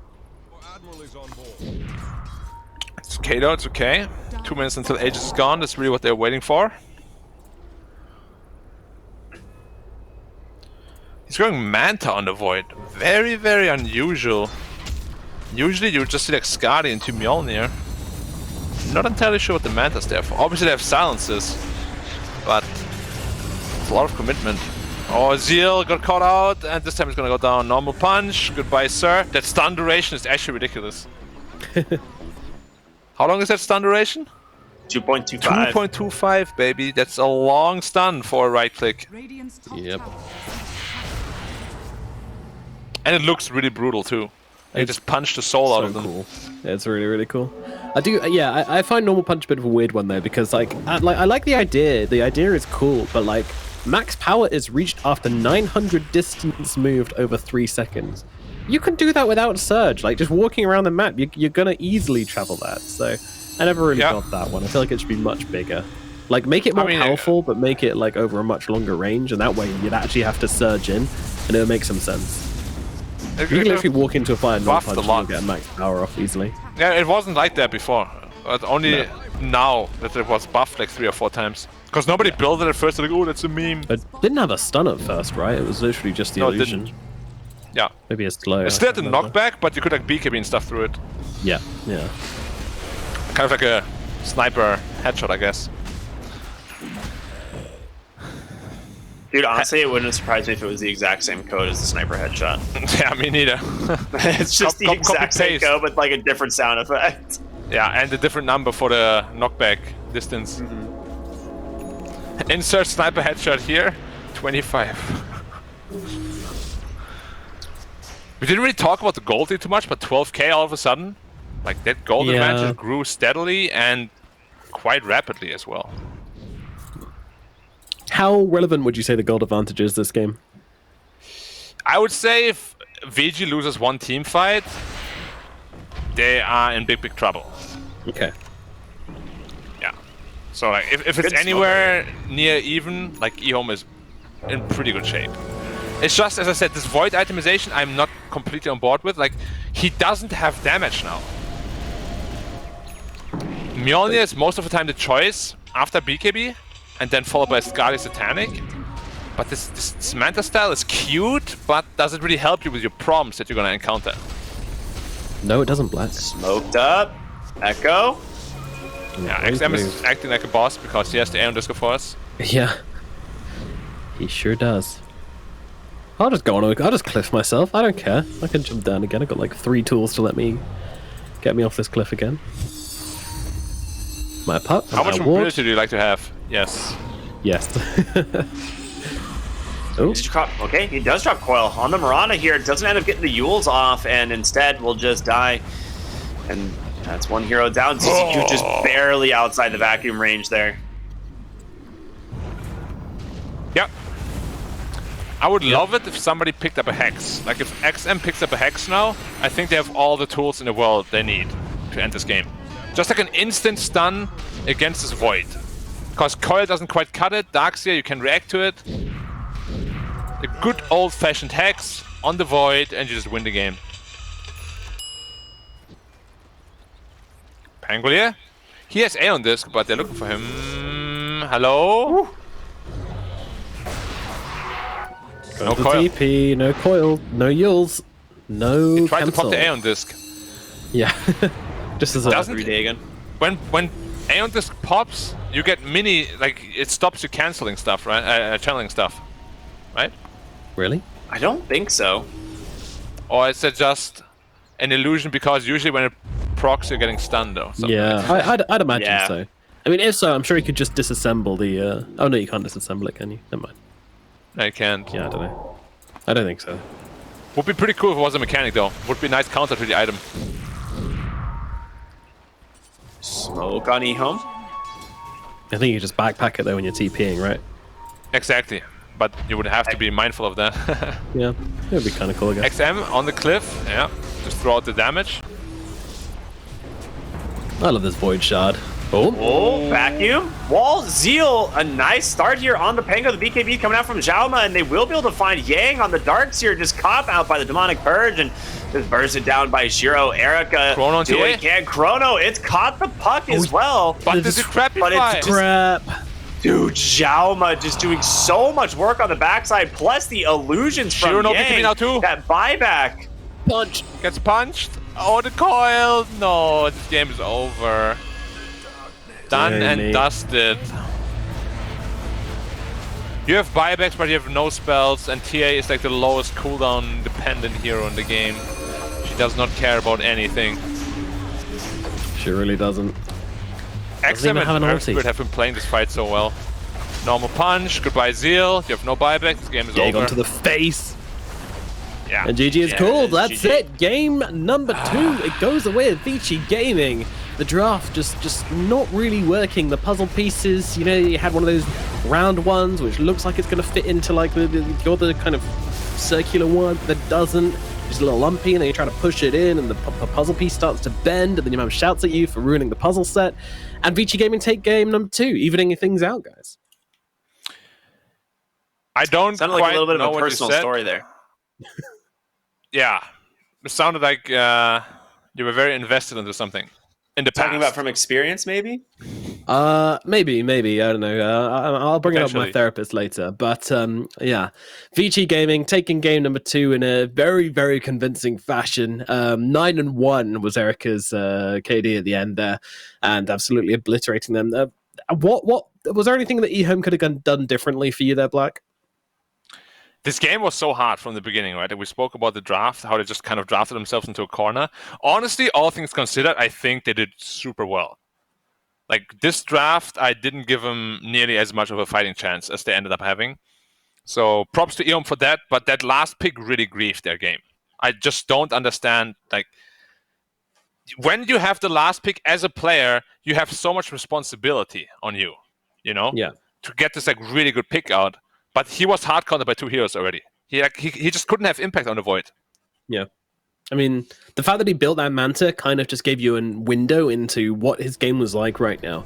Need to get off that Chronosphere, need to get those silences off him, but also, you know, needs to be doing damage as well. Like, when you have to itemize this weirdly on a hero, it kind of implies that it just wasn't really the pick from the get-go, right? Yeah. Yeah, that and the fact that, like, when you're looking at just the hero matchups as well from, like, Faceless Void to TA, like, yes, if you're, like, really farmed on the Faceless Void and you're able to just chrono the TA, like, it's great, because she's one of the heroes that can actually kill her, but you have to deal with Pugna, and you have to deal with the fact that this TA is going to always be more farmed than you. So it just feels weird. Like, if they had just picked something that better takes advantage of the Darkseer offlane, because it's like, anytime you pick this type of hero, you can just heavily punish it, and they just chose not to. And I think Black and I have spoken about this before. When you show a hero, you know, and you don't counter it, and you let it have a free game when it has no business having a free game, you're just not going to be having a good time. Yeah, now I would be more okay with that if they just picked a neutral hero, like you go even, and like your mid late game is just super much stronger. But that's not even the case here. You countered yourself already from the get-go. I can't see any point in the game where Void is actually going to be super comfortable playing. Because you need to build into a Nullifier, which Void hates, or you need to Shadow Demon with you at all times, which is impossible against Puck and Darkseer and these kind of heroes. So I really just don't understand. Like, we had so many options that we came up with, and they literally chose one that we didn't even talk about because it was just terrible. True. Yeah, I mean, I was actually looking through the list of, like, most picked heroes, and I saw Faceless Void there, and immediately I was just like, there's a Pugner in this game, there's a Puck in this game. I don't think that's going to work out too well, but he went for it, and unfortunately it didn't really do what they were looking for, at least that's for sure. On the side of EHOME there, getting a bit too big brain perhaps. You know, you always go through that thought process as well. You think, you know, can this Void work? Well, if I do this, and this, then it can work. But should it work is the question I think you need to ask yourself sometimes. Yeah. But talk to me about what VG did well, because obviously, you know, this TA having an absolute phenomenal game. I think the Puck, despite having a more unorthodox playstyle this game, certainly opened up the map. You know, it was very sacrificial from XM, which I like to see after game one.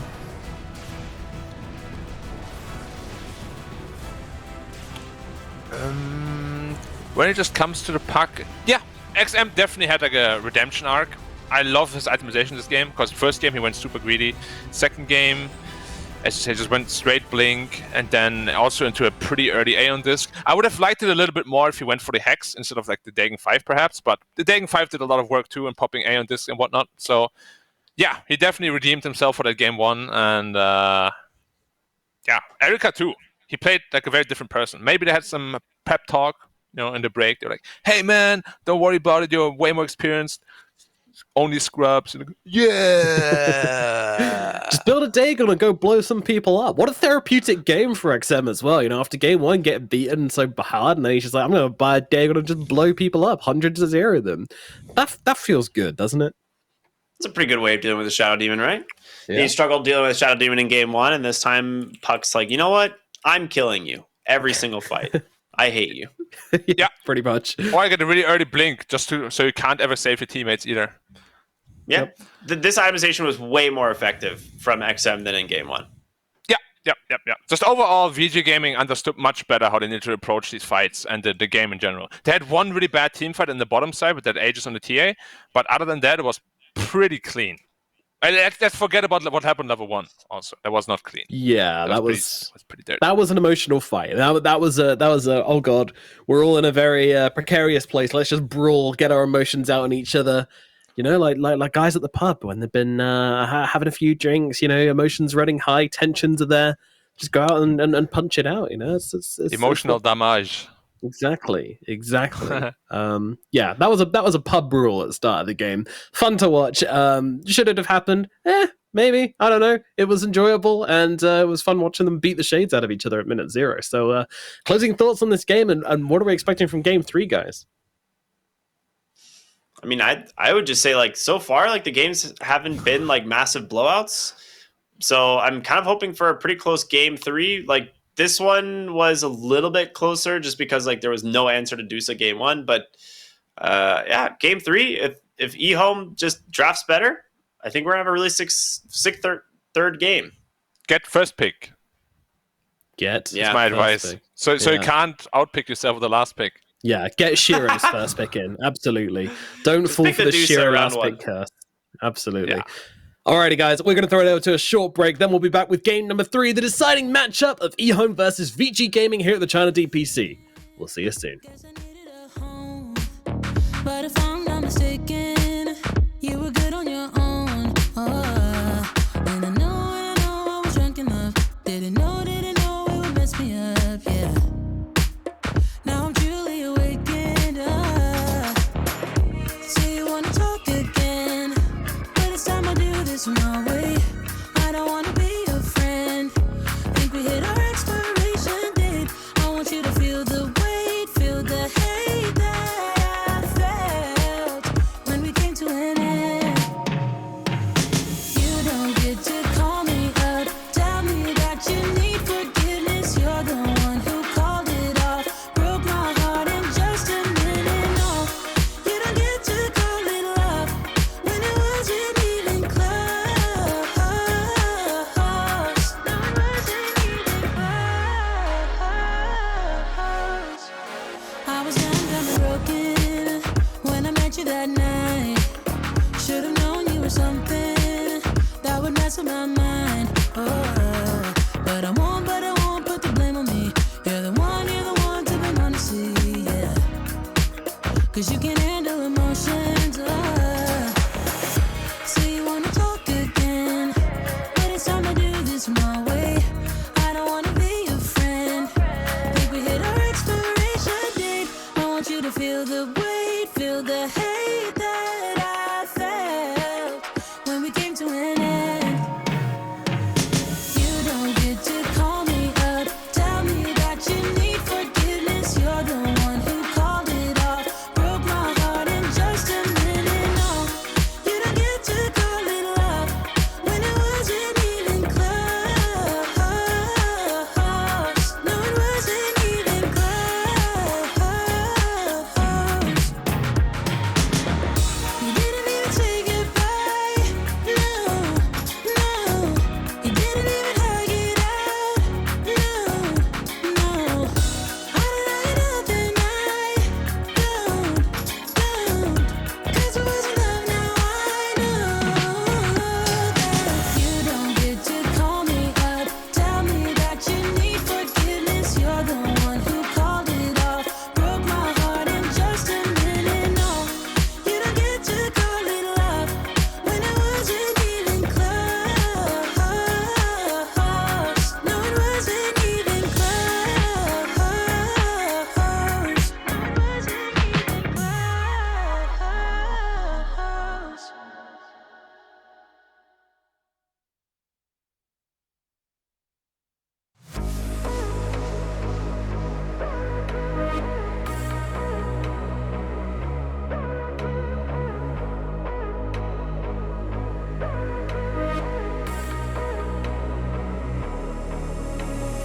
Maybe you're not too late. Maybe you're not too late. Maybe you're not too late. Maybe you're not too late.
wants to play a game? Yoink!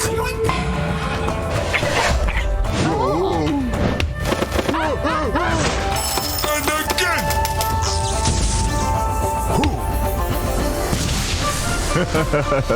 I always get what I want. In the bag.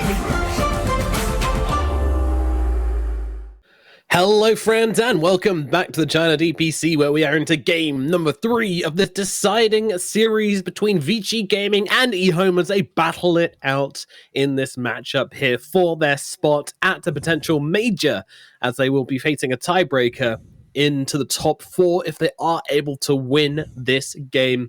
We are all drawn up, which means we're into game number 3, and joining me to bring you through the action, we've got Black and Ricky. Guys, how are we doing, and what are we expecting from this third game? Dusa right now. Yeah, I think why not, right? You're up against Dragon Knight Grimstroke, grab yourself the Medusa, or just pick something that... I mean, do you even want to pick Shiro's hero right now? Something that just can play aggressive into the DK Grimstroke, or... Just pick the Dusa. Make it easy for yourself. But to answer your question a little bit more seriously, I am expecting, hopefully, a much more loose game 3, because both these teams looked a little bit tense in game 1 and 2. Yeah. And there we go with the Dusa, of course. Why would you go away from it in such an important match? And now there's a question, do you want to go back to the Puck again? Because Puck, Dragon Knight, they do have some pretty obvious weaknesses, which is mostly no damage. That is a big weakness. How do you address that? Either you don't pick Puck, or you pick a really high damaging +4, like Skyrath Mage, something like that. But Skyrath into a Puck now is like, I want to. I died to the Puck now, boy. Yeah.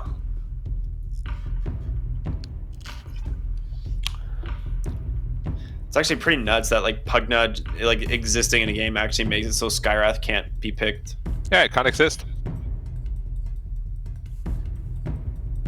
Lion's almost the same way, actually, I think. Lion's pretty bad. A lot of his Indios is bad. Like Zeus. Like, even just DP, you pop level 3 Exorcism, you lose like 1,000 health. Yeah. Go, my sweet sisters! Wow! Just instantly zapped. Yeah. Yeah. It's pretty cool. They actually ban out the Puck, this time. So they're going to force XM to play something a little bit different here. Interesting. Ember is always pretty good against those two heroes. Yeah, surprised we haven't been seeing more Ember, actually. Picked or banned. Yeah, but the win rate you said was pretty bad, right? So maybe people are just afraid of picking it. Yeah. I mean, letting the stats determine your draft is always a bit of a... you need to understand the numbers, that's the thing. Yeah, but I mean, look at Somnus, right? He went like 15-1 in his last game, and then he still lost. Yeah, true. So it's like, what? Probably all of China saw the game, they're like, alright, we're done with this. If he can't do it, we can't do it. Yeah, if he can't, I don't think anyone can, really. 44.4% win rate in China. Not great for Ember. Yeah. It's not super bad, considering that a lot of teams have been picking it very early on into the season. But yeah, it's not the greatest. It's still, like, Ember in a good game is still very, very strong, of course. Yeah, I mean, 51.2% win rate overall regions, so... I'll reserve my judgment until the end, but yeah, we'll see what they do with this. It's a good hero against Pugna. It's exactly the only thing I can think, right, is it's just super annoying for Pugna to play against. Yeah, but you just put your ward down anyway. Yeah. Oh, I got hooked. Ward.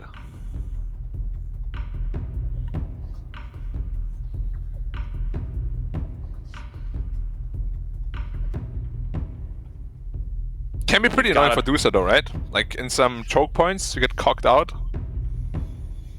Yeah, and she's not a hero that likes to build Dragonlance anymore. Like, a lot of times it's pretty much the same build, just treads Manta into Scotty as fast as possible. And, like, this might force her to go back for the Dragonlance into the Hurricane Pike.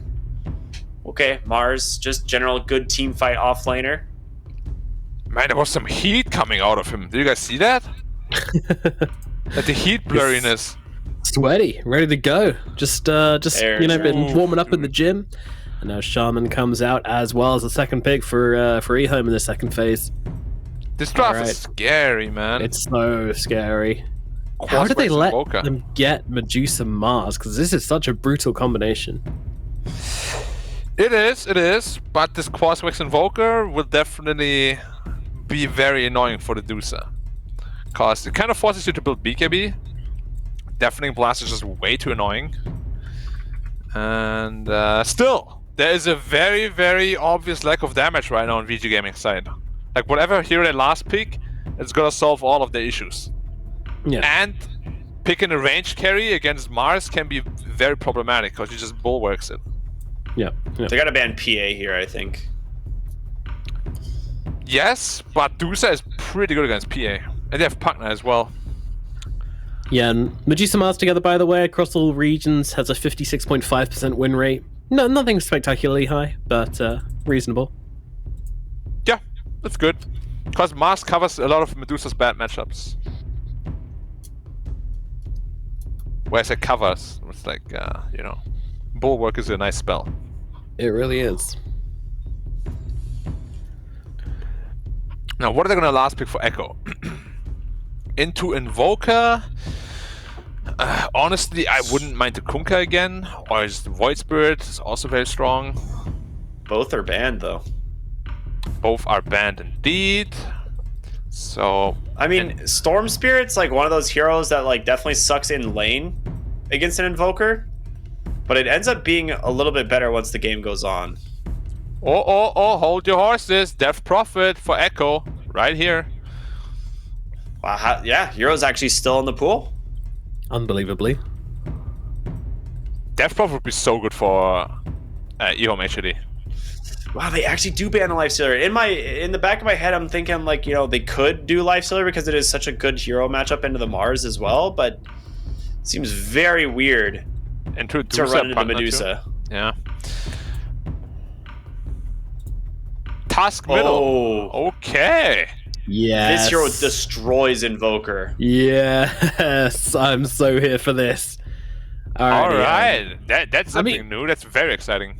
Yeah, and they can do it as well. We talked about how good their draft is. They've got the lockdown from the Shaman, they've got the team fight from the Mars, they've got the carry potential of the Dusa. Now you just need something which can go and fight and mess things up and brawl, and this Drunken Walrus is the perfect addition to that. I think that's a great pick. Oh my god. This last pick is gonna be very, very... It's gonna be a rough one. Not easy at all. I personally feel like you need some super mega damage carry. Like a Drow Ranger, or like a Terrorblade, or PA can work, you have Alacrity as well. But like, you need damage. You do indeed. Let's see. Like, you can always play around Master's Bulwark, right? By building Silver Edge and just blowing them up. There's always a possibility in all these heroes. Yeah. So you should be like super fade. Is it possible for PL here? There's a consideration. I know it's not amazing versus the Mars, but giving you that Diffusal Blade gives you a timing versus the Medusa, which I feel like is all that Vici can hope for at this point. Just get yourself a really strong timing, which you can just destroy EHOME in. PL can work, it's just if you miss that initial timing, your game is kind of just over. Yeah, and I'll go for Juggernaut. Why? I mean, this they already have been... a BKB cancel too from Tusk. Yeah, they do. The punch is very good. This has been the answer, though, to Medusa across China. A couple of people have tried to run it, and to decent success levels. I mean, he's been picked up 3 times against Medusa and won 2 of those games. I mean, the thing with Juggernaut is he is the anti-carry of carries, right? Like, if you're really farmed at level 3 Omni Slash, like, you will solo kill anything, even a Medusa. Especially with Alacrity on you. But generally, you want to pick Juggernaut when there aren't like already good heroes against you, which Tusk is definitely one of the best ones. Pugna, Decrepify again, super good. Yeah. It's again, I'm not impressed with these last picks, all 3 so far. What is happening? We're not sure on it. We're not sure on it. I mean, I actually kind of like the Juggernaut, even though I agree with your points for sure. I still feel like it does give you that timing. It gives you a hero to play around in like the early mid, which you can possibly overwhelm this Medusa with. It's something which they lacked in game one. So I think it's better than game one. Okay. Is it good overall? Not enough to make me go for them. I am going to go with EHOME for this one. I really, really like what they've pulled out. Yeah, I mean, I have to do the same. I see them pick up a lot of good comfort picks. They've got control, they've got team fight, they've got the late game matchups. For me, it's, again, going to be EHOME.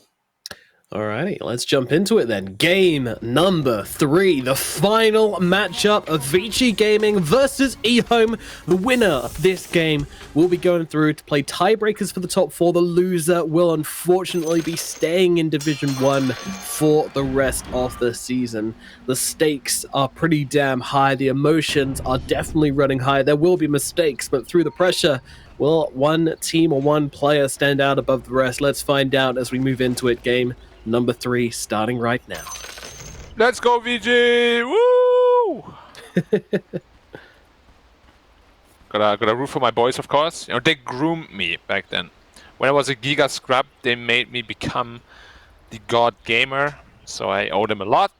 So I gotta give them my heart for game 3. Good luck, boys. That's fair. 30 seconds to battle. I appreciate that. However, they will have to outplay. The draft, I do think, is quite lacking in comparison to EHOME's. But, you know, at least Juggernaut is the hero that I kind of asked for, like the type of hero where mid-late game you have just this Giga damage dealer. I just worry a bit for the early game. The battle begins. Oh, Juggernaut Grimstroke lane though, the classic. Yeah, it is very scary. Yeah. Especially level 3, like anything dies. This Shadow Shaman down there is not gonna have fun. And he knows that, so he bought boots straight away. Yeah, he can't afford to get, like, you know, Inkswell, Blade Fury. He'll just die. Yeah, so full health. Makes sense. What is this Such a task scary also gonna combo. be doing? Like, I've seen it do a lot of work, and sometimes it just does nothing, right? Because it's very easy to fall off with it.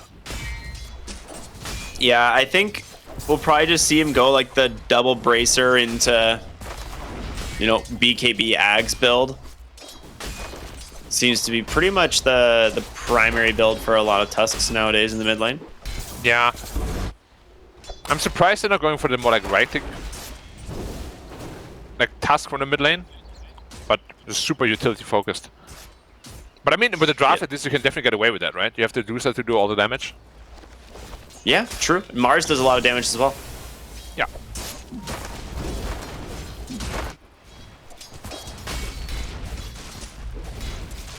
Top lane as well. We got Shiro and ZZQ laning up. Oh, Erica. It's not going to connect, unfortunately, but he is taking a lot of damage on the Juggernaut down the bottom lane as you spam their spells on him. But, yep, up at top, we've got Shiro and ZZQ versus Yang and Victoria. Victoria's trying to get some harassment out onto Shiro to start off this one with the battery assault. I mean, what does this Clockwork really do in the draft? We haven't really seen this hero a whole lot recently. And when we have seen it, it wasn't very successful. So I'm a little skeptical about it. Like, it doesn't add a ton of damage. It's a good initiation from your 5. But other than that, like, what does it really accomplish in this draft in particular is what I'm trying to understand and couldn't really figure out just yet. Yeah, I was trying to figure out, like, where the, like, initiations, like synergy is, because, like, yeah, you do have, like you said, good initiation on the Clockwork, but, like, where's the follow-up and, like, who is his, like, real target besides Pugna, right? Like, yeah, you typically, when you have the Clockwork, it's like to counter out some other, like, carry, right? Make their game pretty much useless, but it's really easy for Medusa to just pick up a Force Staff here this game. It is. But he might not even need it because he also has teammates who can snowball him. There's a lot of ways for him, for his team to help him as well. Yep, snowball him, force him, to grab fire. Like, together with DK just feels very weird. You know, like DK will already be your initiation. And why do you need another one that does the same thing?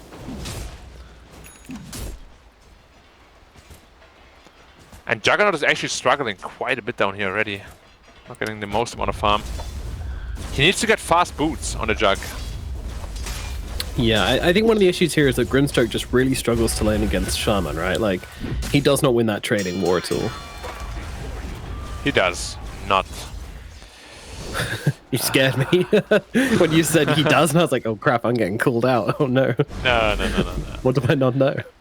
It's very hard to beat Shaman as most supports, honestly, in the 1v1. The reactive damage plus the shock. Oh, he got snatched by the neutral creep. Dear. Oh dear. What is that? How did that Dark happen? Troll Summoner. No, it was the Hill Troll, sorry. Yeah, the Hill Troll. Why the hell did you hit me, bro? That is the most bizarre thing I've seen in a while. What? I think it's when you pull the camp and you run closer and you like right click the Hill Troll specifically. He gets mad at you. So there's only like certain. It's got to be like Centaur where it's if multiple heroes are. It's not even just heroes. If creeps and a hero are there, they'll start using spells. Ah, well, Shaman got a Giga Cuck there. There was no way he was ever gonna die otherwise. And now that actually gave Juggernaut his boots. Yeah, that is the most like completely rigged neutral creep that I have ever seen. Yeah, why did he net him? Yeah, of all heroes, it's like, hey, we're gonna net this Shaman who has like a Juggernaut and a Grimstroke running at him. You know what? Screw this guy. Screw this guy. We don't like him. They didn't even like run at him at first, you know? After he get netted, they're like, oh. Okay. They're like, wait a minute, nicely done. Like, Good they're job, just Hill. like both thinking, all right, nice job, Enchantress. That's definitely in my lane because that doesn't make any sense otherwise. And now the creeps aren't aggroing either, and they're attacking. I mean, what is going on with Planet today? He's clearly made like a social media post saying, I don't like Gaben. He just smells weird. And then Gaben's seen him. I don't like all right, trolls, apparently. Yeah, it was the all trolls, I think.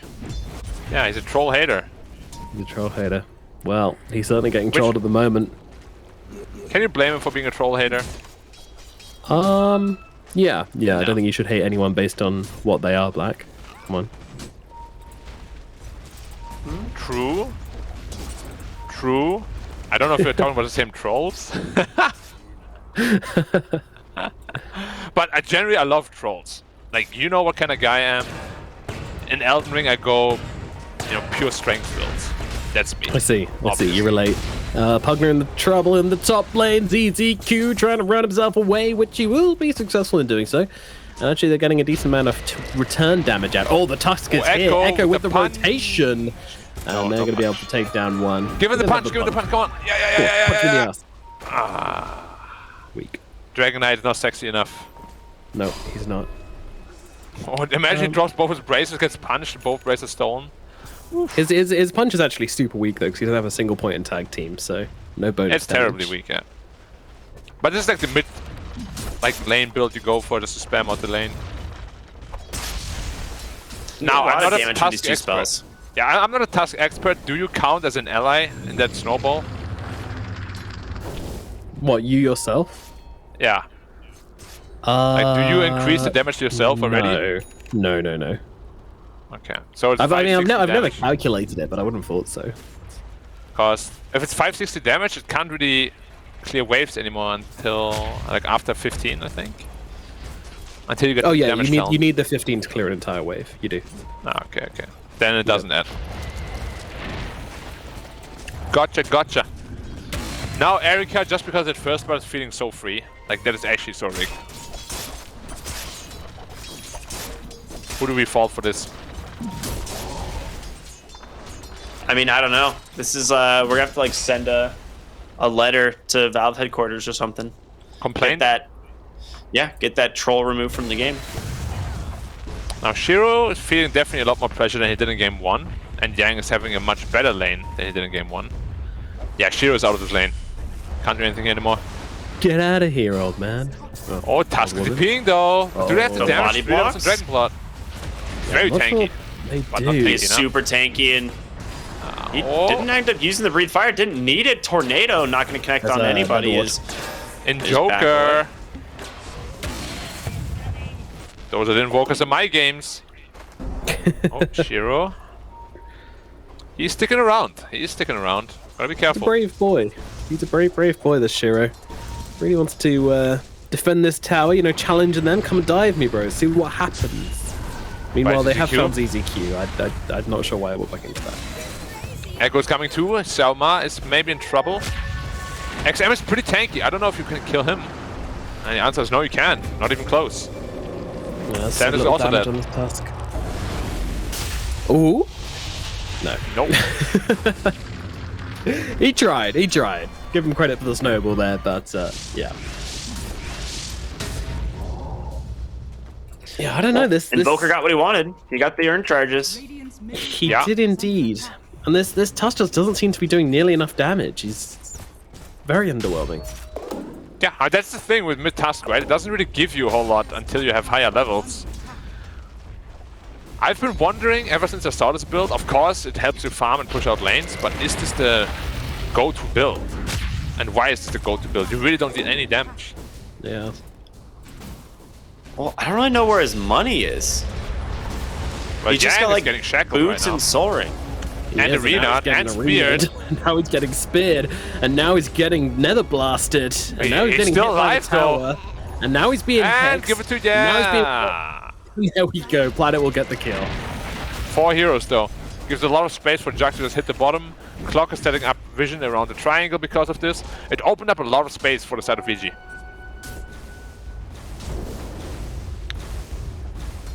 Dude, I never see people go the 4 points Dragon Blood. Like, ever. Like, that is so rare. But it's working this game. Well, you say it's working, but he just died. So obviously it's not True. working. Yeah. I guess, yeah. I honestly feel like if he'd gone for another build, he'd be able to put more pressure on the Medusa. That's my honest opinion.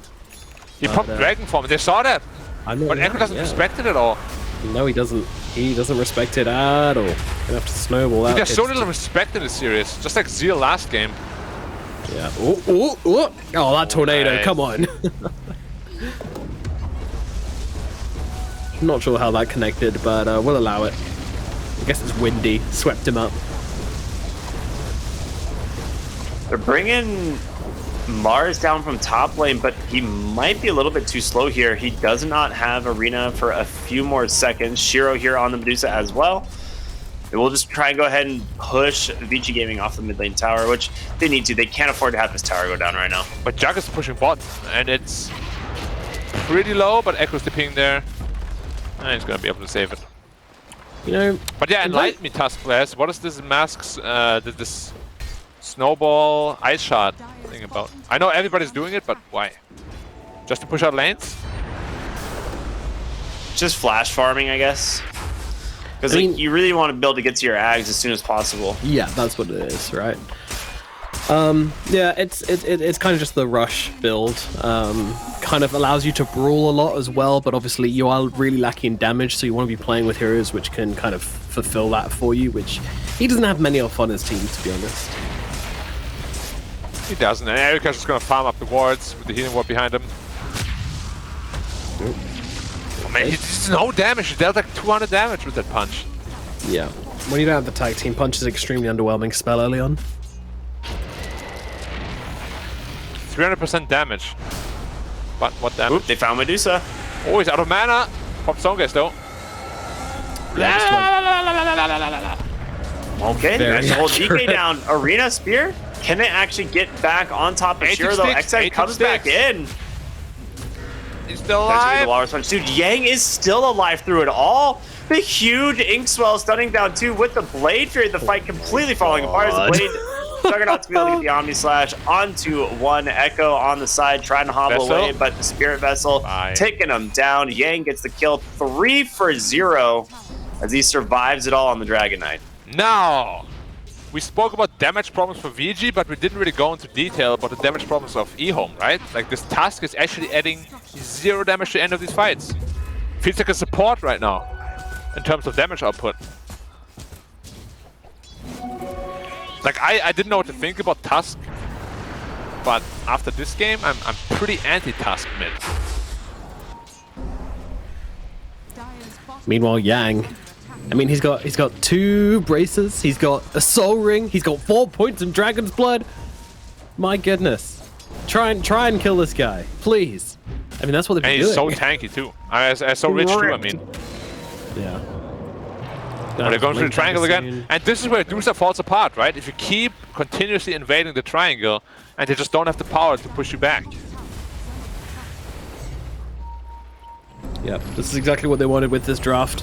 The tempo which they have unlocked with all the sustain on these heroes. Like, you've got DK, which is going to heal himself up regardless. You've got Healing Ward, you've got Invoco, has natural sustain on the map as well. Like, these guys are going to be sticky. If you think you get them off the side of the map, then they're probably going to come back soon. Meanwhile, they are unleashing here onto Yang and, more importantly, onto Victoria.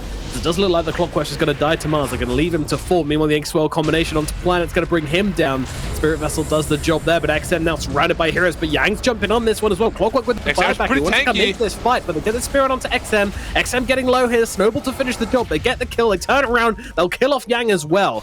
It finally works out. They finally find the damage they very, very much needed. And now they're looking for the Clockwork. Clockwork. Oh, big miss there, unfortunately, on that shot. And now it's going to be a dieback for Victoria. A triple kill for Tusk as he finally gets something going his way. Okay. Pretty big blunder to fight there, honestly, without Jug being ready to TP. If Jug is there, this fight goes completely differently. That Healing Ward is going to keep everybody alive. And I think the game is actually just going to be way too one-sided after that fight. But use the timing where he doesn't have TP. Mars. He has a blink on DK. Does he go for it? But the partner's just walking up. Does. What? He saw him, for sure. Yeah, but he's a support player. He wanted to get the sentry down, and you know, he picked that vision out now. Do you see that? That's usually a carry player's move. Yeah, it is. No, the carry players, they... oh, hold on. Waiting for Erica. Nah, they're not. Just a little bit of tomfoolery. Carry players tunnel vision on farm. They go for camps when they really shouldn't. Mid players tunnel vision on kills. They go for kills when they really shouldn't, and then they die. Offlaners, they overcommit to towers. They go for towers they really shouldn't, and they die. Position 4s, they go for the extra wave when they really shouldn't, and then they die. And support players, they go for the wards when they really shouldn't, and then they die. You mean hard support? Sorry, you have to differentiate. Apologies. The hard supports. The rock-solid supports. That makes sense. Can you keep describing them for me? No, I'm going to stop because you asked that. So I'll go up here from EHOME, head to the triangle. Sorted demands as Tusk a little bit afraid there. You just back off? So almost like, hi boys, what do you want? I mean, when the Grimstroke runs at you, it's kind of your natural reaction to go, whoa, he's got people behind him. But usually, if a Grimstroke inkswells himself, that's a sign that he's alone. True. Because otherwise, why not just put it on a DK or Juggernaut? Right. But Diffuser Blade finished. Dusa is not as tanky now. Oh, Yang is going to take a lot of damage. Oh, is he? Is he? Yeah, he is. Oh, is he? Pinned to the wall. He's tanking it all. And now Erica comes zooming into the fight, flying through with the Blade Fury Inkswell combination and taking down Echo straight off the bat. Moving on to Zeal now as well. The Onwich Dash going to come through and get him that kill. EHOME getting ripped apart limb from limb. You try to go for the Dragon Knight. You better not miss. They didn't get what they came for, though, which was the Medusa. So Shiro again. The backpack is being strapped on. And it's only going to get heavier this time around. Yeah. Shiro's got to carry his team, not just through this game, but to the tiebreakers as well, emotionally and physically. Vici now entering Roshan's pit. They want to claim this Aegis for themselves. And do you think they can contest this? No. They have no Stone Gaze. Healing Ward is up, so they're just going to get healed to full. That is a beautiful shards, though.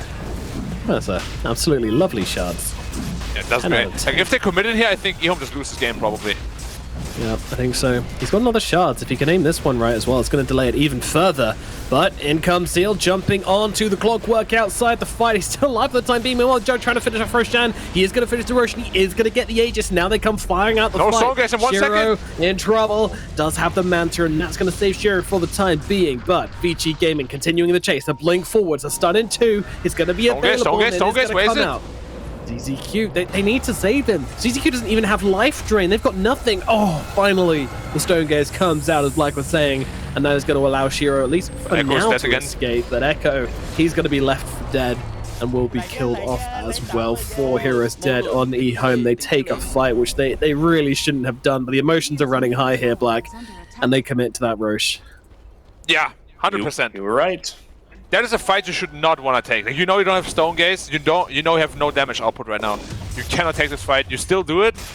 That is, I don't know if it's quite literally the definition of tilt, but it's getting there. It's getting there. I mean, look at how poor the mid laner and off laner are now for EHOME. Yeah. Like, it's a 6k gold lead for Vici Gaming, and it's just entirely those two. Like, there's such a network disadvantage now just between those two cores. You and me are just fucking fumbling all the words, dude. English is not an easy language somehow. Dude, it's rough, man. I have the same problem. Some words are so easy, and then other words are so complicated. Like, what is the word? I'm flabbergasted or whatever? Oh, flabbergasted. That is indeed a word. It's like, who came up with that? Oh, planet gets planeted. He gets leveled. Well, yeah, this game, honestly, EHOME, it's all on Dusa. Like, the off-lane and mid-lane won't be dealing any damage this game. Dusa needs a fast Skadi, but chooses to not even go Skadi. Yeah, that one I find extremely interesting. Like, you're playing against a high sustain lineup. You've got DK, you've got Juggernaut with the healing ward, you've got Invoker with his quaff. Desperation. Like, no Skadi. Yeah. Oh, and Mars gets hook shot. Oh, wow. Sick. Yeah, really sick hook shot. Zeal, he's no chance getting out of this. What a triple meter. Sorry. Your sound effects always make the fights better for me, Black. Yeah. I hear it a lot. Valve should definitely I wish I could have a sound pack, which was just you recreating every single sound in Dota. I'm pretty sure I would go insane really quickly, but it'd be worth it. Well, it would be super fun. Should be like a custom announcer, right? Yeah. That would be great. Just planet? Godlike. Oh dear. Yeah, just leave EHOME. The godlike sound is just did you guys hear the godlike sound? That would be so funny, and honestly kind of tilting probably. Just a super passive-aggressive announcer pack. Like, that would be great. That would be great. I actually would really like that. That would be really funny. I can't tell. A few which are like that. Am I godlike? The Stanley Parable one is pretty damn sarcastic, if that's what. Yeah, the Stanley Parable one for sure is. Rick and Morty ones also up there. Now let's talk about comeback potential. Let's. Okay, Echo. He's fine. He's fine. There's a partner behind him. He gets decrepified before even anything happens. EHOME right now, they're shaking. The hands are shaking. Yeah, they're dancing on coals. They're dancing on coals, that's for sure. Yeah. It's getting awful hot. Clockwork's looking for Mars again. He might just find him. Oh, just off the mark. Do it with flair, but not today. The thing is, you have to keep telling yourself, like, don't think about the consequences. Don't think about the fact that this might be a shot, getting top 4. You know? Don't think about the fact that losing this game. But yeah, like, by the time you're telling yourself that, you've already thought about it and you've already let it into your consciousness. Yeah. That's the what's secret happening is, here. don't think. Let your emotions, that your instincts, do the work. Yeah, definitely don't let your emotions do the work. No, not the emotions. That's the worst way. Break down and cry. He's jetpacking on planet. Woo! Dude, jetpack is such a sick ability. Oh my god. It is, but it also grieves this hookshot because you couldn't turn. Is weird. Yeah. Alright, Yang's looking. Juggernaut also picked up the Blink Dagger. It's just rough, man. It's just rough that Game 3 is turning out to be like this. Feels bad for EHOME, especially after this Game 1. But it's not over yet, guys. It's not over yet. I was gonna say, what has to change here? Like, we were saying it's pretty much all on Shiro, but yeah. So this Tusk is nowhere close to this Aghanim Scepter. He's not, and even when he gets it, it's not even that good. Like, it's not like a comeback potential sort of item. It's super good when you're ahead, and probably also good when you're like even, but when you're that far behind, oh, it's EZQ. Dead. Burnt up. Sunstrike. And the flames of the dragon. What is hotter, Sunstrike or Flames of the Dragon? Should be Sunstrike, man. Sunstrike, 100%. But Sun it is didn't deal hot nearly as much. Yeah. I mean, it's only a fraction of the sun's power, I guess, but... True. And, you know, you're sitting in the flames, you're getting roasted, the Sunstrike's just like one quick, like, bam! Like, quick blast with heat. Are you guys familiar with the superheroes? Yeah? Which ones? Apparently Superman is like AFKing in the sun after some comic edition, and he becomes like super imber because he absorbs like the power of the sun. Yeah. And what's his name? That does Superman sound very Prime imber. or something? Don't really recall. I'm not into it. That's know what of I'm gonna superheroes. do in 5 years. Yeah? Just gonna go sunbathe for like a week?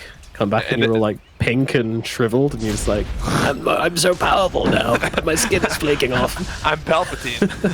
Do it. Do it. Oh, in they go. Arena comes on down. Can they kill off the Juggernaut is the question. They're trying to throw everything they've got at the Jug, but it's not going to work. He gets off the Omni Slash. The Clockwork may just fall here, but Shiro actually struggling to get off the damage. Disarmed. Oh no, it really was. It was close to being a beautiful fight for EHOME, but it's all falling apart now as Yang gets on top of the Tusk. Yeah, BG knows. Shoves a sword in his it's back. over. And GG out.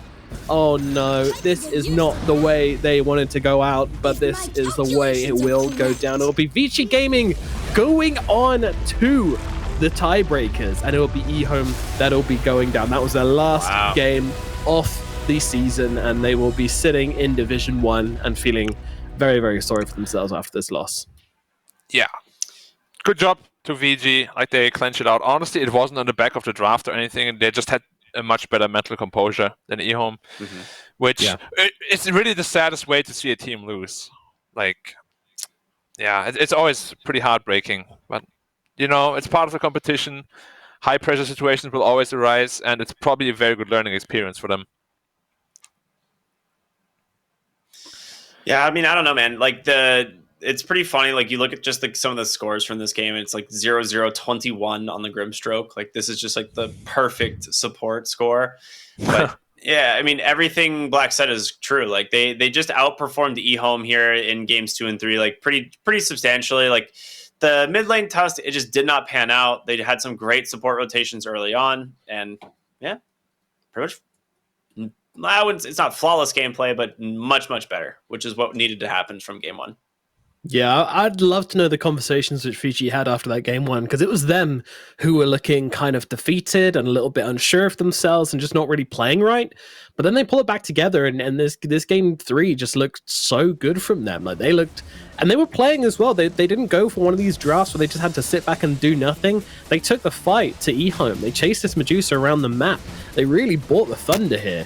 And EHOME weren't ready, prepared to deal with that. So Vici, I mean, a great mental performance from this series. And yeah, I just want to know what kind of conversations they had with each other, whether they were just like, oh, just don't think about it, or they were like, you know, come on, this is our chance to get through. Let's utilize that power and just play as best we can. I'd love to know, but yeah, unfortunately no interviews, so we'll never know. And it could also just be like, just on a pure experience level, they're way far ahead of EHOME, right? So it could just be that they have an off game because instability is still a thing for them as well. So maybe they weren't even affected mentally, and they were just like really struggling. I don't know. They're not that. I mean, the teams are very comparable when it comes to actual experience and games played and such. You know, they're quite similar. But yeah, I mean, Vici have Erica and they have Yang, and even XM to an extent. Yeah, kind of. But yeah, like, what can you say, man? It's high pressure situation, you know. We're not in their heads, unfortunately. As you said, we won't get the chance to talk to them. All we know now is that, man. Yeah, there was like, if that's not a Tusk, but like some actual hero, they crushed that fight. Well, the other thing too is the shards separated the healing ward off from the team, so like they couldn't get to the healing ward to kill it, and it's just sitting right on the other side of the shards. Yeah. So all those like, people that are stuck in the arena are just getting healed up. Yeah. So, I mean, Yeah. you said earlier on, like the healing ward is just such an anti carry like situation, like Juggernaut in general. But like if you can't deal with the healing ward, you're not going to win a fight. Yeah, that one fight There's so where they much to actually won was literally just because Juggernaut had no TP ready. If he's there, the healing ward is down, you kill nothing. DK is just naturally super tanky, and Invoker itemized into the Spirit Vessel, and Quas now giving strength. He was sitting at 1600. No way. Oh, look at that. 0021, as you said. That is a juicy KDA from YDS. Wow. I just Dude, noticed he he was has involved tentacles. all the time. Why does Grimstock have tentacles in his face? What? What are you Like talking the- about? Under his nose. The little things there, or the feelers, or whatever it is. Is that just a mustache? Is it a mustache? It's a mask, but I think it's supposed to look like a mustache. Oh, looks pretty cool nonetheless. Well played by him. After game one, honestly, Incredible he game. probably recovered the most. Him at XM from VG Gaming. Like his game one looked super rough, but then his Earth Spirit and his Grimstroke, awesome. His Earth Spirit was really good. Yeah, for sure. Man, XM, like from game 1 to game 3, what a turnaround as well. Steady improvement, right? Game one was like, wow, what are you doing? Game two, whoa, not bad. And game three, like, all right, you know what you're doing. You're pretty good. Got it sussed out, got it all figured out. Well, my goodness. I mean, yeah, I'm excited to see Vici play in those tiebreakers. And if you're wondering who they're going to be playing in the tiebreakers, well, the truth is, we don't actually know yet. That is still to be discovered. RNG have to play against Extreme, but one of those teams will lose, which means one of those teams will end up at the same scoreline as Vici Gaming, which means that will be the tiebreaker we have. So we're guaranteed one of them.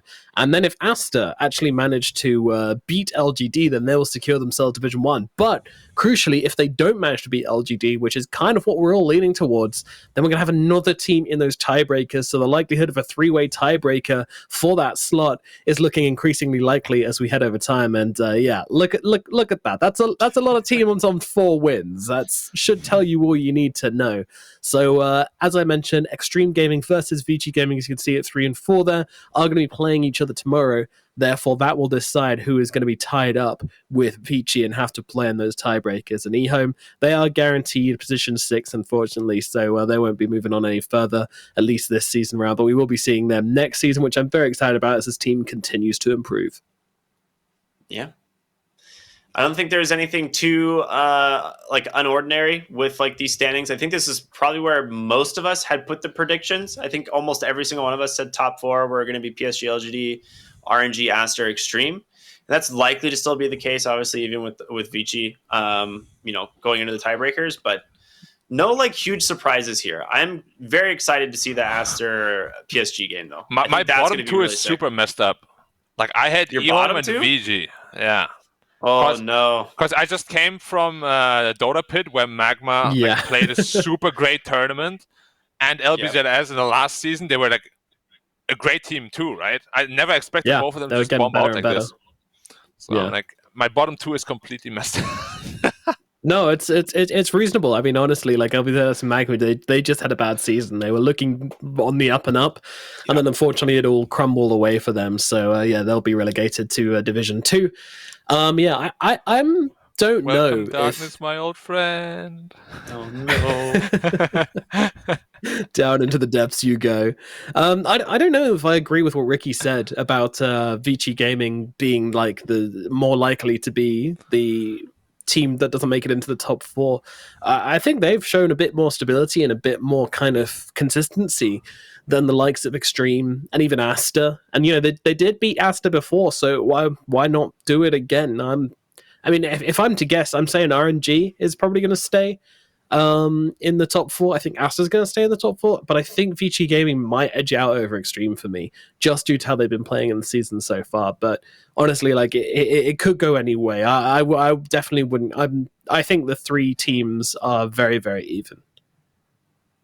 Yeah. potentially even the 4 of them, right? Like for me, it's really just LGD. Sorry, at the 4 top. teams. Yeah. And That's what I then meant to say.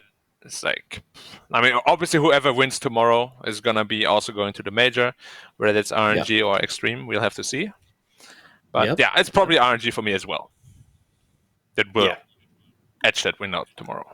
My top 2 was PSLG and RNG, and going into the season, so I wouldn't be surprised if they have like the edge over Extreme Gaming. But Extreme's done some pretty like cool stuff here and there. They might be able to pull it out. It'll definitely be a good series. They have the talent for sure. It's just the consistency which they need to work on. As with a lot of teams which have, formed this year, still finding their style, finding their play, and finding what they're comfortable with. So that'll be an interesting one. And as I mentioned before, RNG versus Extreme is going to be a very exciting match. That's going to be a first match tomorrow. Quick update, by the way, about tomorrow's schedule, in case you guys are interested. We will no longer be having a Division 2 game tomorrow because SAG have actually forfeited their match against Phoenix, which does loads of silly things. So firstly, we don't get a series tomorrow to start things off. Division 2 won't be happening. It also means that there will be a 3-way tiebreaker in Division 2 between IG Vitality, YBB, and Phoenix. So that is now guaranteed. Season 2 is done with the officials, and we are just into that 3-way tiebreaker now to find out who's going to be getting relegated. So that's going to be pretty damn spicy. And then when we talk about the upper division, of course, we've got RNG versus Extreme coming up as our first series tomorrow. That is going to be a very, very high-stakes situation. The winning team gets to stay in the top 4. It is confirmed going to the major or whatever's replacing it for China. And that's going to mean, a breath of relief, because the losing team has to then go into a possible 3-way tiebreaker with Vici Gaming and Asta. That does, of course, depend on Asta losing to LGD, which will be our final series of the day. And yes, you might argue that LGD have already gone through, so they'll be taking things a bit more casually, but that's not how LGD does things in the DPC. They take every single game with so much seriousness, so much cutthroat energy, that I don't think they'll be messing around versus Asta whatsoever. They want that perfect record for 2 seasons straight, and I think they might just get it. Quick predictions for you guys tomorrow. You already said RNG Black. Do you agree, Ricky? Yeah, I do. I think it's most likely to be RNG. I just want a good series overall. And actually, a quick thing, they actually updated the penalty for Phoenix Gaming to be a 1-win deduction. So Phoenix actually will finish the series with 0 wins. So they are actually going to finish in 8th place. But there will still be a tiebreaker between IGV and YBB. Okay. All right. Thanks for clearing that one up. And then LGD versus Asta. Anyone believe in Asta for that one? Yeah, it's possible. Asta are the giant slayers, right? So if anyone will do it, it will be them. Although, slight chance. Unlikely. I mean, Asta have by far the most scuffed record out of everyone. I mean, if you take out LBZS and Magma out of the equation, they lost to EHOME, they lost to Vici Gaming, yet they 2-0'd Extreme Gaming, and they 2-0'd RNG. So going by that logic, LGD should be easy, right? Like, the harder the opponent gets, the better they do against them by the looks of it. I don't know. Asta are very backwards. Should be. But I mean, they're the opposite of Extreme, right? Like, Extreme beats all the weaker teams but loses to the really good ones, and Asta loses to like the weaker teams but beats all the big ones. So it's definitely possible. But yeah, LGD is LGD. Even if they're losing, they're winning somehow. Yeah, that is the way they do things. Well, guys, we'll have to find out how this is all going to look tomorrow, but from today, we are all done. Thank you so much for watching and keeping up with the China Dota. It has been awesome, and it is going to continue to be awesome. So join us tomorrow and beyond as we get into the final few matches, and then, of course, tiebreakers after that. It's going to be great. I was honored to be your host. Thank you so much for joining us, and we'll see you tomorrow for more Dota 2 action here at the China DPC. Goodbye. Good night, gentlemen.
yeah.